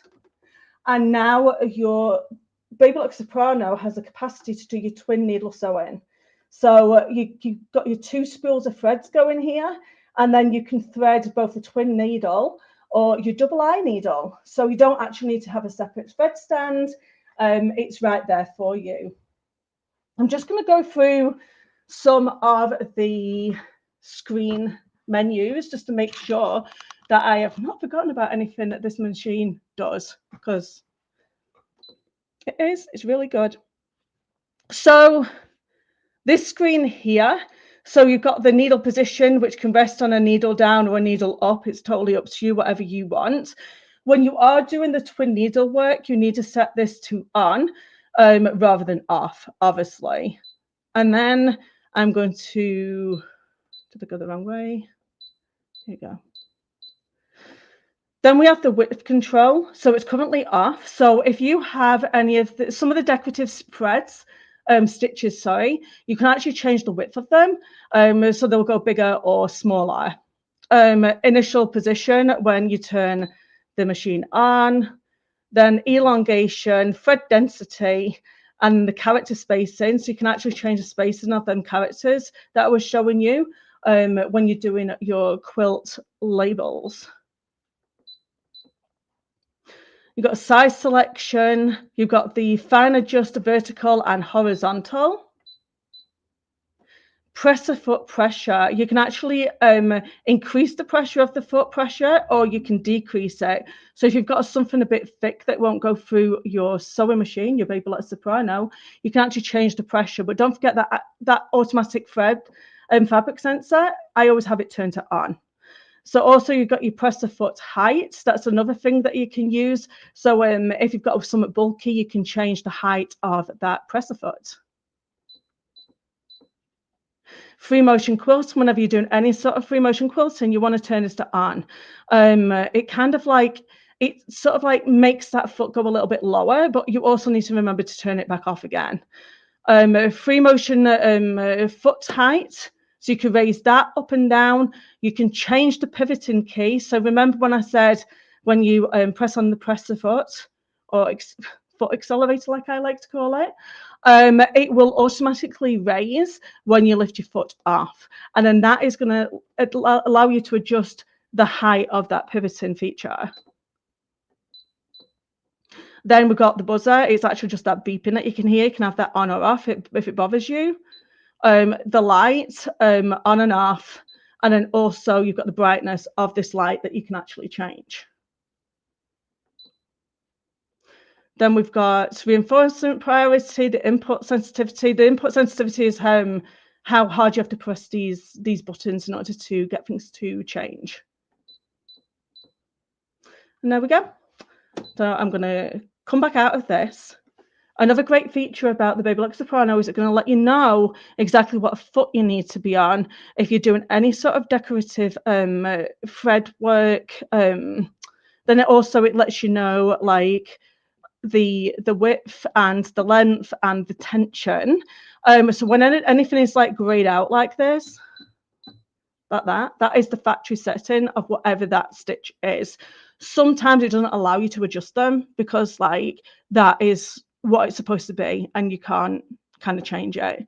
So you've got the mirror feature, you've got the this is what I was talking about, where you can change whether you want it to be like an additional, like a long row of hearts, or you want just one row of hearts. And this is another great feature when you're doing your decorative stitching. You can actually, when you come to the end of your project, you can actually press this to show just like the one heart. So if I do this here, it's going to just do the one stitch. So if you come to the end, you could just do the one stitch and it will finish that stitch completely. So there's no guesswork in there. And also this is so you can add different, you can actually add, like you could do a straight stitch, you could do a heart, you could do like loads of different things. So you can actually program your own decorative stitches. So this here that's lit up is the pivot key. This here is the reinforcement stitch. So when you have all these on, once you press the reverse key, it will stitch forward and then reverse over, locking that stitch in automatically for you. And then it will also cut off your thread at the end. Honestly, such an amazing machine. It is awesome. I love the Baby Lock Soprano and I still use her. I've got the Baby Lock Altair 2 and I still use my Baby Lock Soprano. Is there anything else? Oh, multi-directional options as well. So if you want to sew on a patch, and I'll show you here. So right here, down at the bottom, you can actually have this machine where it will, if you've got a patch like a square, you can have it stitched to the left, and then you can have it stitched down, you can have it stitched to the right, and you can have it stitched up. So let's say you're putting a patch on a shirt or whatever, you don't actually have to take it out of the sleeve. You can make the machine stitch to the directions that you want it to stitch to. So yeah, I think I've pretty much covered the Baby Lock Soprano. So the Soprano is for somebody who wants a dependable, versatile machine that's packed with automation, stitch options, and quilting tools. But this easy to learn and it's easy to grow with without stepping into embroidery machine prices. So I'm going to point it back to my pretty face. Well, hey, thank you, Cassie. Great job. Thank you. And enjoy having you on. Well, I'm sure we'll have you again soon. So let me tell them how they can get their Soprano. Thank you. Bye, guys. All right. Talk to you later. All right, everybody. Let's look at the Baby Lock Soprano. This is SMP live pricing of $2,499. Such a great machine. Again, y'all know the quality from Baby Lock. This is a call-in special, though. So give us a call at 800-401-8151. And we're also going to, I think they got some special financing available for that. So just, you have to ask them about that if you need it. But make sure you call them, and we're going to ship this nationwide absolutely free. All right, guys, we are to our second educational session of the day. We have your favorite, Carly Bell, coming in the house. And Carly is the creator and owner of the CarlyBell.com, who loves teaching how to make beautiful things on embroidery machine. On her YouTube channel and website, she shares tutorials and many different types of machine embroidery. We also sell a couple of her classes on our website that about embroidery, beginners and advanced. I would highly recommend you check those out.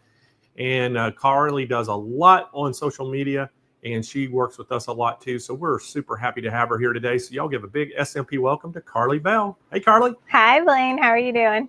I am doing great, other than the fire that broke out in our studio. A fire? Yeah.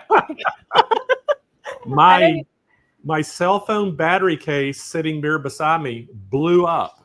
Oh my God.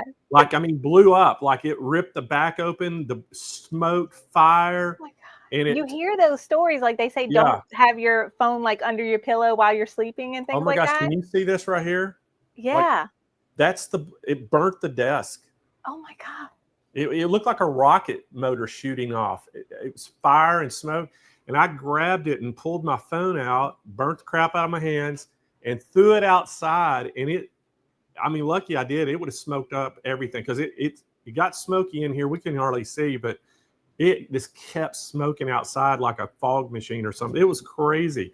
And me and Kyle was sitting there thinking, man, if that had been in my pocket, I'd be on the way to the emergency room. Yes. Well, thank God it was on the table.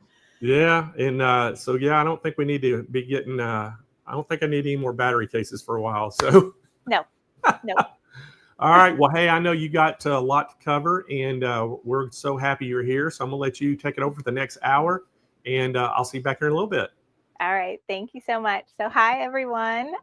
Today, I'm going to be talking to you all about embroidery software, and specifically In-Brilliance embroidery software. So let me change you over to my computer real quick. So now y'all should see my computer screen. Oh, wait, let me move that. There we go. Maybe that's a little better. Ta-da. Okay. So when I first got into embroidery, I honestly had no clue that I needed special software in order to really accomplish the kinds of projects that I wanted to make. And I want to say, I think a lot of people will get into embroidery and get an embroidery machine and may think that they are limited to what is actually on the machine when they get started. So that's what I want to bring to your attention today, that there is a vast, beautiful universe of embroidery designs that we can get online. And I want to show you how you can use embroidery software to combine things and tweak things and create new things and get a lot more out of your embroidery machine other than the designs that are already loaded on it and the fonts that are already loaded on it. Okay. So let's see. And one thing that I think people don't realize as well is they will purchase embroidery designs online and their computer won't open it. And just like with any other digital art, computer software is required not only to create it, but also to manipulate it. And as of right now, computers have no idea what embroidery files are. Embroidery files are not universal like a picture or sound or a movie kind of file, like a JPEG, a PNG, a MP3, MP4. Your computer doesn't know what to do with a PES file. So that's where software really comes into play and helps and tells your computer how to view it, how to open it. All right. And not only will this software help your computer to recognize an embroidery file, but also to edit and change it to fit your unique project vision. And then there are some embroidery software programs that actually allow you to create new embroidery designs from scratch, and that is called digitizing. So a lot of times I'll have people ask in my my Facebook group that I use to help beginners with machine embroidery, how can I turn this picture into an embroidery file? And I'll say right off the bat, it's not as easy as a click of a button, unfortunately. And that is a process called digitizing. So today I'm going to tell you about several different programs that In-Brilliance offers, and then I'm going to go into the program and show you a few examples of things that you can do with it. And then I wanted to mention that, you know, we're talking about the software and editing embroidery designs. Now, machines usually do have some built-in editing capabilities. Like normally when you load a design on a machine, you can rotate it, you can move it, you can resize it a little bit. And even with some machines, you can combine two designs together. And that's a lot of what I do using software. But for me personally, it's a lot easier to do on my computer than it is on my screen. And that's all going to be based on the size screen that your embroidery machine has. So for instance, when I first started off, my machine screen was like 3 inches and it was in grayscale. It wasn't even in color. So I barely could even see the designs that I uploaded onto it. But now I have a Stellaire, and it has a beautiful like 10 or 11 inch screen, and there's a lot that I could do on it. However, I still like using a mouse in my computer, and I have much more capabilities of things that I can do using software versus the built-in machine editing. All right, so why software is so important. So these are just a few lists of things that I use embroidery software for. Number one, just to open up the design on my computer so I can see it. And then I can visualize each step of the design. I'm going to show you the properties panel within the software. It allows you to click on every single step and highlight it so I can see all 25 steps of a design if I want to click through each one and see it ahead of time. I can change colors of the steps in the designs. Now, that's not going to change anything as far as your machine goes, especially if you're working on a single needle machine. You are the one physically changing the colors as you get through those steps. But say I got a design and in my head, I'm like, I want to do a whole different color scheme. This helps me visualize it. I could just with a few clicks of a button, I could change step colors and I can visualize that design now in a totally different color scheme. I can edit the size of designs. And with the program, it does recalculate the stitches so that if you have a design that's 10,000 stitches, say normally, and you shrink it, it will be less now. And if you increase it, it will be more stitches. And it does so in a way that I think works really well. And then I'll tell you, there are times where designs don't like to be resized. So it kind of depends on the digitizing. We can merge different designs together. This was one of the main reasons I got software to begin with. We can add lettering and use embroidery fonts with ease. We can align and distribute spacing precisely between different elements. This is something I find is very tedious to do on a machine by hand, but I can make sure everything's lined up, you know, everything's like even on the bottom, spaced accordingly, all fairly easily. We can also delete and rearrange steps. I do this all the time. I can color sort if I'm stitching multiple. So say I'm stitching a patch or even combining designs that have some of the same color. Instead of constantly going back and forth between colors, I can have the software color sort it for me so I have the least amount of thread changes or least amount of steps as possible. We can create a thread stop in the middle of a color or a step if needed, if we want to separate something. We can split designs using multi-positionable hoops. If you have a smaller brother or baby lock machine that like the max embroidery field is 4x4 or the max embroidery field is 5x7, those machines come with or have the option to get a multi-positionable hoop to help increase your embroidery field. So like on my old brother PE 800, the max embroidery field is 5x7, but I could get a 5x12 hoop and hoop something large, but the software would help me split a design in two pieces so that you could not tell that I did it in two separate hoopings. That's a really cool feature. And another thing we can do is remove overlapping stitches. So we can help reduce density in some places. If we're combining designs and they have a spot where they overlap, we can remove those stitches underneath, and it's called remove hidden stitches.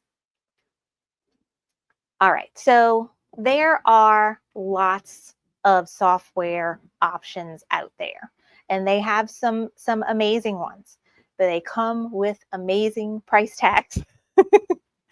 One of the things that I've noticed with embroidery software is that there weren't a lot of options. It's like if you're getting it, you're getting everything. And they have thousands dollar price tag on them. And one of the things that I love about In-Brilliance is that it separates features into different programs so that you can purchase what you want to use and the things that you need right now, and you can build it later. Okay. So when I was first starting out, I just spent all this money on machine and then thread and then stabilizer. And I was like, oh man, now I got to buy software too. I wasn't ready to invest in a whole suite of programs with digitizing yet. I just wanted to add a name to a design. So I have been using In-Brilliance for probably over a decade now. I've tried other programs out, but I go back to In-Brilliance every time. It is user-friendly in my opinion. However, with any software program, there is going to be a learning curve. But good news for you, I teach a whole course specifically on how to use one of the In-Brilliance programs called Essentials, where I teach you step by step how to do everything in that program. But going back to In-Brilliance, I love that they separate things and you can purchase what you need when you need it. So let's get into the different programs that Essentials offers. I'm sorry, In-Brilliance offers. So I'm already messing this up. In-Brilliance, that is the platform, that is the company. People will say, I use In-Brilliance. And then I ask them, well, which program from In-Brilliance? Because they have several. So on the list here, you can see we have Essentials, Enthusiast, Stitch Artists, Thumbnailer, Patch Artists, Alpha Tricks, and Density Repair Kit. So I'm going to go into each of these for you and tell you the difference between them and what they do. Okay. So first, let's start with Essentials. this is the one that I recommend everyone start with. This is great for beginners, and it, even though it's considered the basic editing program of what In-Brilliance offers, it is still a very powerful program with lots of tools and things that you can use to edit embroidery designs. So, and this is the one that I teach a full course on how to use Essentials, and it's called Embroidery Essentials, and it's available at SMP if you're interested. But this is going to allow you to open and view your designs, resize designs, merge designs, add lettering using something called BX fonts, remove overlapping stitches, print templates. If you watched my educational class that I had on Monday for Hoop Fest, where I went over how to figure out placement and hooping different items, you saw that I had printed templates was one of my methods, and I do that just by opening a design in Essentials, and I can print it out on a piece of paper, and it prints out true to size. I do that with almost everything I stitch to help me figure out right where I want to stitch it out at on a garment or item, whatever it is. Other things that we can do in Essentials is open any embroidery format and save as any embroidery format. So you have the ability to open any design that maybe you have already, and then if you get a new machine down the road, like if you have Brother now, but you get a Bernina later or a Janome later, you can open up your old Brother files and then save them as the format for your new embroidery machine.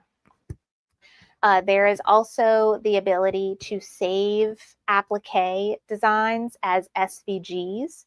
So you can grab like the placement stitch of an applique design, and it will convert it to an SVG for you, which is a cutting file. And you can send that to your Brother Scan and Cut, or if you have a Silhouette or a Cricut, and you can pre-cut your applique designs. You can run a stitch simulator, so you can see and visualize your project stitching out before you even send it to your machine. I love using this feature. It helps me kind of anticipate, you know, my project and what I'll be doing. We can align and distribute things to have precise placement, and we can add a basting stitch to a design. So this is Essentials. This is the one I recommend everyone start with. Okay, and it has a lot more features that I'm not even mentioning in this bullet point because there's so many. But next I want to tell you about Enthusiast. And I start, the first point on Enthusiast is it's an advanced editing program. Okay, but I want to tell you right off the bat, I don't think of Enthusiast as being on its own. So say like I'm getting into In-Brilliance, I'm learning about it. I already know I want to do some more advanced things, so I'm going to buy Enthusiast. It does not replace Essentials. Think of it more as a add-on to Essentials, not a replacement. So I started with Essentials, and then later on I added on Enthusiast to my program and got those advanced editing features. And there are a lot, but I'm naming just a few here. And the first one is the whole reason I bought Enthusiast was specifically for something called a knockdown stitch. And what that does is creates a like low density fill stitch design that fits perfectly under whatever design that you are working with. So let me see, I have a picture here. This is something that's really helpful when you're doing towels or your like fluffy blankets and you want to embroider them without your stitches getting lost in the fluffiness of the fabric. You can add a knockdown stitch underneath your design and it gives it kind of an embossed look. I personally like it best when the knockdown stitch part is the same color as the item you're stitching. So it's a little hard to see with this white towel, but if you look at the misses, I think you see it best right here with the little dot at the end of it. You see how it's all the white fluff of the towel is knocked down, that is the knockdown stitch. And it's really with just a click of a button, you can open up your design or create your word or your name, whatever the case is, have the design on the screen, and then you click the knockdown button feature, the knockdown stitch feature, and automatically a like little bubble or cloud that fits your design pops up around it. And you have some adjustments that you can make where you can make it thicker or tighter around your design. You can make the stitches go bi-directional or just one direction. But I absolutely love this feature. And this is one that comes with Enthusiast. There are a bunch of other really cool features with Enthusiast as well, such as individual stitch editing.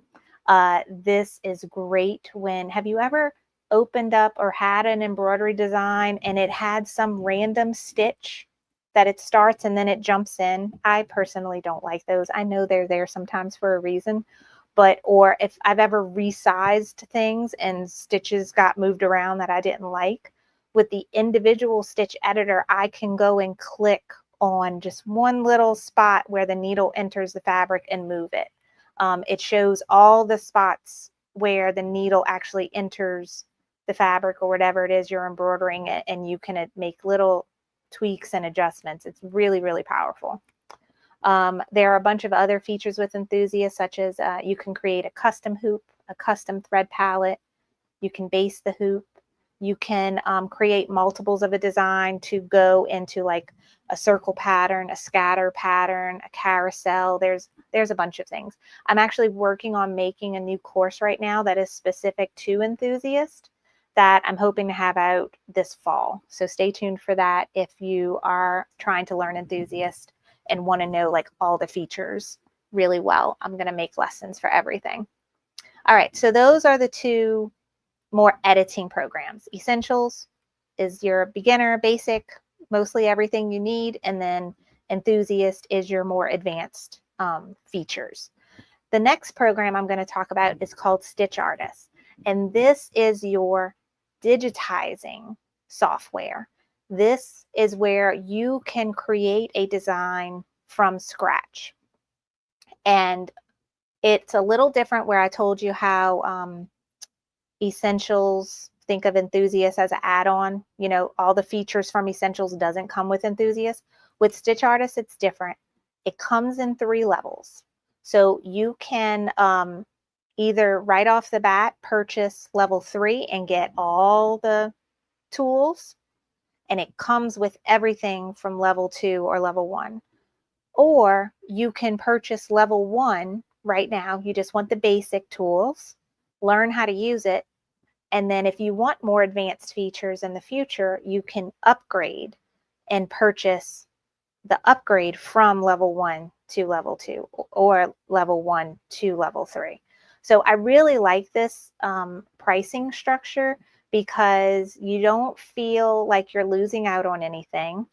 You're not saving any money buying level 3 right now. You can purchase another lower level now and upgrade to 3 later. It all ends up being the same price. So I really like that pricing structure that they have.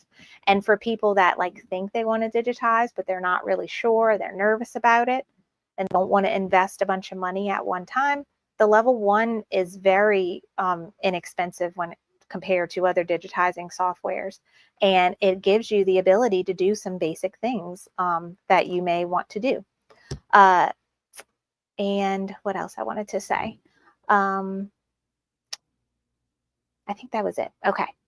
So my journey with Stitch Artist was I purchased level 2 when I first got into it because I knew I wanted some specific features in level 2.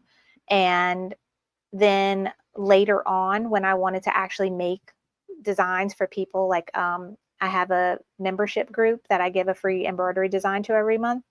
The level 3 features are more geared and helpful to people who either sell their embroidery designs or, like in my case, I give them. So I want to give all the formats. I want to, you know, make it look all nice and polished, like as if one I'd purchased online. I upgraded to level 3 later, and I just had to pay that price difference. And I don't have any course on Stitch Artist now. It's probably going to be further on in the future. But if you have Stitch Artist already, or it's something you're interested in my membership group, I do have some Stitch Artist lessons in there. So with the membership group, I do a Zoom class with my members every month, and we do a different project every time. And we range anywhere from quilting to in the hoop to applique to playing with Stitch Artist. And actually my June class this month is we're going to go over how to digitize a keychain. And there are a few different lessons in the membership group. When you become a member, you get access to all the previous classes that I've done over the past 4 years. So you have a whole library of things to go look at. So I always refer people when they ask me about Stitch Artist, go check out the library for the VIP members that I have and watch those lessons, and that will give you a good introduction. Okay, so we've talked about editing, we've talked about digitizing. They came out with another program. It's probably been about 5 years now, because I remember when they released it, I was at the Applique Getaway, but it's called Patch Artist, and it's a very cool program that allows you to turn any design into a patch. And something I learned about patches was that real patch is made with a specialty machine that does a marrow stitch. And it's a very special looking stitch around the edges of the patch. What they've done at In-Brilliance is created the ability for an embroidery machine to give a marrow stitch look. And it's very, very cool. And it comes with a whole bunch of frame and edge options. But it also has, just like the knockdown stitch, with the click of a button, it will form around your design perfectly if you want your patch to be the shape of your design, or if you want it to be, more traditional, looking like a shield or badge or anything like that. They have all those options on there. It also comes with a whole bunch of fonts, which is very, very cool. Some of them are actually very specific to being stitched at a very small size that can be resized down, below a 1/4 inch. So that's very helpful with patches as well, because usually if there is lettering on it, it's kind of small. So that is Patch Artist. And next, I'm going to tell you about Alphatrix. Alphatrix is one that I personally just got, I think, in the last year or two, and I'm still playing with it. I still haven't mastered it yet because I have not put the time into it like I'm supposed to. I keep doing other things. But the reason why I got it and what makes it cool is that it helps with your font organization. And so I mentioned earlier BX fonts. When you go online and say you go and purchase a font, it usually comes in several formats, right? All of our normal embroidery machine formats like PES, DST, EXP, and so on and so forth. If you see one that comes in BX format, that is special for In-Brilliance. That is a format that has been made to specifically work with In-Brilliance. And for example, if I bought a font and it came in PES format, and I go and try and open that on my computer and my software, when you see the file on your computer, every single letter is a different file. And then normally when we buy something, it comes in multiple sizes. So I'll have an uppercase A in 4 or 5 sizes, and I'll have a lowercase a in 4 or 5 sizes. Each one of those are individual files. And in order to, say, spell my name, I would need to merge each letter one at a time. Okay. And then that's where having software is helpful, because I can merge all those letters in. I can align them, space them, make sure they're all done right. But that tends to be tedious and take up time. So what In-Brilliance has done to make life even easier is they've created this BX format that can be installed into the program, and you can use your keyboard just like you would a word processor, and just type out the name. It automatically spaces it, aligns it for you. You have a drop-down menu where you could see all your fonts at once. It's a beautiful thing. So with Alphatrix, there are two main features that I love about it. One, there is a font library system that I'm still working on, but it's so that I can organize my fonts and I can tag them. I can put all my applique fonts together. I could put all my 1/4-inch small lettering fonts together. I could put cursive. I could put serif or sans serif. I can do, you know, all kinds of ways that I can organize it the way I want to, and not how they're originally named and installed in it. Another cool thing is that, say like a long time ago, before I even got In-Brilliance, I purchased this huge font pack. They all came in PES format. What Alphatrix allows you to do is take that PES font and turn it into a BX font. So now you can have it installed in the program and just use your keyboard to type out your lettering designs. So that is Alphatrix. It's very cool, especially if you are a font hoarder like myself. All right. Next, and this is the last, I would say, program I'm going to talk about that has specifically to do with In-Brilliance, and that is called Density Repair Kit. This is something I would say you buy it when you need it. So you're probably not going to, it's not something you need right now. Just get it. You'll come across a time where you're like, okay, now I need it. And this helps clean up poorly digitized designs that are either overly dense or actually too light in stitching. And one of the cool features of it is that you can enter in the fabric type that you plan on stitching that particular design, and Density Repair Kit will calculate and adjust the density so that it specifically suits the fabric that you're telling it you're going to stitch it on. Okay, so that is the main suite of programs from In-Brilliance. And one thing I want to explain, because this gets confusing for people sometimes, is that say I buy Essentials today, and then next month I have it installed in my computer, right? A couple months down the road, I get Stitch Artist or Enthusiast.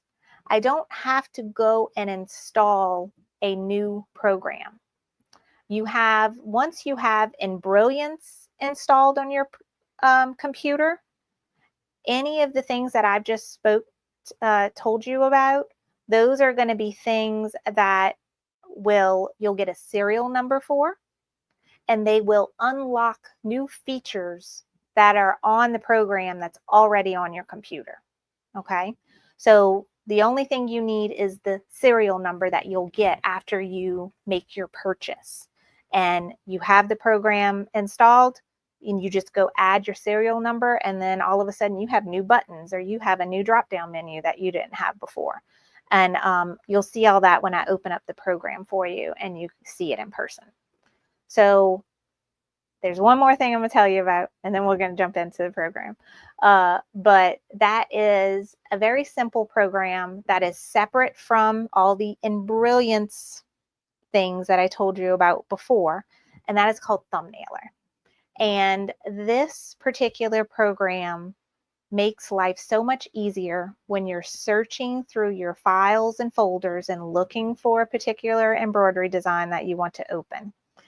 And it allows your computer to recognize these embroidery files and actually show a little preview picture in your either Finder if you have a Mac, or Windows Explorer if you have a PC. It really helps with organization and visualizing what that design is, and not just going off what the name of that design is. So I wanted to throw that out. Usually when people are getting started, I highly recommend In-Brilliance Essentials. and get thumbnail or two while you're at it. It's very inexpensive, and it helps with finding things, especially when you start collecting all of these embroidery designs. So I think I just had a couple more slides where I just wanted to point out this program can open up any embroidery design. It doesn't matter what kind of stitching it is. It doesn't matter what kind of format it is. It's going to open up any and everything. It's going to be compatible with any embroidery machine. Okay. And I mentioned at the beginning about the whole plethora of places that you can buy embroidery designs. If you're just getting started and you're not aware of all of the beautiful shops that are out there that sell embroidery designs, this is just the tip of the iceberg if you want to write these shops down. But we have Creative Appliques, which is Dawn. She was actually on earlier this week. She's a great educator, an excellent digitizer. Love all her designs and fonts. Designs by Little Bee has super cute in the hoop projects. Designs by Juju has everything, including quilting designs in the hoop quilting designs, edge-to-edge quilting, appliques, fonts. They kind of have everything. Alphalicious has adorable applique designs that come in a variety of finished stitches, like if you want a satin stitch or you want a zigzag stitch or you want a blanket stitch applique. I love all the options that they have. And then Applique Alley is another very cute shop that has appliques, fonts. They have this cute little thing called snack cakes that you can add to designs. But if you've not gone shopping for embroidery designs, start here. All right, so I think that's it for my slides. So now let me get rid of this screen and we are going to jump into the program. And I'm going to show you a couple things. All right, so let me reduce that. All right, this is In-Brilliance software opened on my computer, and I have a design. Let me start fresh. Okay, this is what the software is going to look like if you just open it with no embroidery design, just opening the software. Okay, it has a toolbar at the top. This is kind of a sub menu here, depending on which icon you have selected here. This little area can change. This is your main viewing screen, where you can have grid lines that you can see for sizing reference. All of this stuff is adjustable. You can make it however you want it to look and how helpful it would be for you. And then you notice I have some tabs here. Every time I open a design, a new tab pops up. So I could have a whole bunch of things open at once, which is usually the case. Over here on your right, this is going to be called your, oh Lord, I'm going blank. Object. I lost it. This is our properties panel, and this is our objects view. I've already lost the name. But this is where I could see all my steps, and this is where I can see properties of those steps. So this screen here changes depending on what you have clicked. All right, we talked about embroidery designs. So here is my files and folders on my computer. Okay, I have a Mac. Your PC should look, pretty much the same. You have where you can choose where you save and stuff, and then your files. I have a file folder organization system that I like to use. I actually teach a little mini course on how you can organize your stuff. But basically, I make folders for all the different categories. So say I buy a design online. Usually it's going to end up in my downloads folder here on my computer, and it's a zipped file. All you have to do is usually double click it or click it, and an option will come up to extract files, something like that. So whether you have PC or Mac, you shouldn't need any extra software. You just need to double click it or extract the files to unzip it. And then a new little folder is going to pop up. And inside that folder is going to be all the stuff that from the design that you just bought. What I like to do is after I've downloaded it and unzipped it, I go and save it in one of these categories so that it doesn't get lost and I know where to look for it later. Okay. So for instance, I do a lot of kids stuff. So I have an animals folder, and where was my little dinosaurs? I had these open earlier. So this is from Designs by Juju, and it's got her little initials right at the beginning. And I think when I downloaded it, I just got the PES version. So you don't see all the different formats. And this design came with several options. It's not just one. It came with a bunch of cute little dinosaurs with different sports balls. And I can see, because I have Thumbnailer, I can see the little preview picture of each of those dinosaurs. And you'll see I have 4 of the same one, but when I look at the description, this is a 4x4, 5x7, 6x10, 8x8. So each dinosaur comes in 4 different sizes. Although we have the capability of resizing in the software, I do always suggest that you start with the size that is closest to what you want. You don't want to take the 4x4 design and try and stretch it out to fit an 8x12 hoop or 8x8 hoop, right? You want to start with something that's the closest, and then we tweak it to fit how we want it to. All right, so this was one that I had opened up, this little Triceratops with a basketball. Look how cute he is. All right, so you'll notice I have this box here. That is my hoop. I have it, and I could see in this little bar down here where I'm circling, this is telling me the size hoop I have open. This is a 5x7. And although we always say 4x4 and 5x7, the exact measurements are actually a smidge different. So what you're seeing down here is the exact measurements. Now, what if I want to do this in a different hoop? What if I want to do it in a bigger hoop? I can go and change that.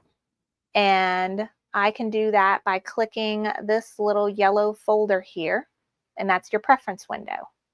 When you open that, my first option here is hoops. So I can click on that, and then I have all of this. And I have a drop-down menu here. The hoops are based on the machine, and the machine is based on the format. So I have PES open. So it's going to open up all of the common brother and baby lock hoops. One thing I did notice when I went from having a essentials to essentials and enthusiasts, this list here got longer, and I had more options.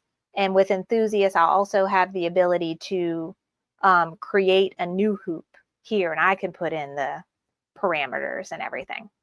But on this list, I can click and choose. So it's all done in millimeters, but I could change the name if I wanted to. But what I do is I look here. If I'm not a metric person and I like inches, I can see here this says, or approximately 4x4. So this one is 5x7. This one is 6x10. So let's say I wanted to do a 6x10 hoop. I hit apply. You saw my hoop change? Now I can zoom out and I could see, okay, now I have a little more room if I wanted to add something else to this design. So I did have a 6x10 option in here, but say I wanted to have 2 dinosaurs and 1 hooping, or I wanted to have a large name with it, whatever the case may be, I can change the hoop size to match what I'm actually working with. Okay, so let's now talk about lettering, because I want to say that's a great place to start. Is say you have a design and you want to add an initial or a monogram or a name to it. That is something that is really nice to do and to have software, right? So I'm going to move this dinosaur wherever I want them. Okay. And remember we talked about BX fonts? This button right here is create a lettering design. Oh, wait, but before I do that, we have all these things now in our objects panel. There we go. Properties panel. I'm remembering things now. Let's look at the objects panel, and it breaks down this design, and I could see all the steps. Now you notice there's nothing in his little body and stuff. It's just satin stitching. And that's because, and then I could look at the objects panel and be like, oh, here's the design. Here's the same step. Here's a step. You see it here? Here's the same step. That's telling me this is applique. This is my placement stitch for the whole green body, and that's the tack down stitch. There's the placement stitch for the little vest, tack down stitch. There is the placement stitch for the basketball, tack down. And then now we have all these pretty satin finishing stitches to hide all our raw edges of our fabric. And that's it, right? So I love that we can use this side here to click on all the steps of the design and see them individually, okay? Now when I click out of, I don't have nothing selected, and I click out over here, I have all these colors. These are your color chips, and this is showing you all the colors that this design has.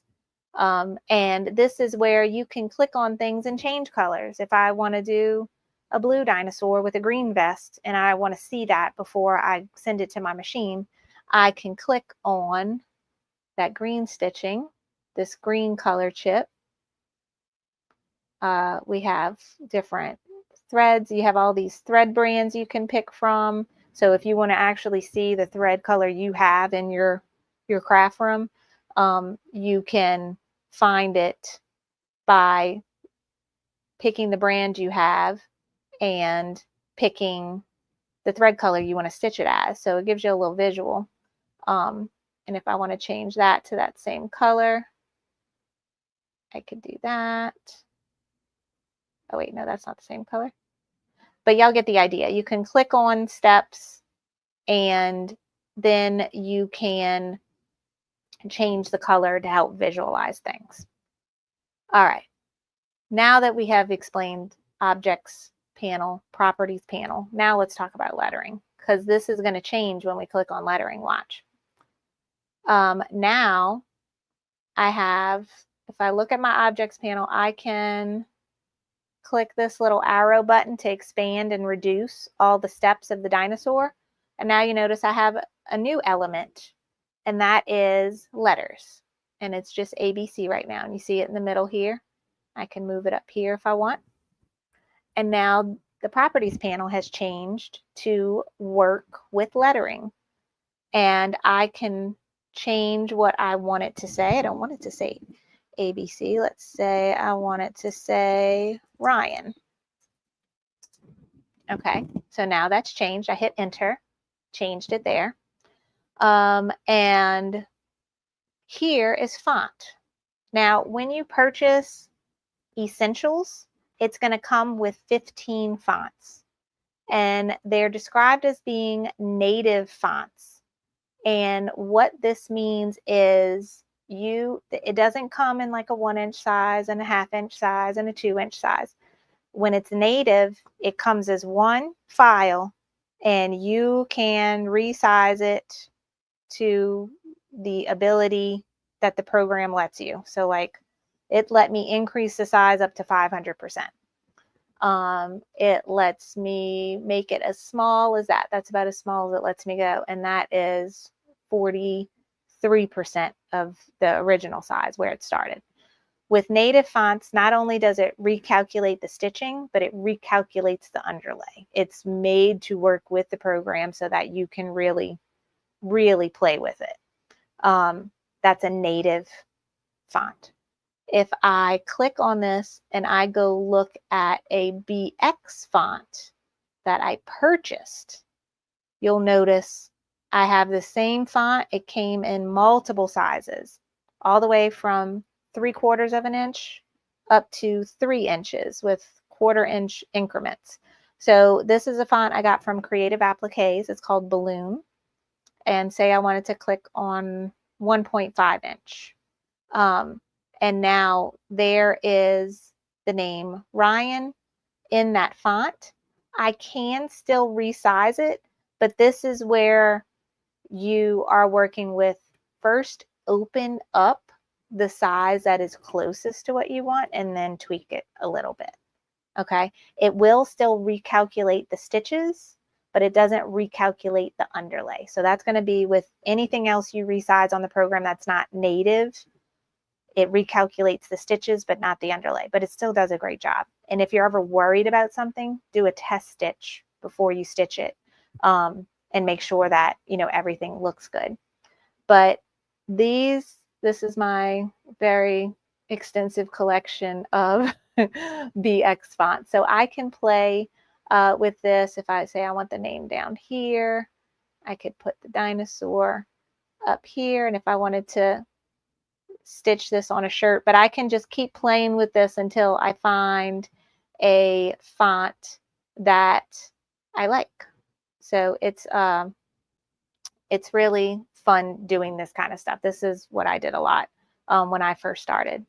Another fun feature when playing with fonts is you can play with a whole bunch of different elements of the font, and that we can curve it. We can change. This is great for monograms right here, or if you want to, you know, warp things to fit a certain way. We can also put it on a circle where, let's see, place on the bottom of the circle.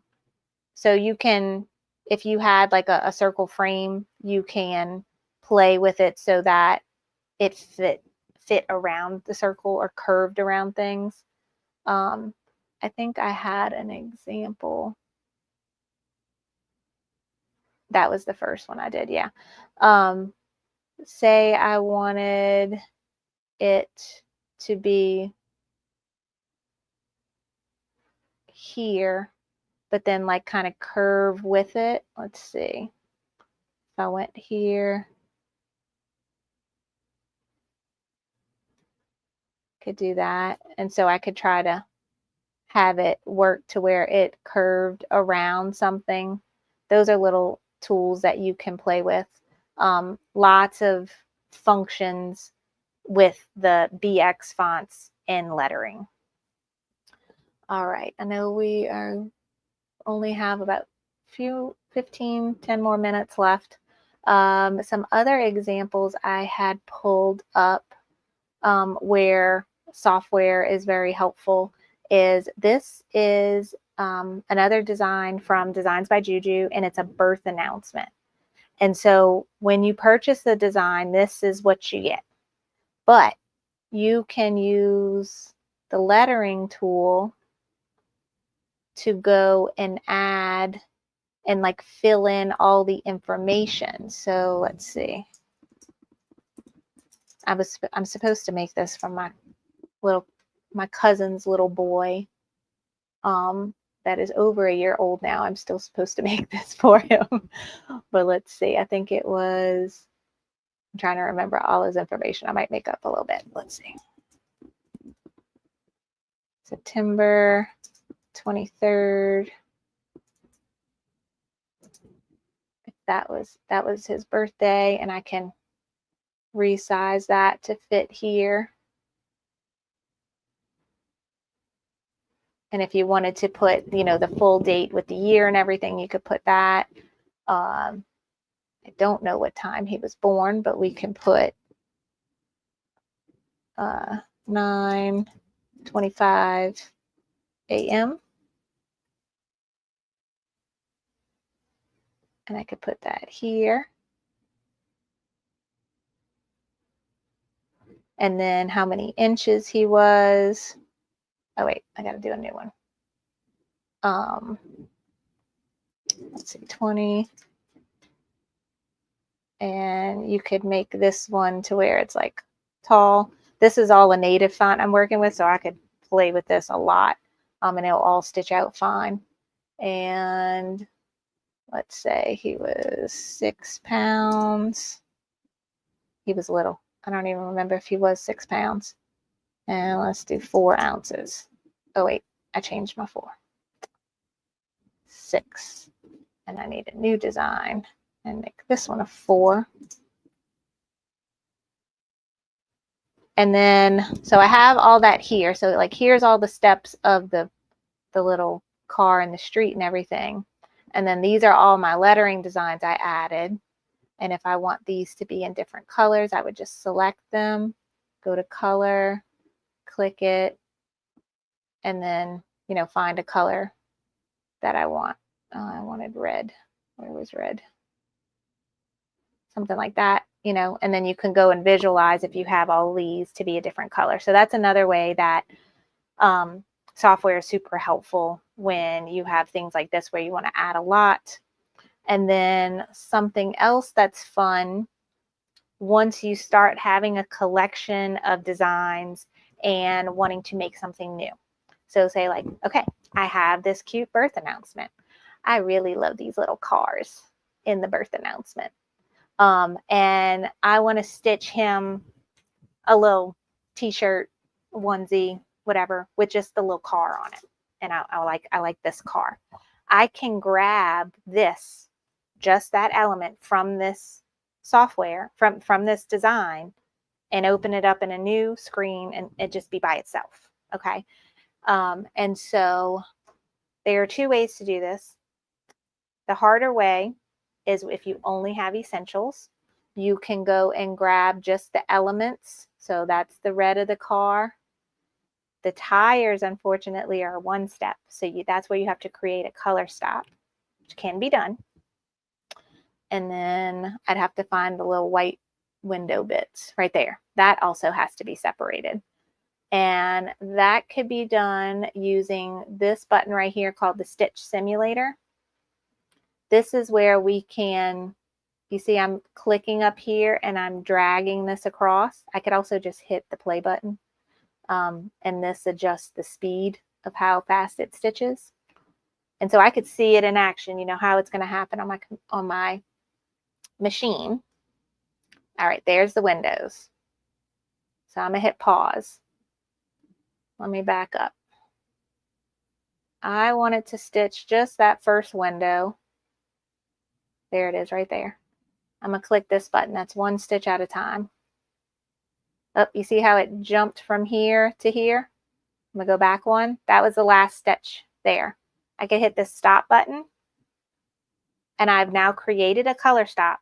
The only thing I have to do is separate the 2 windows by telling the program that the one over here is going to be a different color. So the machine has to stop. It doesn't matter what color I change it to. I just need to change it to something. So now you notice this window is called warm gray, and this window is called dark highlight, taupe. But now I have separated those 2 pieces so I can grab just the window for the car that I want. Now, when you get enthusiast, that's when it makes life a little bit easier, because now I can just go and grab this whole car as 1 piece. So let me zoom in. All right, there's my car. And this is the button you get when you install Enthusiast, and that's your individual stitch edit button. Notice how you have all these little dots now? That's all the spots where your needle is entering your fabric. So this is where I could really move things, but I can also select things. And I'm going to do one thing. You see this? That I don't want to accidentally grab these on accident, so I'm going to hit the lock button so that I can't grab them. Okay, now let me go back here. How do I get out of this? Okay, so that's locked. I can't grab that. I'm in my stitch edit. I'm going to take my lasso tool and I'm going to draw. And it's okay if I grab some of that black line underneath. I have all of that selected. Now I'm going to go right here to copy. And I'm going to go here and get a new window. And then I'm going to hit paste. And I now have, let me turn off the stitch edit. I now have my own little car. that just has the steps for this car. And so now if I just wanted to stitch this on something cute for him, like a shirt, a bib, something like that, I've been able to grab that element. And then if I have, you know, something else, like say something from the dinosaur, something from a different design that I want to, you know, make something new, that's when you could start having fun, is you can start grabbing little pieces from designs you already have and make something totally new. So this is the tip of the iceberg. There's so much more that you can do with this program. And I highly encourage that you, if you have it already, play around with it, click all the buttons. You can't break it. So the best way to learn is to play with it. And if you want me to hold your hand and guide you through what every single button means and show you all the examples, that's when my Embroidery Essentials course may be helpful for you. Let me see if I can show you the course really quickly. Let me get a new window. Okay. All right, so this is the sign-in page for all my courses. So let me sign in real quick. And these are the two courses I have for sale on Sewing Machines Plus. And this is the one that teaches you everything about how to use the Essential software. And it's broken up into 12 different modules. I go through, you know, step by step, the toolbar.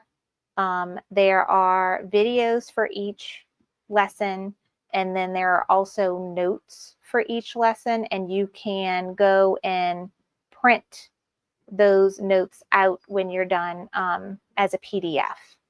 But I go over what all of the toolbar, all the different options in the preference window. I show you about the design properties. We have a big module on lettering where we talk about all the different ways that you can use lettering. We go over the thread color palettes, applique properties, how to get those SVG files, merging designs, how to remove hidden stitches, creating color stops, which we kind of talked about today.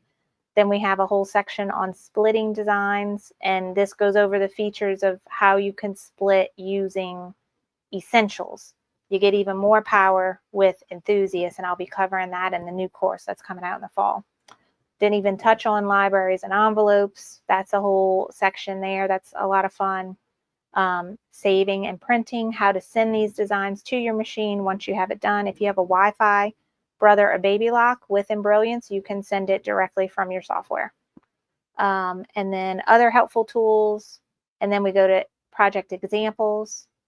And for my founding students, the first set of students I had, we did 5 live Q&A sessions.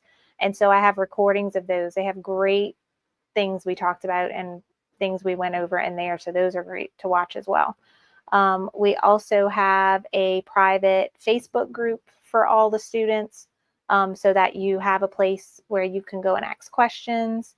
And then we have a question submission form so that if you're not a Facebook person and you want to ask me something, you can submit questions anytime and I'll get back to you by email. So that, I think, is all I had for today. And let's see. I'm sorry I didn't watch the chat very well to see about questions. But I'm glad it looks like a lot of people liked it. Yay. But In-Brilliance is awesome. I love that they've separated things. You don't get overwhelmed right away with having all of these features. You can start small, and once you learn it, build up, and then you'll be like me and want to have all of it. But it's a lot of fun. It expands your potential.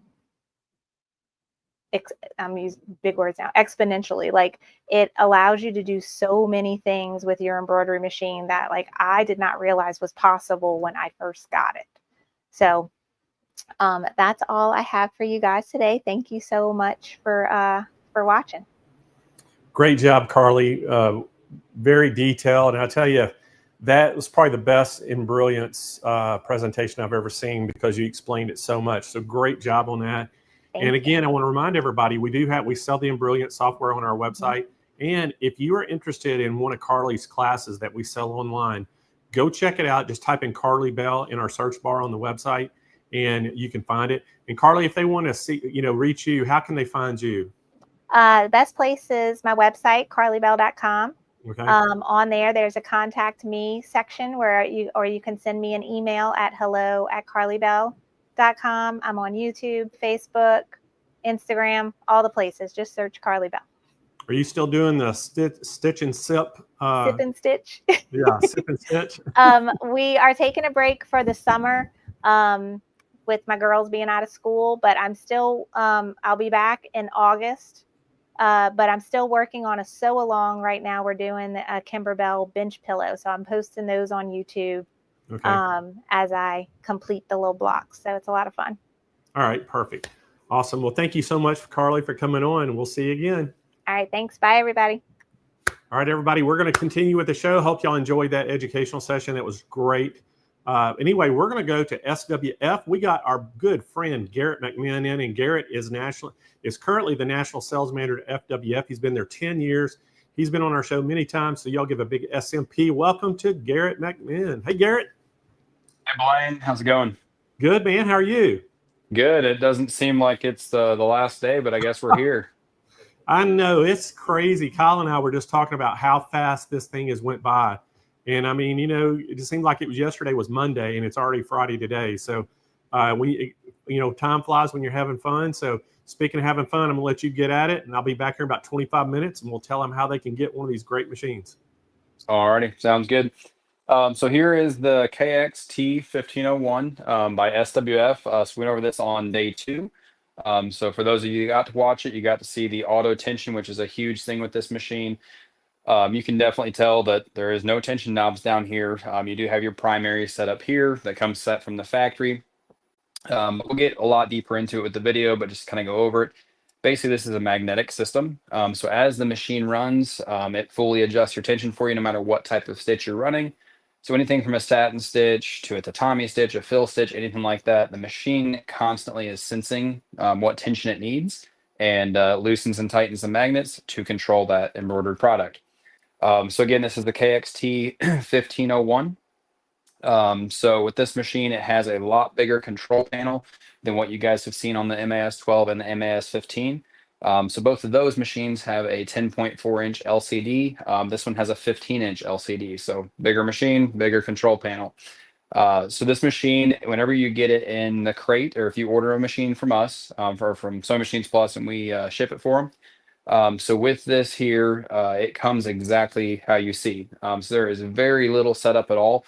The only thing you have to mount to the machine is the control panel and then plug it in. So with this, everything already comes pre-threaded through the head. And like I said, the setup is actually, even though this is a bigger machine, the setup is still even less than the MAS 12 or the MAS 15 because the stand is already put together. The machine comes shipped on the stand. You simply open the sides of the crate, roll the machine off the crate, load your thread on it, and you're good to go. So what I'll do is I'll pull you guys up here to the control panel. I'll also pull you up to the auto tension to show you that feature as well. But just to give you a few more specs about the machine before we do that. So I've already mentioned the auto tension. It does have a fully motor controlled presser foot system as well. So that is huge for running hats or thicker materials.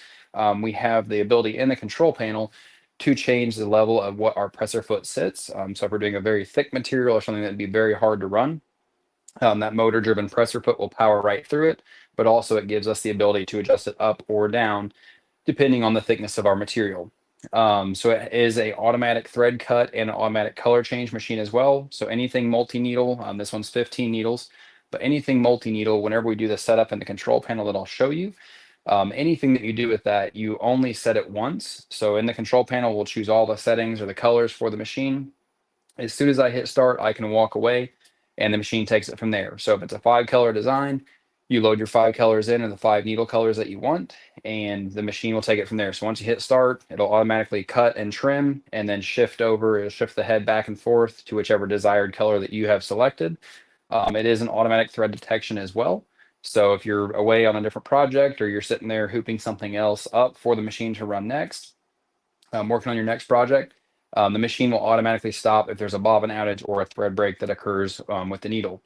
So very nice because it stops. You don't have any gaps in your embroidery or anything, and then you simply rethread the needle, hit start, and go back to what you were doing. So I'm going to pull you guys back up here to show you the control panel and the magnetic tension.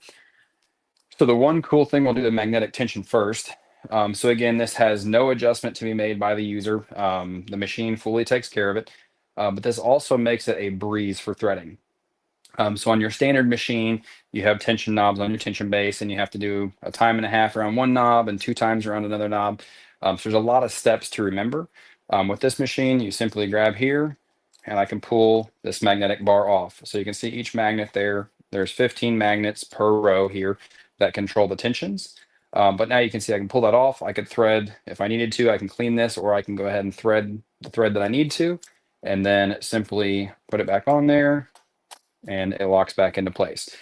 So for threading, again, you can pull both of those off, and it makes it super simple. So if you ever have like one of your cones on the back runs out, or you forget to watch it and it runs out on you, simply just pull these 2 things off, run it through your clips here, do that clip, and then straight down, and there's nothing to wind it around. So the machine, as far as threading, makes it very, very simple.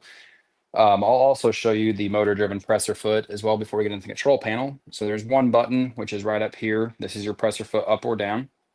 I can simply press this, and that you'll see that presser foot go up and down. So that's what the machine is doing. It is completely independent of the needle bar. So again, for running thicker products, thick structured hats or anything like that, that's the way that it runs them so fast, is that presser foot. So up here to the control panel. Again, all of our control panels, they run on the identical software. So whether you have an MAS 12, the MAS 15, or the KX, they're all identical software. So it's very nice if you're upgrading machines, or if you're familiar with SWF. If you add a second one to your arsenal or your lineup, the control panels are all identical no matter what the size of the panel is.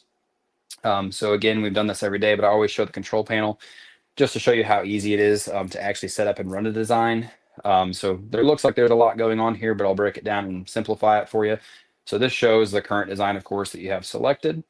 Over here, you have a generic design that's always on the control panel, but whatever design you have selected, it shows you the size. So for this design, it's 2.4 inches side to side, and then 2.4 inches up and down. So telling us it's a perfect circle, essentially. So that goes over your size. Down here we have the speed control, so I can simply go up or down in increments of 10 stitches per minute. This machine has a minimum thread or a minimum stitch count or a minimum running speed of 300 with a maximum of 1200. So we're going to be running a hat today, so I'm going to keep it at 1000, which is still very fast. But we're going to be running a thick structured Richardson 112 just to show you guys how it does. So for that, we'll go ahead and grab our logo. So when you're loading in a logo or you're getting ready to run one, there is essentially only 4 steps to do this. So you do have extra selections down here. Anything past this button over here, that is all settings to where if you ever have your machine is trimming too short, or you ever have an issue with the machine, our technical department or Sewing Machines technical department will walk you through these buttons. But essentially to run the machine, you'll never touch these. You never have to. So you'll only use these 4 to set up a design and fully run it. You have a float button too if you want to float forward through the design or back in the design.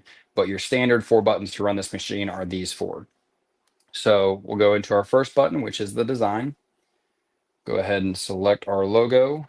So with this panel, super nice, full color LCD. It is a huge control panel. So all of the pictures are displayed of each design as well. So I've mentioned it in the previous days, but you're not looking for simple design file names anymore. You can still look for the file name if you want, because it does display it there. But at the same time, once you get 200 or 300 logos in one memory bank as you're scrolling through, it's very hard to see or differentiate between designs that are named similarly. So if you have the same design, but one's a left chest and one's a hat, it'd be hard to differentiate that. So the picture makes it really nice because it shows you exactly what the logo looks like. Go ahead and select that. Before I hop out of this screen, I'll show you guys. So it has a 2.4 billion stitch count capacity in this control panel. You do have 2 design slots. So you have a user and a design. They're both memory banks for the machine. So they share that combined 2.4 billion stitch count capacity, or 200 design slots in each folder here. So basically you'll hit the 400 design slot threshold well before the 2.4 billion. But rest assured, you can still load tons of huge designs and you'll never exceed that 2.4 billion stitch count capacity. So go ahead and select the design again. We'll hit our check mark here, which is going to pull up our splash screen.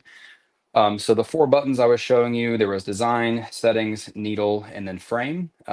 This screen here that's in between us, or that pops up after we select our design, this actually eliminates 2 of the buttons that we needed to hit on the home screen. So it makes it even faster and it gives you your steps to do it. So right here on the right side, shows us our current settings. As soon as we pull the logo up, it's the current settings that we load, that the machine already comes preloaded with for that specific design. You can see that the scale is 100%. So whatever size the design was when we had it digitized or had it created, that's going to be the size that the machine runs. You can edit this in the control panel as well. Also, the angle is set to 0. Since we're going to be running a hat, we're going to change that to 180. So we select the design settings, and then option number 4 there, it says angle, it's on 0. Simply hit the 0. We'll type in 180, which is going to flip it upside down for us, making it right side up on the hat. We'll hit close. And then now our angle on the design settings has changed to 180. So we're done with the design settings. That's all we need to change. We'll do our needle colors. So any multicolor design, this is awesome with the LCD as well. If you're curious or you're not sure where your design colors or what color you want to run on each part of the design, this makes it super simple. So you can see that the first color is the American Sweetheart logo, but then the star is still grayed out. So the star would be our second color. So if I select 5 here, or color number 2, which is needle number 5, you can see now that American Sweetheart is grayed out, but the star is selected. So you can toggle between these and it will change on the screen, making this to where we can make the design any colors we want. So I've already preloaded the colors there, but it's selection 4 and then selection 5. So that's loading our colors. The one thing I show too with this control panel, each number, each needle has a color block behind it. So at any point you can customize this with this button down here. So whenever you first get your machine in, these are all just generic colors up here. They're not going to match what you put on your machine. So simply once we get every cone loaded back here on the back of the machine, we can go ahead and change those colors. So let's say if I put a green on needle number 1, I simply find a green that matches that color the closest, hit needle number 1, and then let's say I put a yellow on needle number 2, we'll select the yellow option and hit needle number 2. So now you can see these color blocks here between needle number 1 and needle number 2. Currently 1 is pink, 2 is gray. As soon as I hit save here, those colors are going to change. So now 1 is the green color I selected and 2 is the yellow color. Makes it super nice. Once you have your machine fully loaded with thread, you go ahead and customize those color blocks all the way across. And then instead of looking back here, trying to decipher which cone or which needle number is which cone, you're simply looking at your screen. If I'm looking for a yellow, I know that I need to press needle number 2. Makes it that simple. So now that we've shown you that, we'll close out of this. So with this machine as well, it has different saving features. So the load and save, what this is going to do is it's going to load the design for us to run currently, but it's also going to save all the settings I just changed. So you can see the design is upside down, which will make it run the right side up on a hat. But it's going to remember the rotation of the design or the angle that we changed. It'll remember our needle colors. Anything that we change about the design when we use the load and save feature, it is going to remember that. So super nice, to where it could be, you could run that design tomorrow, you can run it 6 weeks from now, a year from now. As long as you don't delete that design out of the memory, it's going to remember all your settings. So now that we've got that done, the last thing that we would do is trace it or outline it to make sure it's going to fit on our hat where we want it to, or our garment of choice. So I'm going to pull you guys back again. And then I'll show you I'll go ahead and mount the hat on there, and then I'll get the design gauged out and traced. So I'll go over the hoop sizes and all the hoops you get, but this is a cap frame here. So you can see our hat band, it goes over the hat to where it locks the hat in. This does have a sewing field of 13 inches on the hat. So I can run a design from this side of the hat all the way around to this side. So basically an ear to ear sewing field on hats with a 3-inch maximum capacity up and down. So to load a hat, super simple. Of course, we can't just push it straight on. So we rotate it to the side. Rotate it around, you kind of feel it, hear it and feel it click, and then just click it in. So our hat is loaded.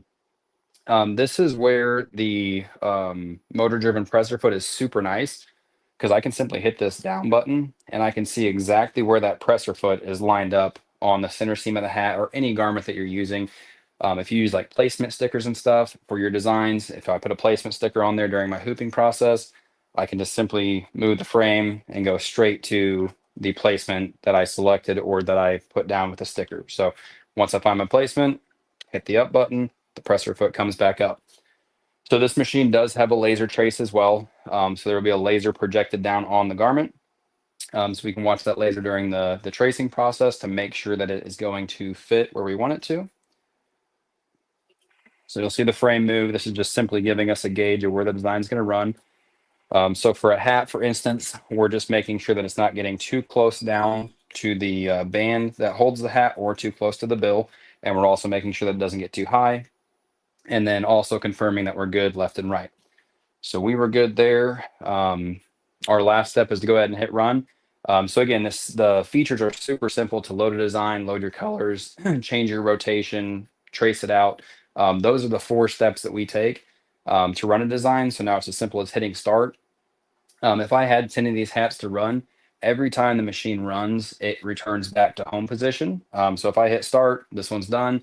I have my next one pre-hooped. I just pull this one off, put my next hat on, make sure it's still centered up, hit start, and continue the process until they're all done. So again, we are running at 1,000 stitches per minute. So I'm going to hit start here and let you guys watch it run.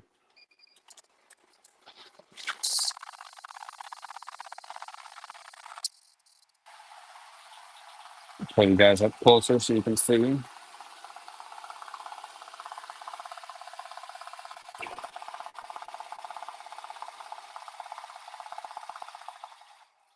We'll see the automatic thread cut, and then it's going to shift over.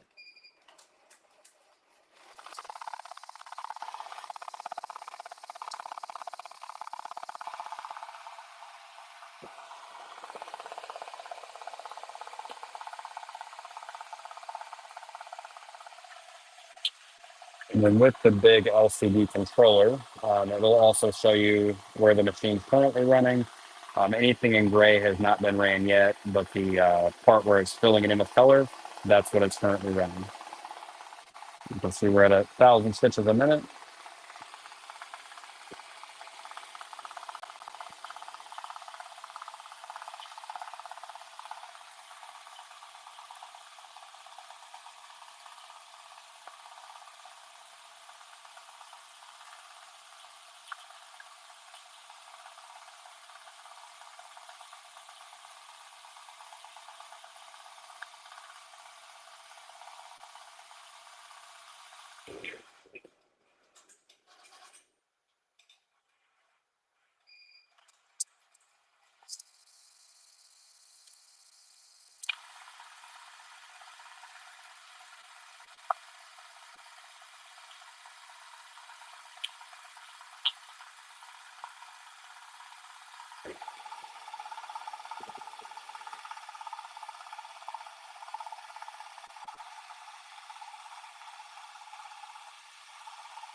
You see the color change there to the next color.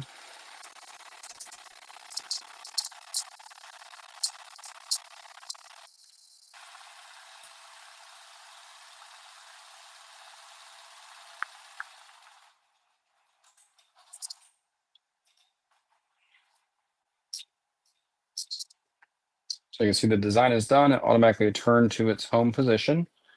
So I'll set you guys back up. I'll pull this hat off of here and show you the finished product. It took us 5.5 minutes to run that. And you can see as we had our settings set up, it just did the rest for us. So you can see right there, it's a 4th of July American Sweetheart logo there that we were running. So the hoop hat's super simple.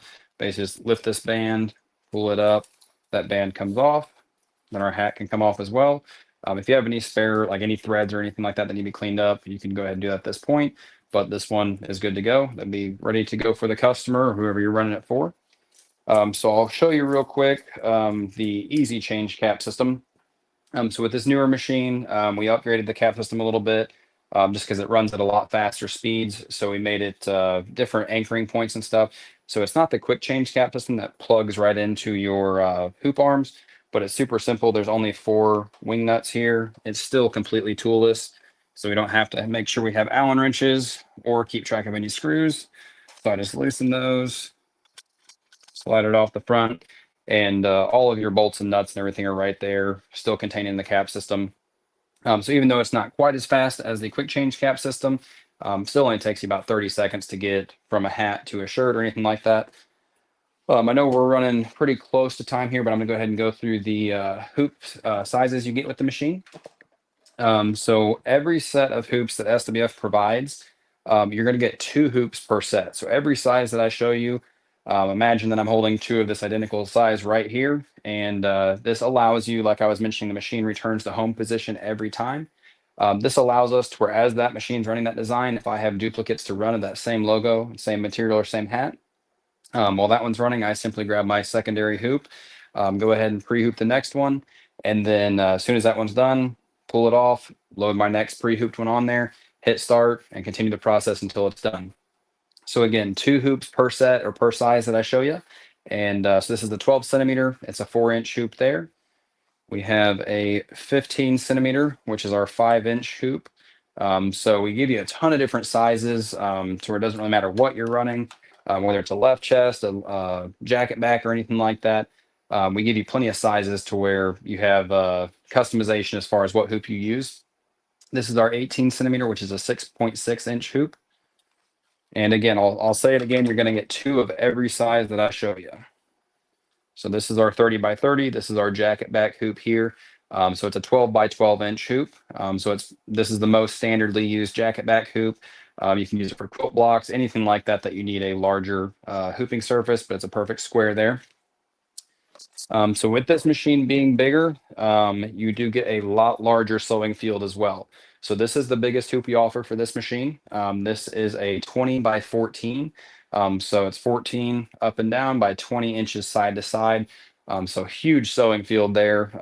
We haven't had any customers complain or even exceed this sewing limit with projects that they run and stuff. Like I said, this is one of the largest sewing fields that a single head offers in the industry. So that hoop size is awesome. I already showed you the cap frame or kind of how to hoop a hat or unhoop it. But again, you will get 2 of these. So these are hat hoops here.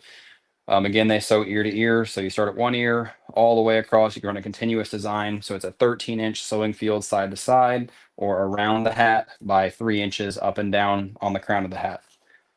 So to hoop a hat, you will get a cap gauge as well with your hoops. So this is an exact mirror of the cap system that we had on the machine.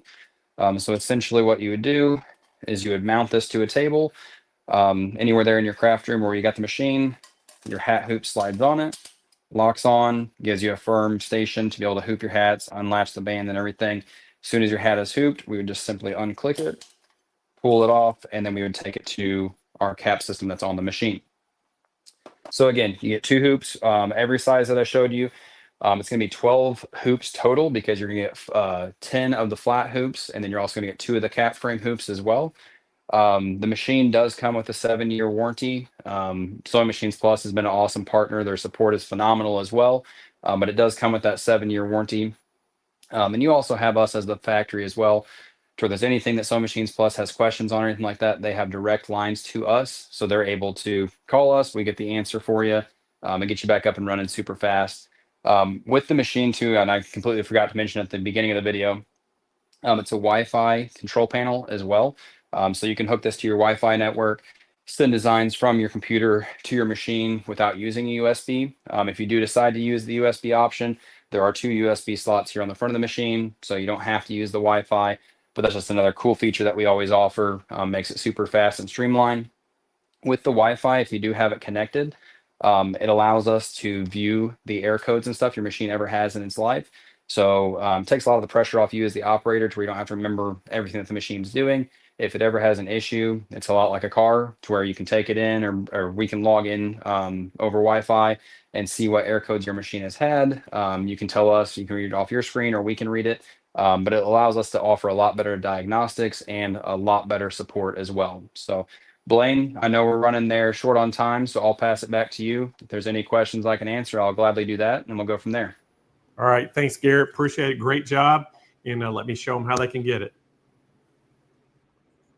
All right, everybody. This is the SWF 15 needle. This is one they call the KXT 1501 15 needle, and this is the one at auto tension. Again, the pricing on it is $21,900, but we do have a call-in special on it.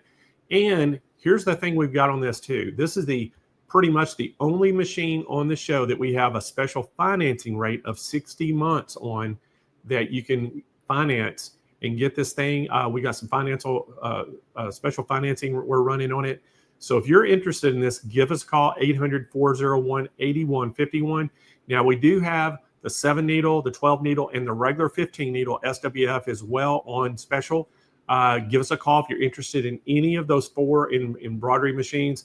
Again, this is a great machine for a home-based business, or if you're just wanting to start a business, fantastic way to go. So give us a call right now, 800-401-8151.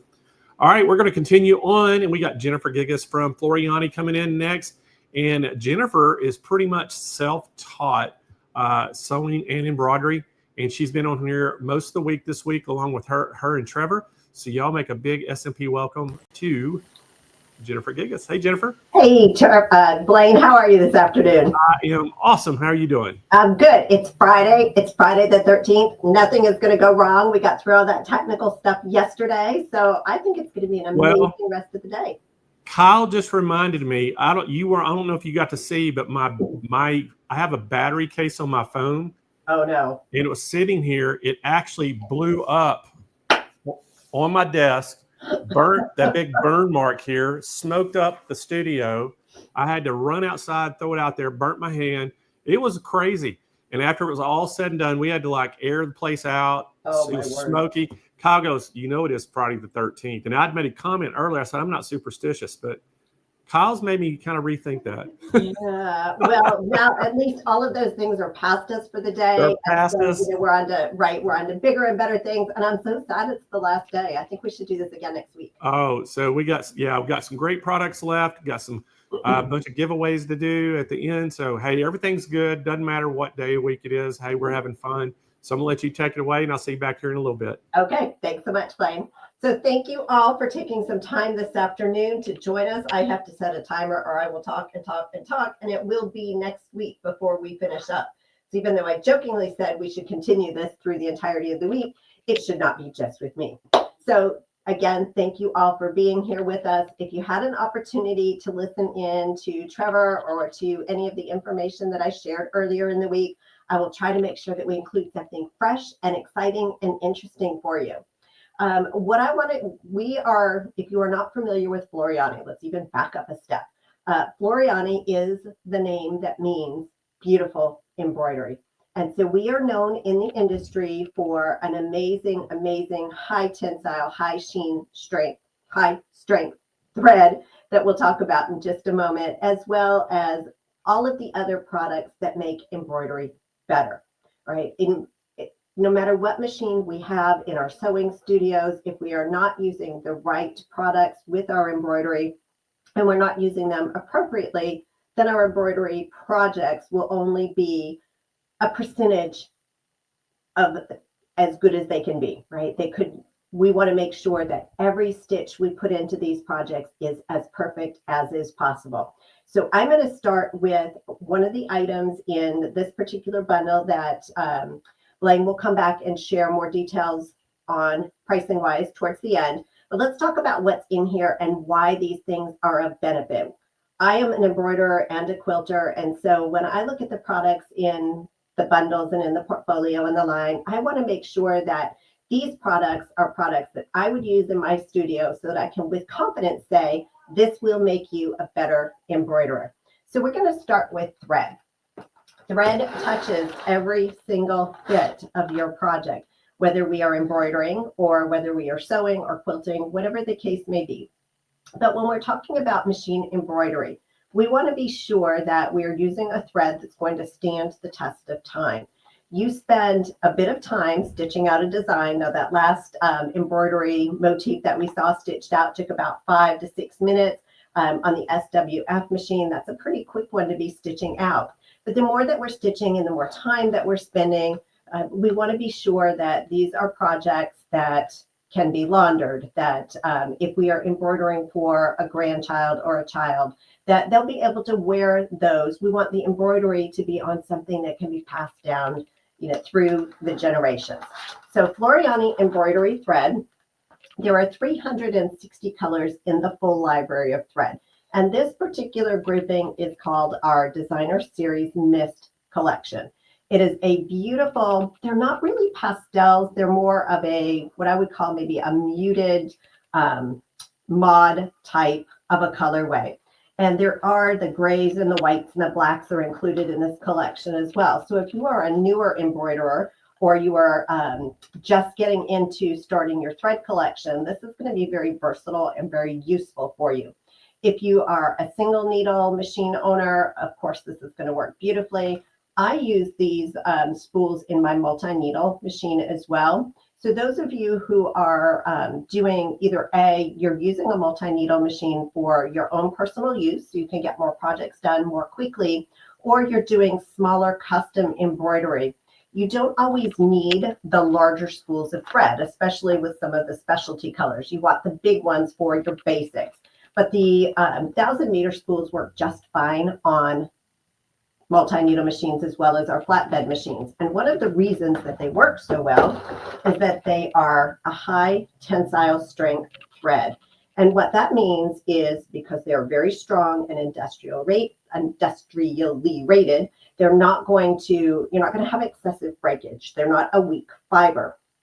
That strength also means they're going to hold up over washing. It's going to hold up over bleaching. They are fade resistant threads. If I'm embroidering for the children, I know that those are projects that are going to be washed a lot. They're going to be heavily laundered. And so I want to make sure that my thread withstands that repeated laundering. The other thing that makes the Floriani thread so special is the sheen. And I wish that you were all here with me so I could pass this thread around. You could touch it, you could look at it. The thread itself is what's known as a trilobal polyester. And what that means is that microscopically, the shape of the thread is triangular. And so the way the light reflects from the thread provides a very, very high sheen. So not only will your threads be strong, they'll also be beautiful. So it's beautiful inside and out. And so our thread collection that's coming with the bundle that Blaine will chat with you about later on includes 30 spools of high tensile, high strength Floriani embroidery threads.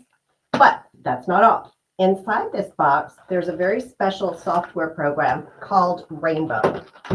I love Rainbow software. And for those of you out there that have embroidery software, this is a great little, what I would call add-on tool. For those of you that are like, oh, I don't know about software. Is it easy? Can I do it? Yes, absolutely. Super, super easy. It's fun. It's a nice, what I would call gateway into more robust embroidery software programs. And it is a standalone, so you don't need anything else to run it. I am often asked by new and experienced embroiderers alike, how do I quickly change or convert a design from one thread brand to another thread brand? Is there a way to do it? Is there a quick way to do it? Rainbow Embroidery Software is a product that will do that for you. It also has a lot of other features that I'll talk about in just a moment, but what its main focus is, or its wow feature, is it will take an embroidery design that's a single color design, and it will add color stops to the design. So it takes it from being a single color to multiple colors in one click. Now, as we're looking, this does have a traditional rainbow look and feel to it, but there are preset colorways within the Rainbow tool so that you can choose shades of blue or a seascape or many other types of preset colorways within the Rainbow tool. And you can also use the sliders to easily adjust. You just move them back and forth until the design looks the way that you would like for it to look, to adjust those colorways. And then the program automatically drops in those color stops and tells you what new colors you're working with.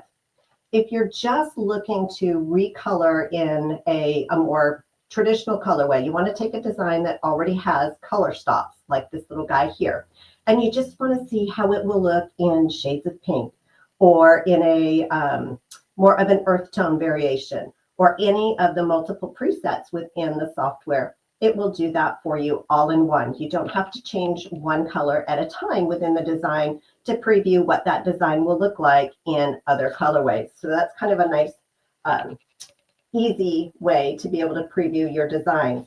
Oftentimes people want to preview their design in a different color. They want to be able to change the thread brand without having to do a huge conversion process. And so that's something as well. I think I skipped over it a little bit, but you can simply convert the design from one thread brand to another within the software program itself.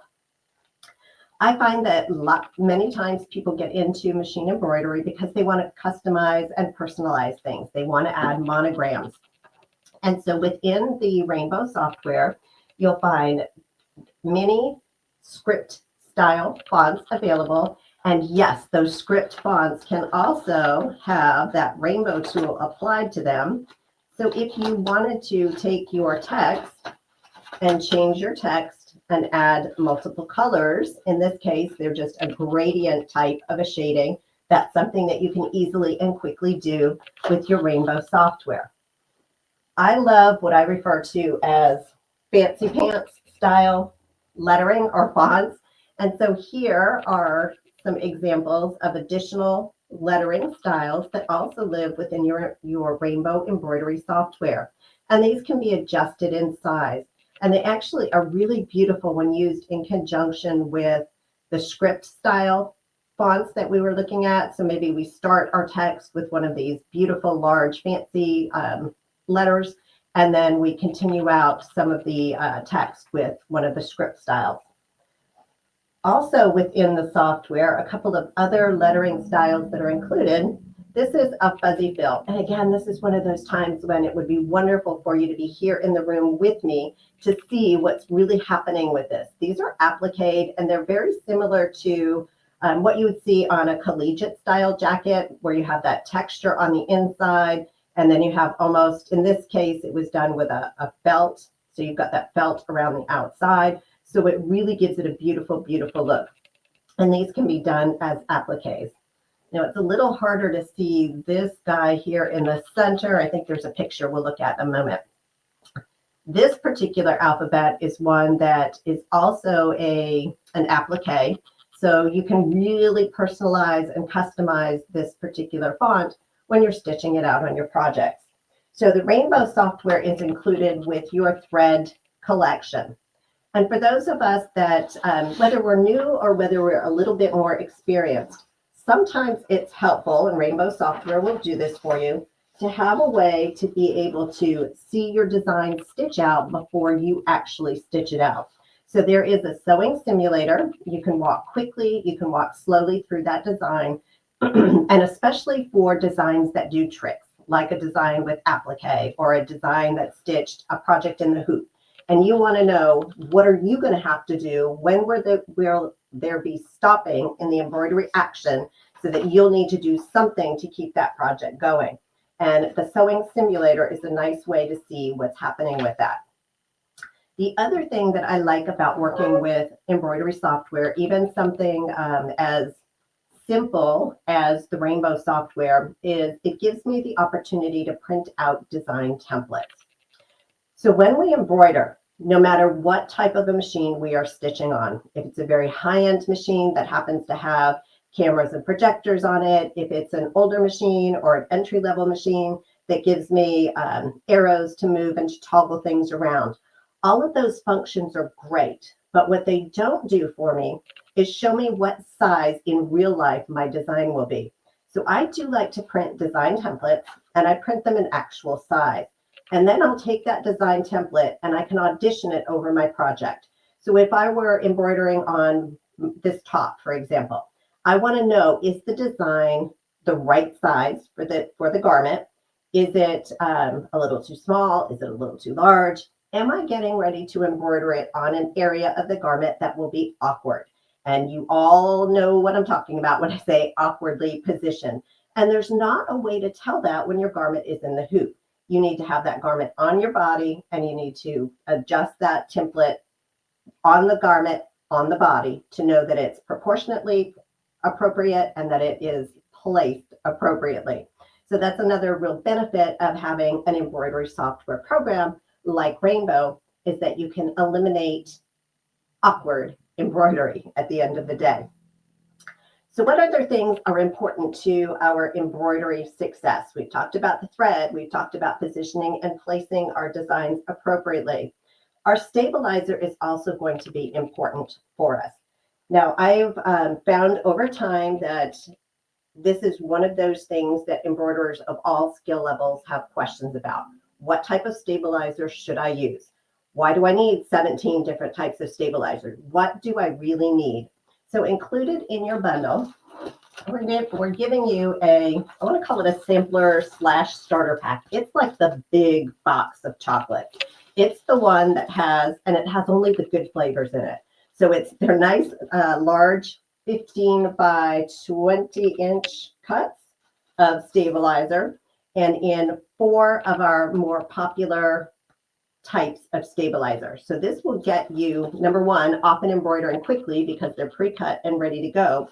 But it also ensures that you have an appropriate stabilizer type for most embroidery projects that you'll be starting. So in the Hoop Bingo bundle, there is perfect stick tear. Actually, I want to talk about these in a different order. There is my personal favorite and my go-to stabilizer, and this is our Power Mesh Cutaway. This is a mesh style stabilizer. Okay, there are 3 basic types of stabilizers. There are cutaways, tearaways, and washaways. They do exactly what they say, or they're removed by exactly what type of stabilizer they are. So a cutaway stabilizer is removed by cutting. When in doubt, you always want to cut it out. So that means use a cutaway stabilizer if there's any question in your mind as to what type of stabilizer you should use. Stabilizer's job is to stay within the body of the project over the lifetime and to maintain stability. Okay, so by having a cutaway in there, you've added stitches to your fabric's heavier. This is going to give it stability over its lifetime. This particular stabilizer is also a fusible. Now, do you have to fuse it? No. I find that I prefer to have a fusible available to me because when I'm getting ready to hoop my project, if I have my hoop and my stabilizer and my fabric all as separate entities, they're sliding all over my table. So by fusing my stabilizer to my fabric, now I only have one thing to try to get into the hoop properly. I don't have to worry about two things. So I would lightly fuse my stabilizer to my fabric, and then I can hoop everything all in one. It can also be used in multiple layers if you have a design that's a little heavier and maybe you feel like it would benefit from a second layer of stabilizer. So Hoop and Go includes your Power Mesh cutaway stabilizer. It also includes Heat and Stay tearaway. So tearaway would be something that I would use if my design were lightweight, if I really needed to remove all of it from the project that I happen to be working on. I also really like this one for decorative stitching at my machine. When we're doing satin stitch applique, the old-fashioned way where we're at the machine and we're actually moving the fabric ourselves, or when we're using any of those beautiful, beautiful stitches on our machines, most of the time they benefit from having a little tearaway up behind them while you're stitching, just to keep the fabric from pulling when the needle takes that very large swing or wide swing from left to right. Like the Power Mesh that we had a look at, this is a fusible product. So again, I don't have to worry about it shifting and wiggling around while I'm stitching, and it can be easily removed. There's also a Perfect Stick tearaway, or sheets of Perfect Stick tearaway that are included in the Hoop and Go bundle. The Perfect Stick is wonderful for items that are difficult to hoop. So let's say we want to embroider something on the collar of a blouse or a jacket.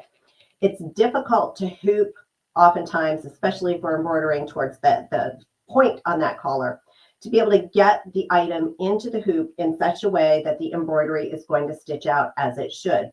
So if you hoop a layer of your Perfect Stick tearaway, you can then remove the top sheet to expose the adhesive, press your garment or your item into place over your Perfect Stick tearaway, embroider, and then remove it. The other thing that both of the tearaways are good for or very useful for are a number of in the hoop style projects. Oftentimes, what we're really doing with an in the hoop project is we're replicating something that we might sit down at the machine and stitch. And so they don't tend to be very stitch heavy. And so these tearaway products work very well for that. So you need a cutaway in your sewing stash, you need tearaways in your sewing stash, and then last but not least, a water soluble. And a water soluble is typically something that I would go to if I were embroidering lace. This is a great product for that. This is Floriani Wet and Gone Stabilizer. It will wash away completely after the design has been stitched. It has enough body to it that you could also use it for things like red work designs or single color outline style embroidery, things that are replicating a hand look design. So all of these 4 types of stabilizers are included in your Hoop and Go stabilizer assortment. And of course, when we are embroidering, stitching, crafting, creating, we do need to have some type of a scissor assortment handy by.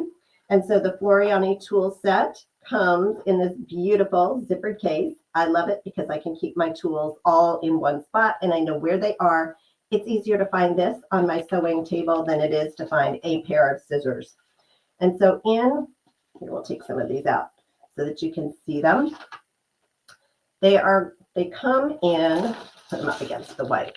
They're a beautiful metallic blue finish, very high quality. Scissors and tweezers are included within the kit. So we have a tweezer for, it is Friday the 13th, picking out any of those little errant threads that get caught somewhere we don't want them or need them. Snips, I use these all the time for all of my sewing, whether I'm at the machine or doing handwork. So your snips are included. There are 2 pairs of curved style scissors.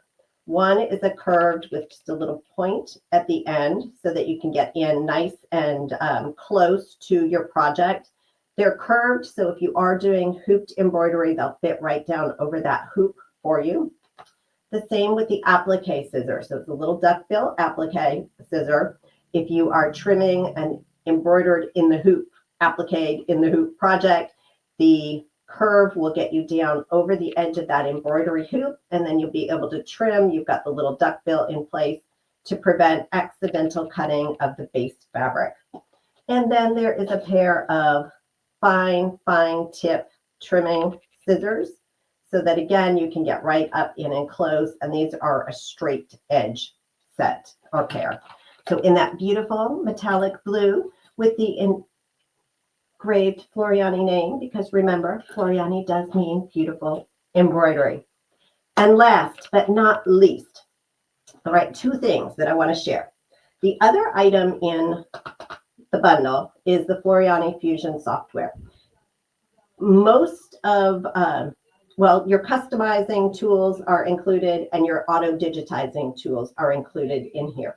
You have an automatic redwork tool. You have redraw, you have zoom, you can cut, copy, paste, undo, redo, flip your designs, align your designs. You have a shape editor that is included. You have a stitch editor that's included. This is a very, very powerful software product. And when Blaine tells you the price point for this entire bundle, I don't know what we were thinking when they put this bundle together, because it is an amazing, amazing package. And so if you opt to go with this particular bundle and have those auto digitizing features that are kind of one of the key components of the Floriani Fusion software, your rainbow software that's included with your thread package, when you install your Fusion and then you install your rainbow, they merge together, and then all of your tools will be here in one place for you.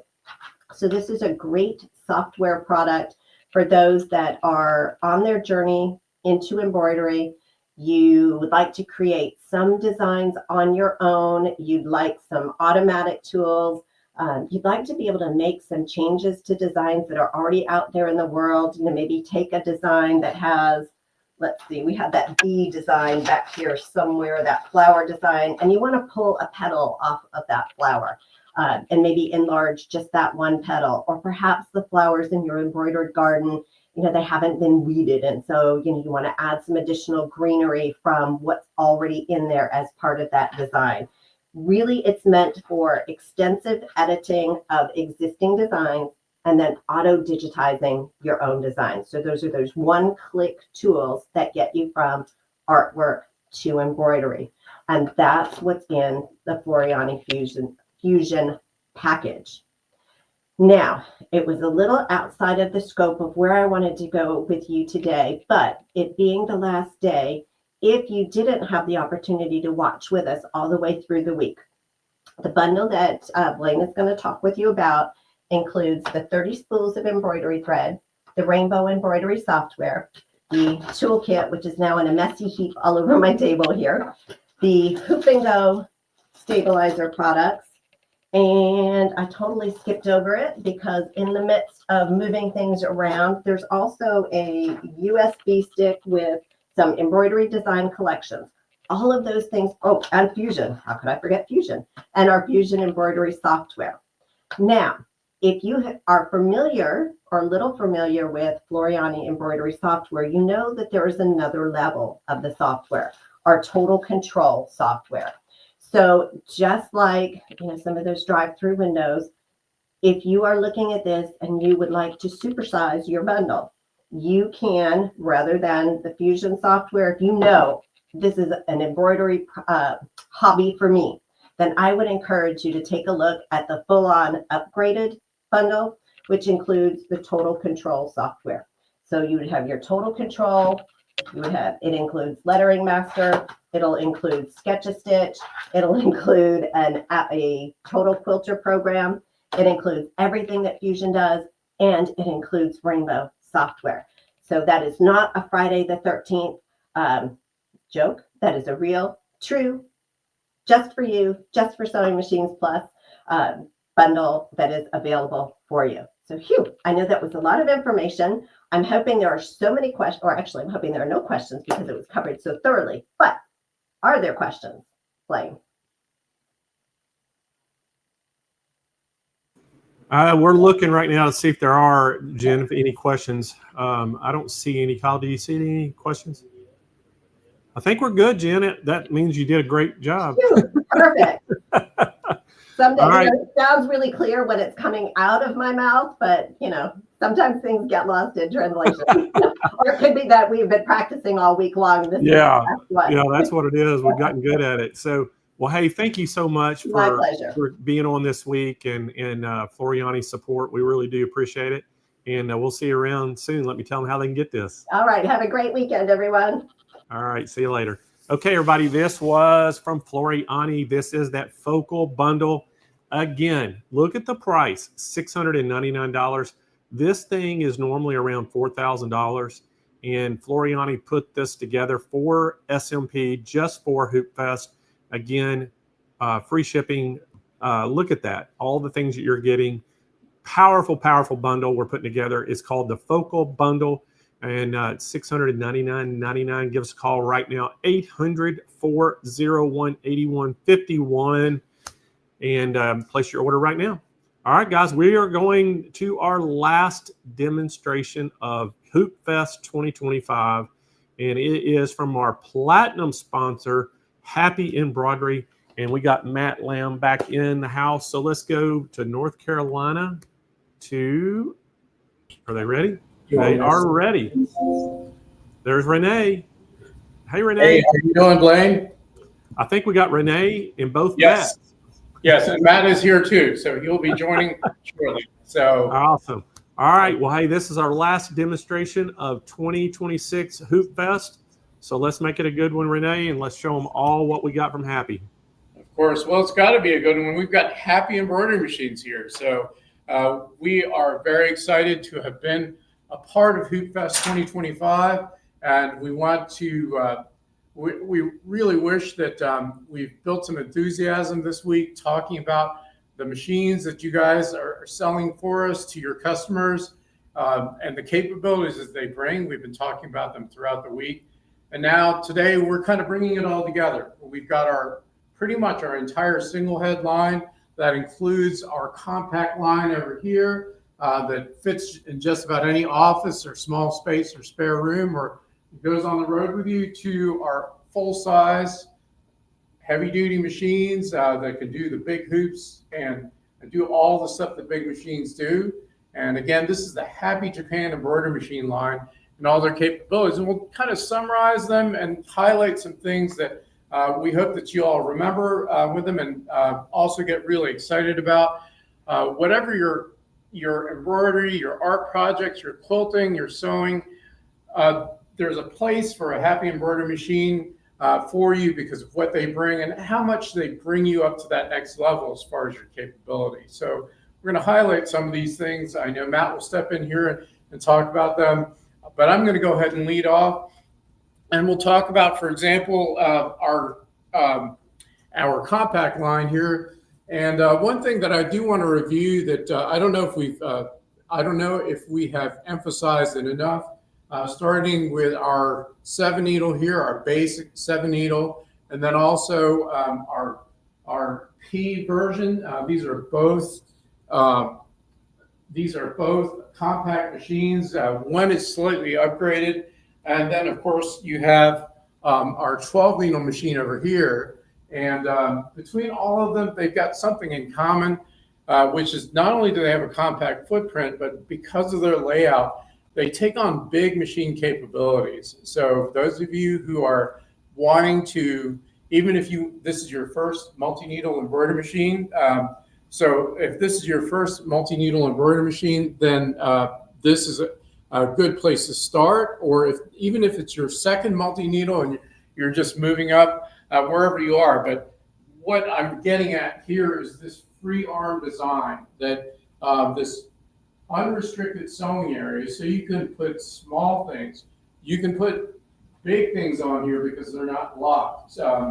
One thing we can't emphasize enough with these 3 machines is all the weight's on the back here. So I'm going to do something crazy here. I'm just going to push down really hard. And you can see that machine, now that was about 40, 50 pounds of force, but if you hang a 5-pound jacket on there or a light tote or whatever it is, you can hang it out in space with any of these machines and take on, again, big, large items that you never thought of doing before. Market totes, suitcases, bags, blankets, as well as the small stuff. And one thing I want to highlight that I don't know if we've even brought up, because I know that somehow we haven't talked much about our unsung hero, the 12 needle machine, the Voyager here, but it's got an even slimmer arm so that you can even get into tiny places that were really difficult before, like inside pockets, sleeves, cuffs, pant legs. So again, creative possibilities, but also another big machine feature is they do hats really well, just as well as flats. In fact, the entire brand is really good with caps. Where we play out, where our side of the business, we put these up against big commercial machines.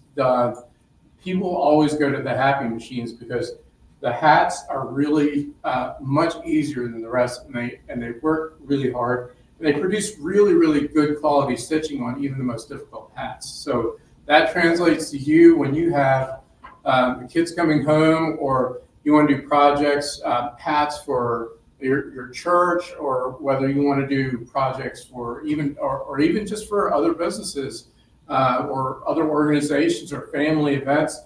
You can offer hats without any fear. I mean, it's almost just as easy as running flat goods. So that's the big machine capability that you get out of the compact line. And then moving over, just to quickly talk about the larger machines, you get a few more needles. So these are 7 and 12 colors, and then the machines can change color about 255 times between them. So you can sew complex designs, but add now 15 colors, so that's even more. So you're changing it, and you're changing thread a lot less. For a lot of designs, you don't even have to change thread. I love that. I get lazy sometimes. I don't like to go back here in time. I mean, kind of with your bigger machines, you're doing that a lot less.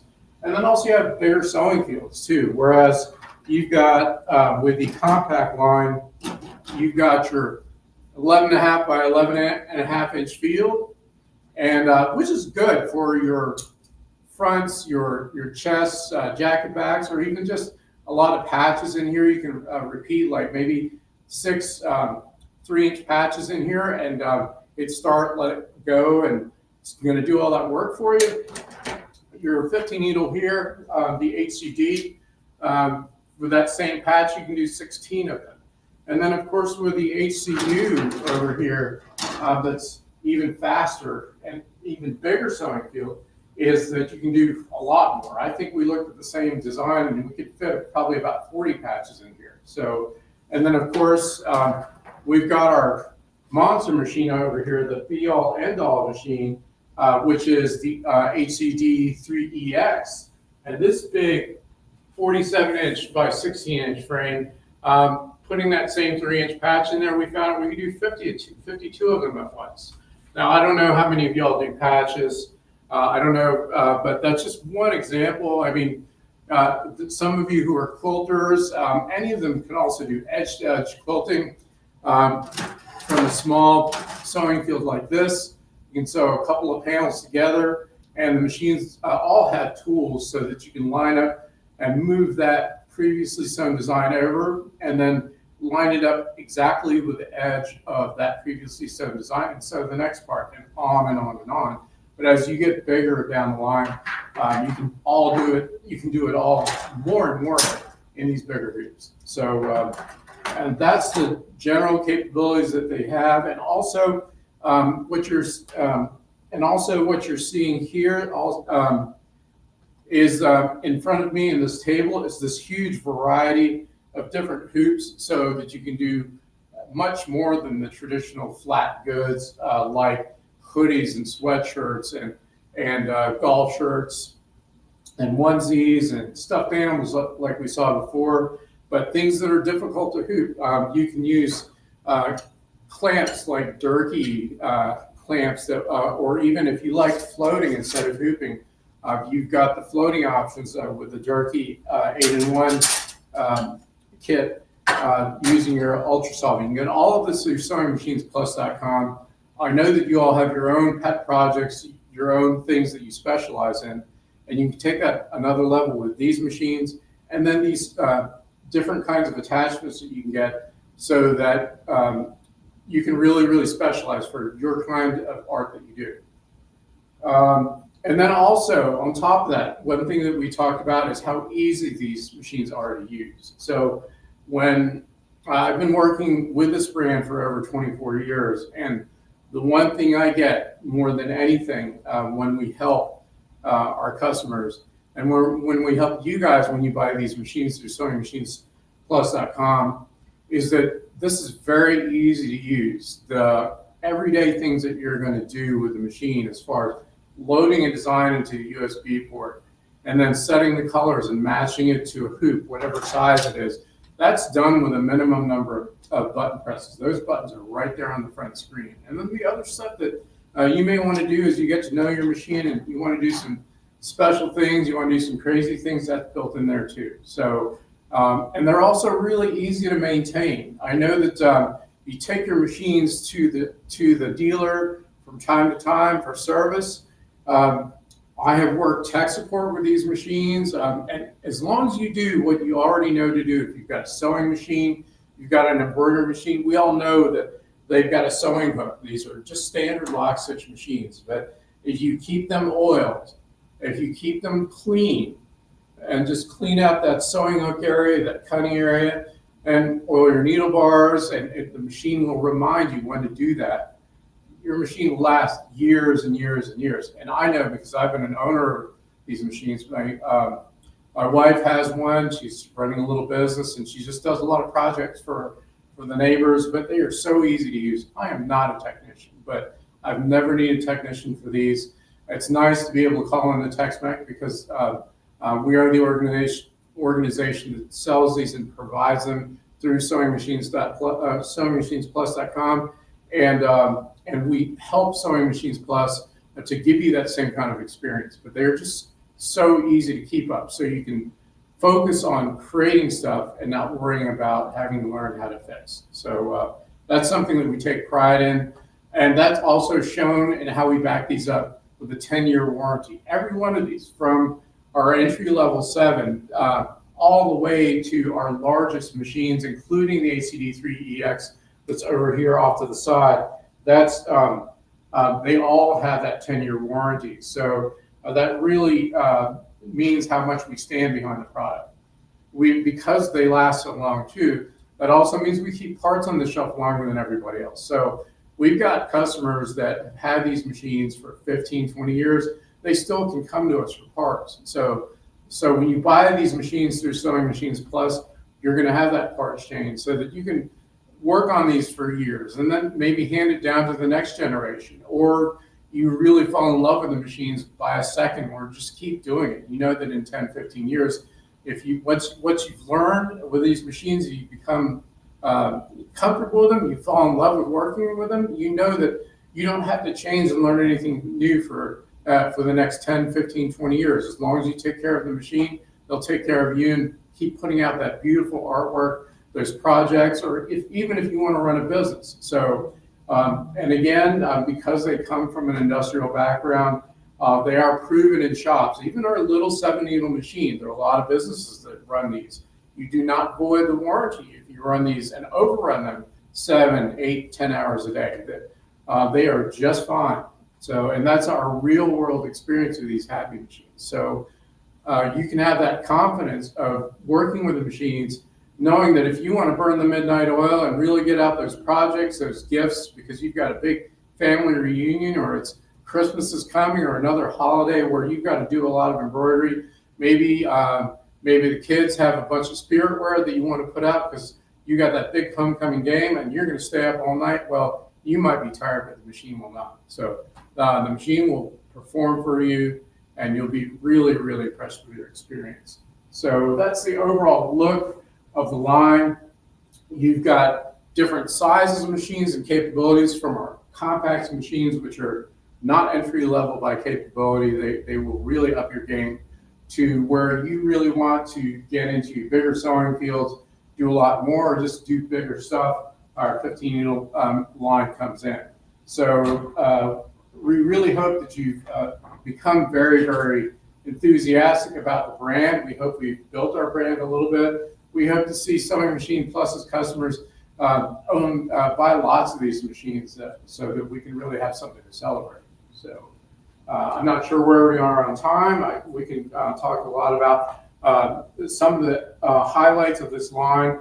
And one of the things, for example, that I don't know if you were in the earlier session, but I know that it was really compelling to see some of the things that we were doing. And maybe I probably should have brought this to the in front of the camera earlier. But one of the things that I did with a little 12 needle machine here is that this is our backpacks. We put the Happy logo on here, and we did this in 3D foam.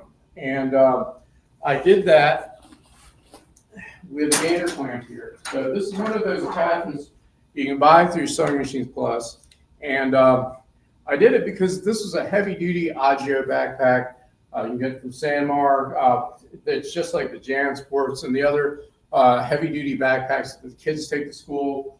You can roughhouse with them. You can put heavy stuff in them. So you've got this heavy canvas. But I wasn't afraid. This holds it up really well. And so it turned out really, really nice. So this is really strong, but you may be wondering, well, could I have done that with something else? Well, sure. You've got whole other sets of classes of types of attachments that you can add to your machine. So for example, Durkee comes out with these blue framed attachments. And this one is called the Easy Frame System. There's a wide sewing field like this for the big machines.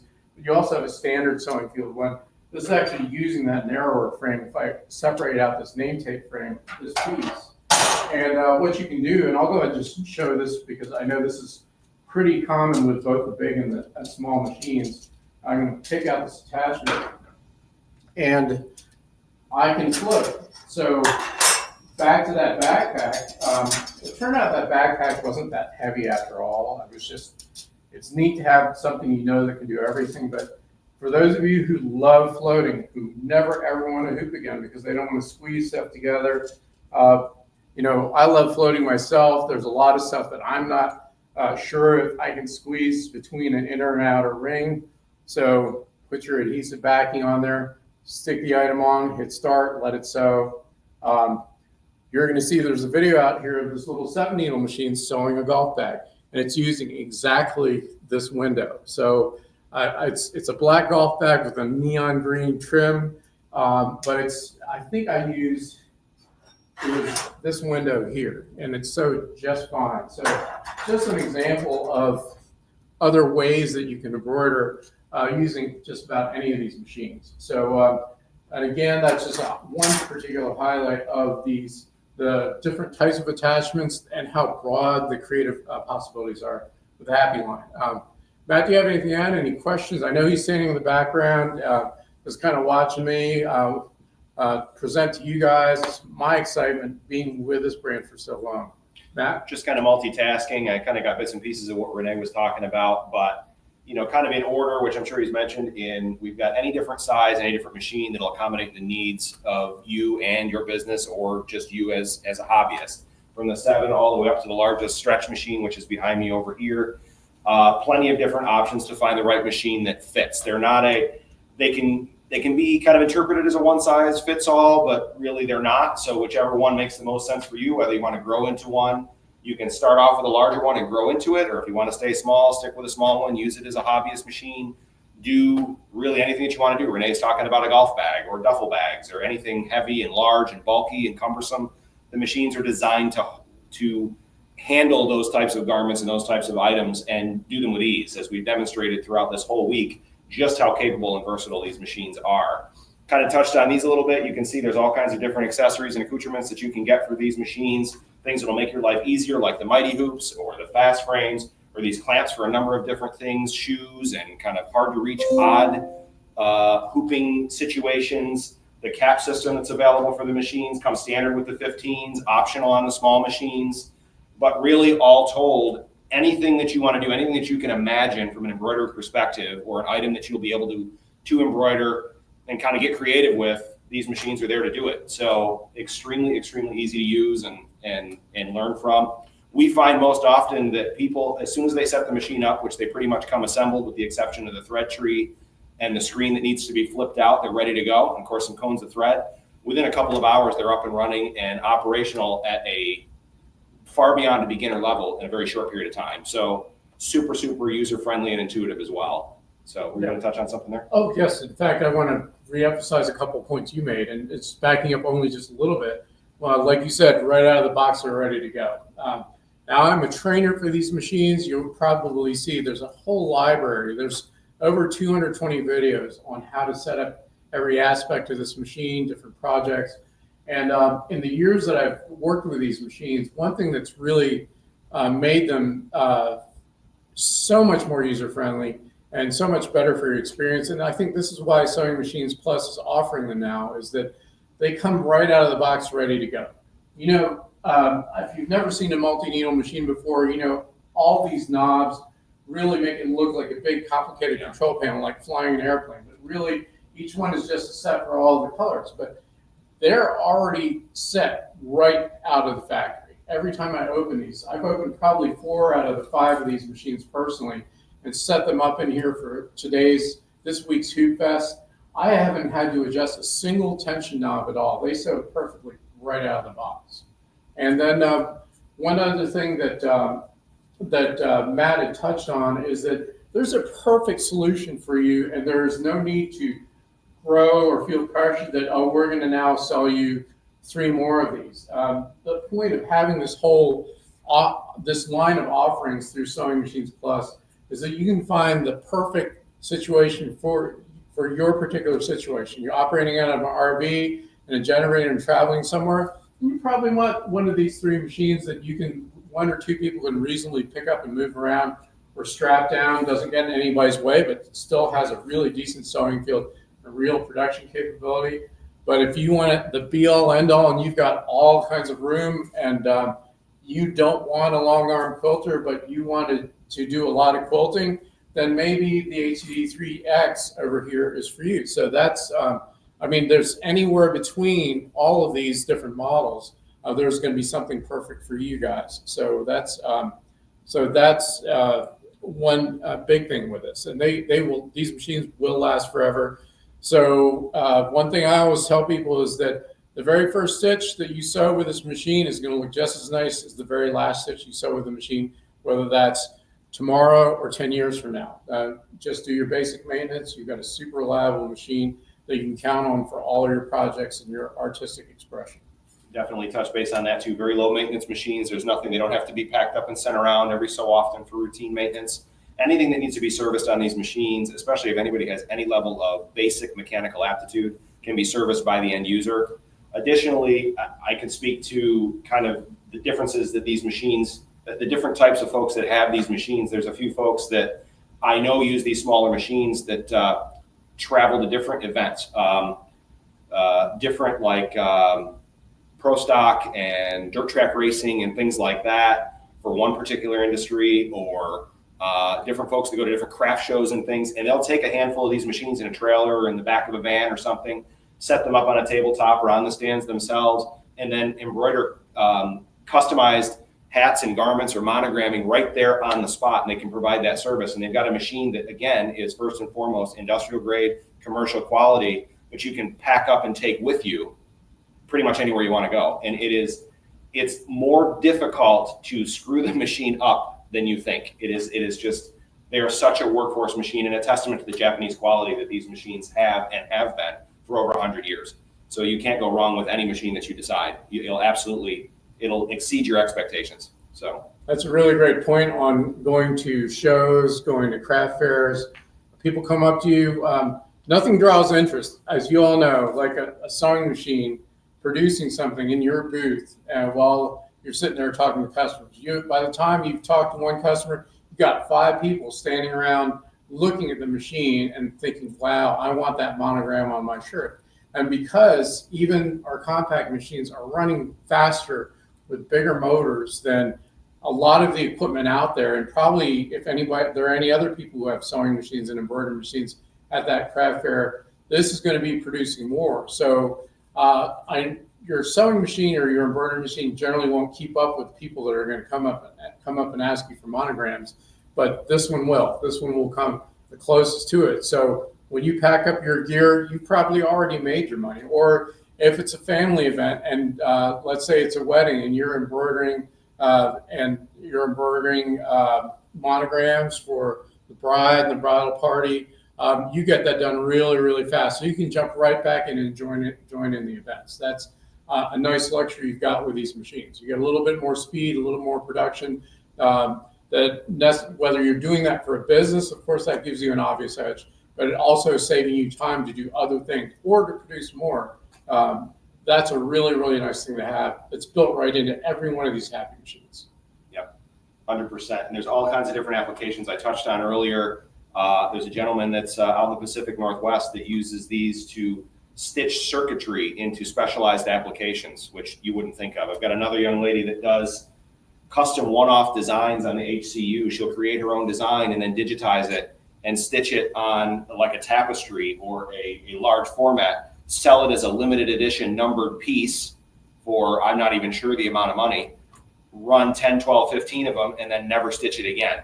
They'll go through and she'll go through and redesign something else and do it all over again. That is her whole business model. So again, it's limitless on what you're able to do with these machines. So this one here that we're looking at, the X, obviously, of course, the stretch machine, nearly a 48-inch sew field across, which is versatile in the fact that you can do any number of things, but specifically, as we've demonstrated in the past, both here and at some of the shows, the ability to operate it like a long arm quilter, obviously first and foremost an embroidery machine, but just as capable as a quilting machine with a little bit of creativity. I mean, it's crazy what these machines are able to do.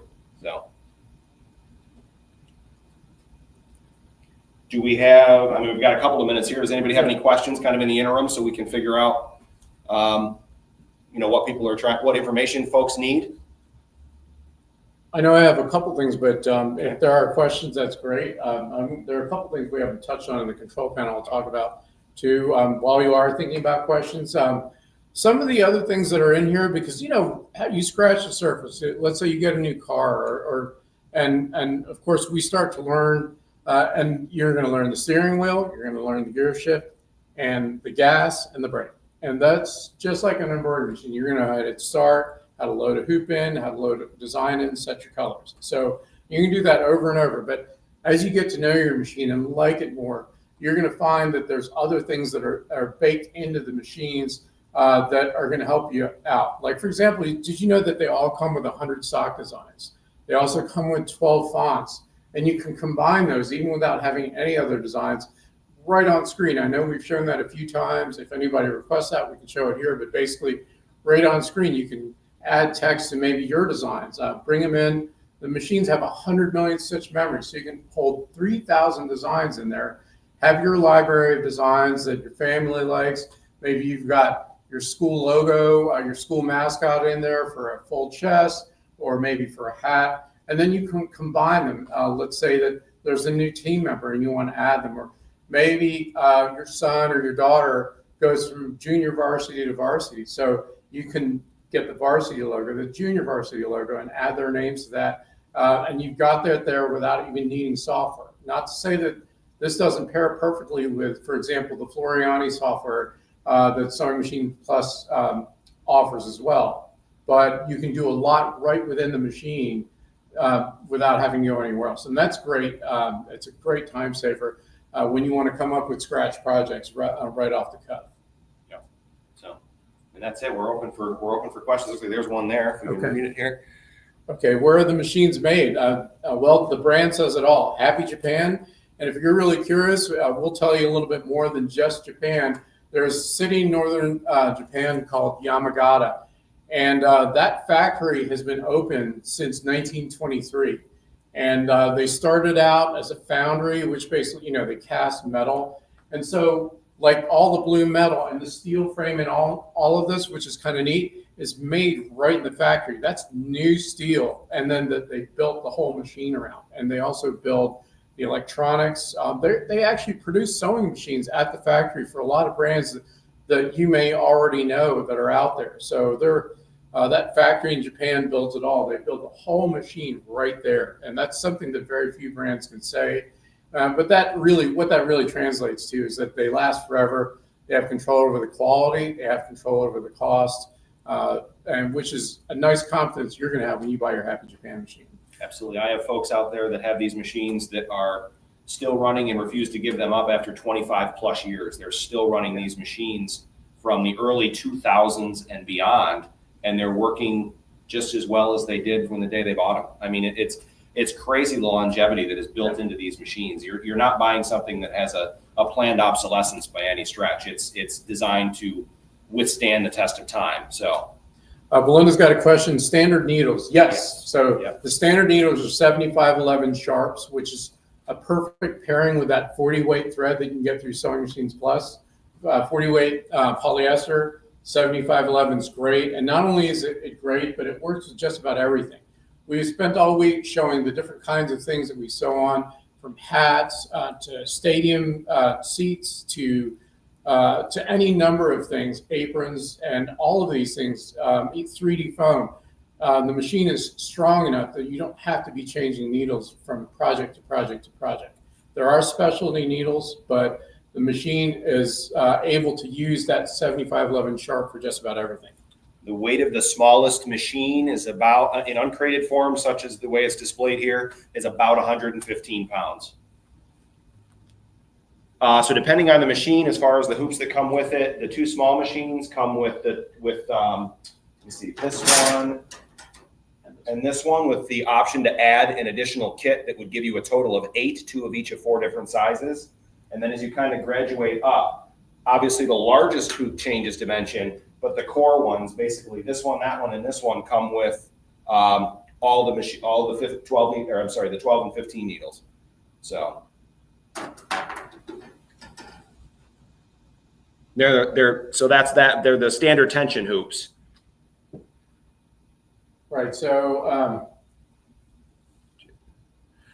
table is available separately as part of the package, although I think that Blaine, I'm not sure, we'd have to double check with Blaine when we get back up to that, what his package entails, but I believe that the stand is included. And the stand is optional too. For example, one thing that Matt has pointed out, if you're here earlier, is that they occupy, the base is 11 by 17 inches. So 2 sheets of notebook paper next to each other. So if you have just a solid 11 by 17 surface, that's all that the compact machines need to sit on. The table's a great feature that's available through Sewing Machines Plus. So the most important thing is talk to Sewing Machines Plus about the packaging options. So Great question. Again, talk to Sewing Machines Plus as far as purchasing the table with it. Blaine and his team will answer that for you as far as that packaging. All right, guys. Yeah, the table is separate. Just want everybody to know the stand is separate with the machine, but we do have them. Guys, great job. Thank y'all so much for being on here all week, and thanks again for Happy being a platinum sponsor, and just fantastic job, fantastic machines, and let me tell them how they can get them. Okay. Thank you, Blaine. Thank you. All right, we'll see y'all. All right, everybody. That was the Happy collection, and I guess we can go through them right here. This is the 7-needle embroidery. This is the one that has the residential type smaller motors, like semi-pro motor. It's 8,396. Then the next one is the 7-needle embroidery plus. Now this one has the bigger industrial motor that you can just run nonstop forever. And these are the ones, those motors, the ones that they were talking about. People have them, still sewing on 25 years later. Again, 11,396. Then we jumped up to the 15-needle. This is the 15-needle embroidery servo motor. This is 18,396. And then we jumped up to the 15-needle embroidery. This one, it's a little bit heavier duty, 22,396. And then do we have the big one? Okay, well, then the 12 needle, this is the $13,396 on that. And then the big boy, this is the 15 needle embroidery. This is the one that has the 16-inch by 48-inch, I think that's right, 48, embroidery field on it. It's huge. And $19,995. And I always tell everybody about this one. This is the one that just impresses me because of all, if you want to make patches, it's awesome. You can do hats on it. Patches, you can do the whole embroidery field full of patches. So you can make so many patches at one time.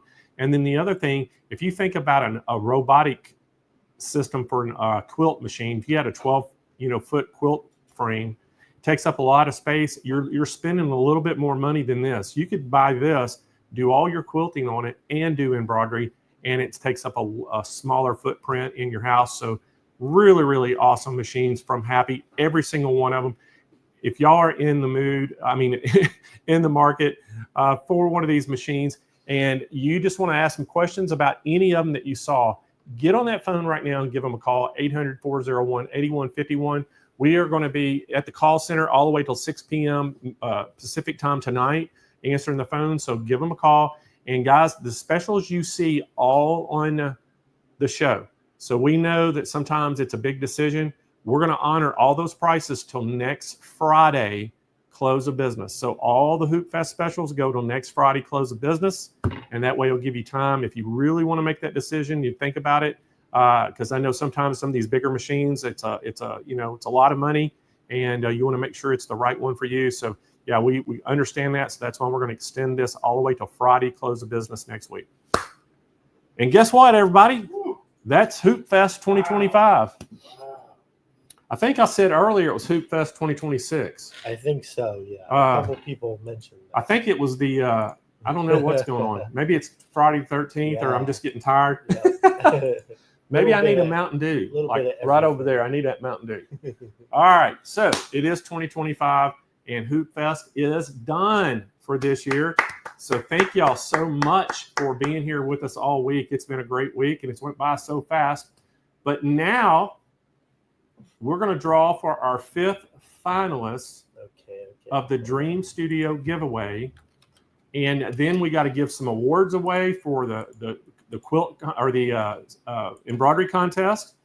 We're going to announce those winners, and then we'll give some other things away. And then the last thing we're going to do is we're going to draw out the grand prize winner for the Dream Studio giveaway. Yep.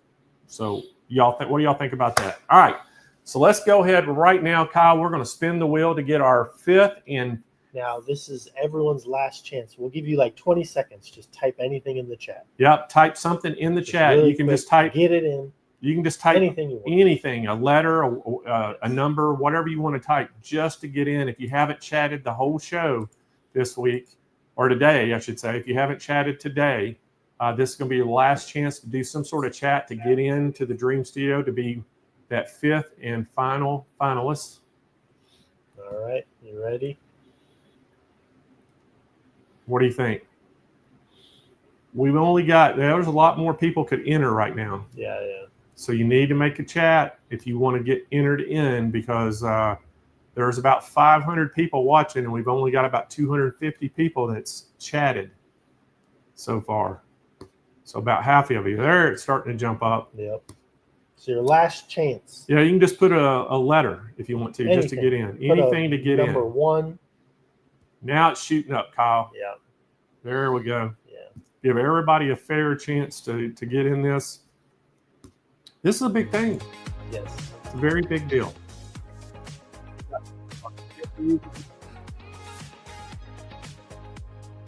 All right, we got 283 people have signed into the chat right now. Capping out. I think we're going to get 300. Yeah. We're at 293. 7 more people, and Kyle's going to hit that spin the wheel. 3 more people. All right, come on, go ahead and get your chat in. If you haven't chatted today yet, 2 more. Chat something. 2 more people. 1 more person. 1 more person. Here we go. As soon as we hit 300, Kyle is spinning the wheel. Spin that wheel, Kyle. This is for the finalists. This is our Friday finalists to enter into the Dream Studio giveaway. Here we go. All right. Betty Lloyd Vasquez. So Betty Lloyd, you are our 5th finalist to get into the Dream Studio giveaway. Congratulations, you're watching today from YouTube. All right, so what we got to do is we got to get, Kyle's going to take a picture of your name. He's going to go out and basically print it out for me. We got to print your name out so we can put it in the drawing. Yes. And Kyle's going to run to do that. And then I want to talk a little bit about the contest. So the contest, man, we had a ton of entries. I think it was 63 people entered something in the contest and thousands of votes. And one of the things that came up, somebody said they thought, you know, how do we prevent people from cheating? And really, there's kind of no way to cheat.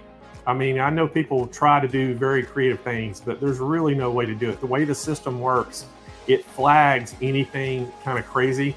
And then also, we only let it do 2 votes from each IP address a day. And then if there's like multiple IP addresses coming through very close to the timeline, same time, it flags it. So we have a lot of ways of protecting everybody, the integrity of the show and the integrity of the contest. And so you can rest assured that your concerns are unwarranted, because there's virtually no way somebody can hack in and do, I don't care how smart they are, they're going to be able to do it, because it's got so many foolproofs in there. So just want to get that out of the way. But we had thousands and thousands of votes, and we had a very clear winner of it. And so we're very happy about that. And then we had, you know, the judge's choice. And the judge's choice, so I got everybody's name here now. So the judge's choice, again, we have 3 places on that. And, you know, they looked at all the different quilts, I mean, the embroidery projects. And there was, you know, there was probably 4, wasn't there, Kyle, that they said that stood out, but they narrowed it down to 3. And there was a clear winner. Yeah. A very clear winner. But it was close between the 1st and 2nd place. There was 2 that were up yeah, there. top. Yeah, they were like judges picked one, the other one picked another one, but the 3rd person picked the same one as one of the other ones, so it was a clear winner. So anyway, we got all that done. So let's do this first, Kyle. We're going to go ahead and we're going to announce the People's Choice Award first. This is the one that the votes that y'all put in for it.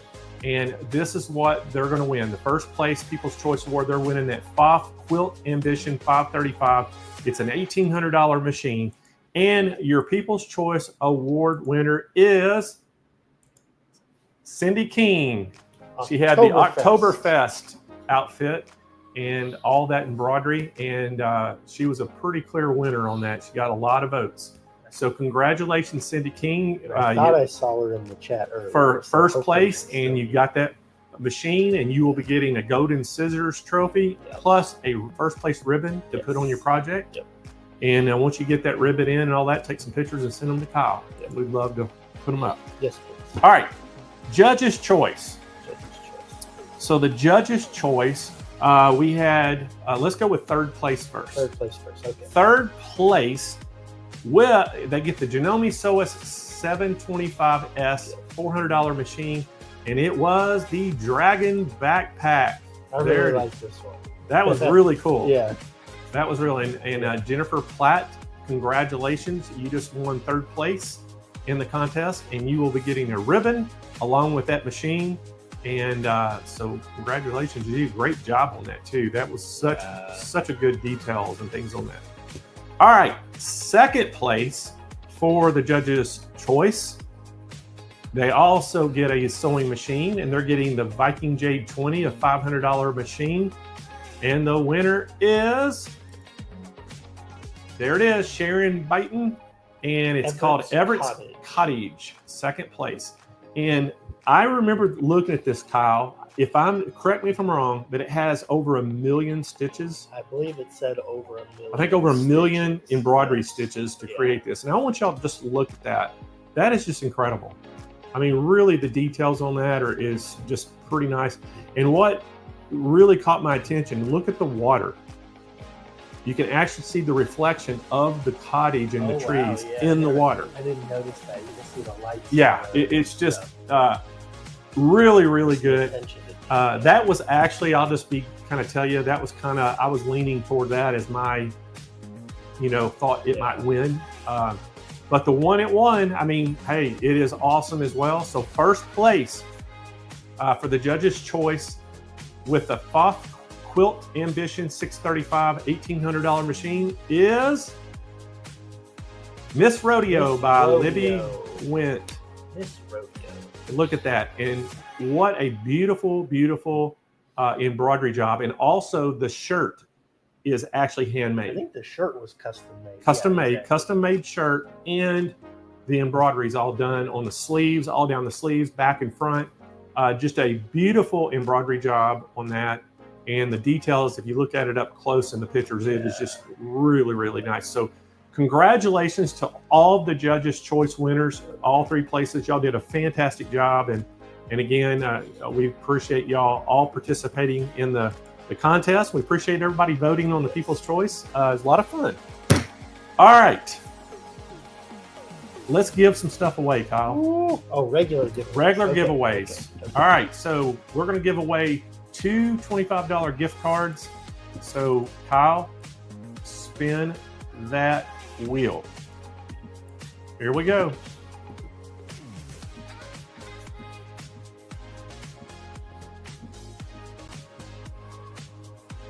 Lady Fair, Donna. So Donna won her a $25 gift card. She's watching today from YouTube. So Donna, claim that prize. You need to go to smplive.tv, scroll down toward the bottom of the page where it says claim my prize, fill out all that information complete, hit submit. Once Kyle gets that, he will email you a gift card code and you can put it at checkout to save you $25 off the purchase. All right, let's spin the wheel again. We'll give one more of these cards away.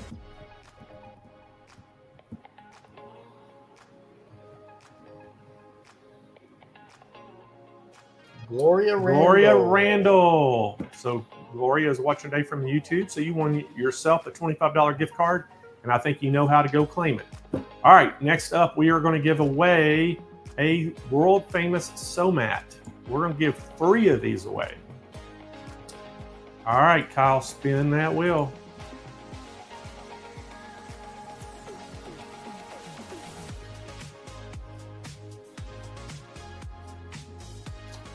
Henley Ann's Creations. Henley Ann's Creations. Henley Ann, watching today from YouTube. So congratulations. You just won a sew mat.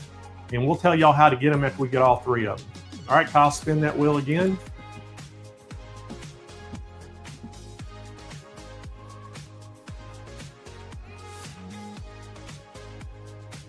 Leah Thompson. So Leah is watching from Facebook. All right, let's spin it again. And then I'm going to tell all you winners for the sewing mat how to claim your prize. Char S. Watching today from YouTube. So congratulations, Char. All right, all 3 of y'all winners for the mats. Here's how you're going to claim your prize. You're going to go to smplive.tv. You're going to scroll down toward the bottom of the page where it says claim my prize, fill out all that information complete. And most importantly, in the little note section down there, you're going to put in what color of sew mat you want, what size you want, hit submit, and we'll get it all shipped out to you. And if any of y'all want a sew mat, you can just go type in sew mat in the search bar at SewingMachinesPlus.com. It'll take you to that page and you can check out all the different sizes and dimensions for each size and the colors and all that. So, all right, Kyle, here's my bucket. Y'all can see it's empty. Okay, so let's remind everybody what they're going to win. So if you win the Dream Studio, you're going to win the Janome 400E. You're going to win the Floriani Universal Bundle software, the Dime Perfect Embroidery Professional software, the Happy 7-needle embroidery machine, the Elna 850. You're going to get the Viking Amber Air S600 serger, and you're getting the Kangaroo and Joey 2 cabinets along with that Kiwi rolling caddy from Aero Cabinets. Yeah, a little bit of everything. Yeah, a little bit of everything. And let's show what the runner-ups are going to win. So the runner-ups are going to win the Elna Elnita EM16 $250 manual sewing machine. So those are all the runner-up gifts. And so are we ready? I think so. Are y'all ready out there? All right. So who was our first finalist on Monday? I think it was Dale Brown. Dale Brown. So there you go. Dale Brown's name. I'm folding it up. All right, we're dropping it in the thing. What was that? Kristen R. So Kristen R was day 2 finalist. Let me fold that up. Put that in there. All right, day 2 was Denise Losek. So Denise, there's Denise's name. We'll fold that up. Put that in there. And then it was Gina Colley. There's Gina's name. Throw that in there.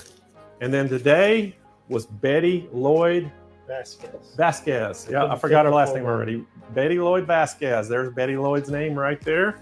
We'll fold that up. Okay. All right, we ready?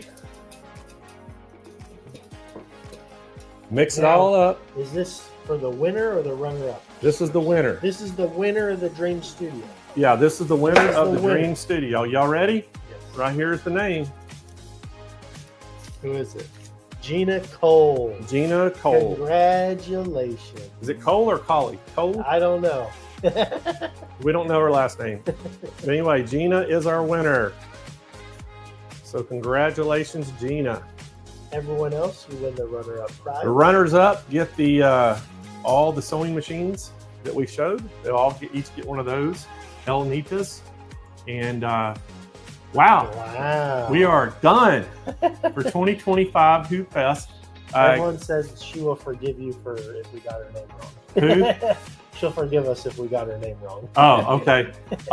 Let's go ahead and show our sponsors again, Kyle. Got to say a big shout out to the sponsors. We could not do this without the support of the sponsors. Happy, again, was our platinum sponsor for 2025 Hoop Fest. The gold sponsors were Janome, Brother, SWF, Husqvarna Viking, Pfaff, Baby Lock, and R&K. And then our bronze sponsor was Creative Applique. And we sure do appreciate their partnerships. Got to say another big thank you to all the educators that came on the show and all the hard work they put in to prepare for all the demonstrations, and then all the education sessions. I mean, can y'all believe how great the education sessions were? All those ladies are so good. We sure do appreciate all of them that come on. And, you know, it takes a lot of time to put those presentations together, and especially to do an hour, you know. So we really do appreciate everything they do and what they bring to the event. It just makes it so much better. And big shout out to all the SMP team that helps to put these shows on, and all the support from the chat teams and all that. We sure do appreciate everything they do. And we appreciate y'all. We couldn't do this without our customers, and we sure do appreciate y'all supporting SMP, and love the SMP Nation out there. And guys, again, I hope that y'all keep supporting us. If you haven't liked our Facebook page, please go like it. If you haven't subscribed to the YouTube channel, go subscribe to it. All those things really help us and helps us keep doing giveaways.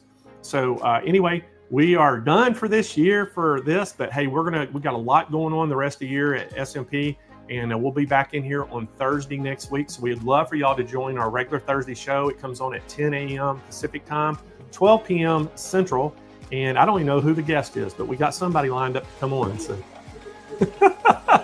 All right, everybody, y'all have a great rest of your night. Have a great weekend, and we'll see y'all soon.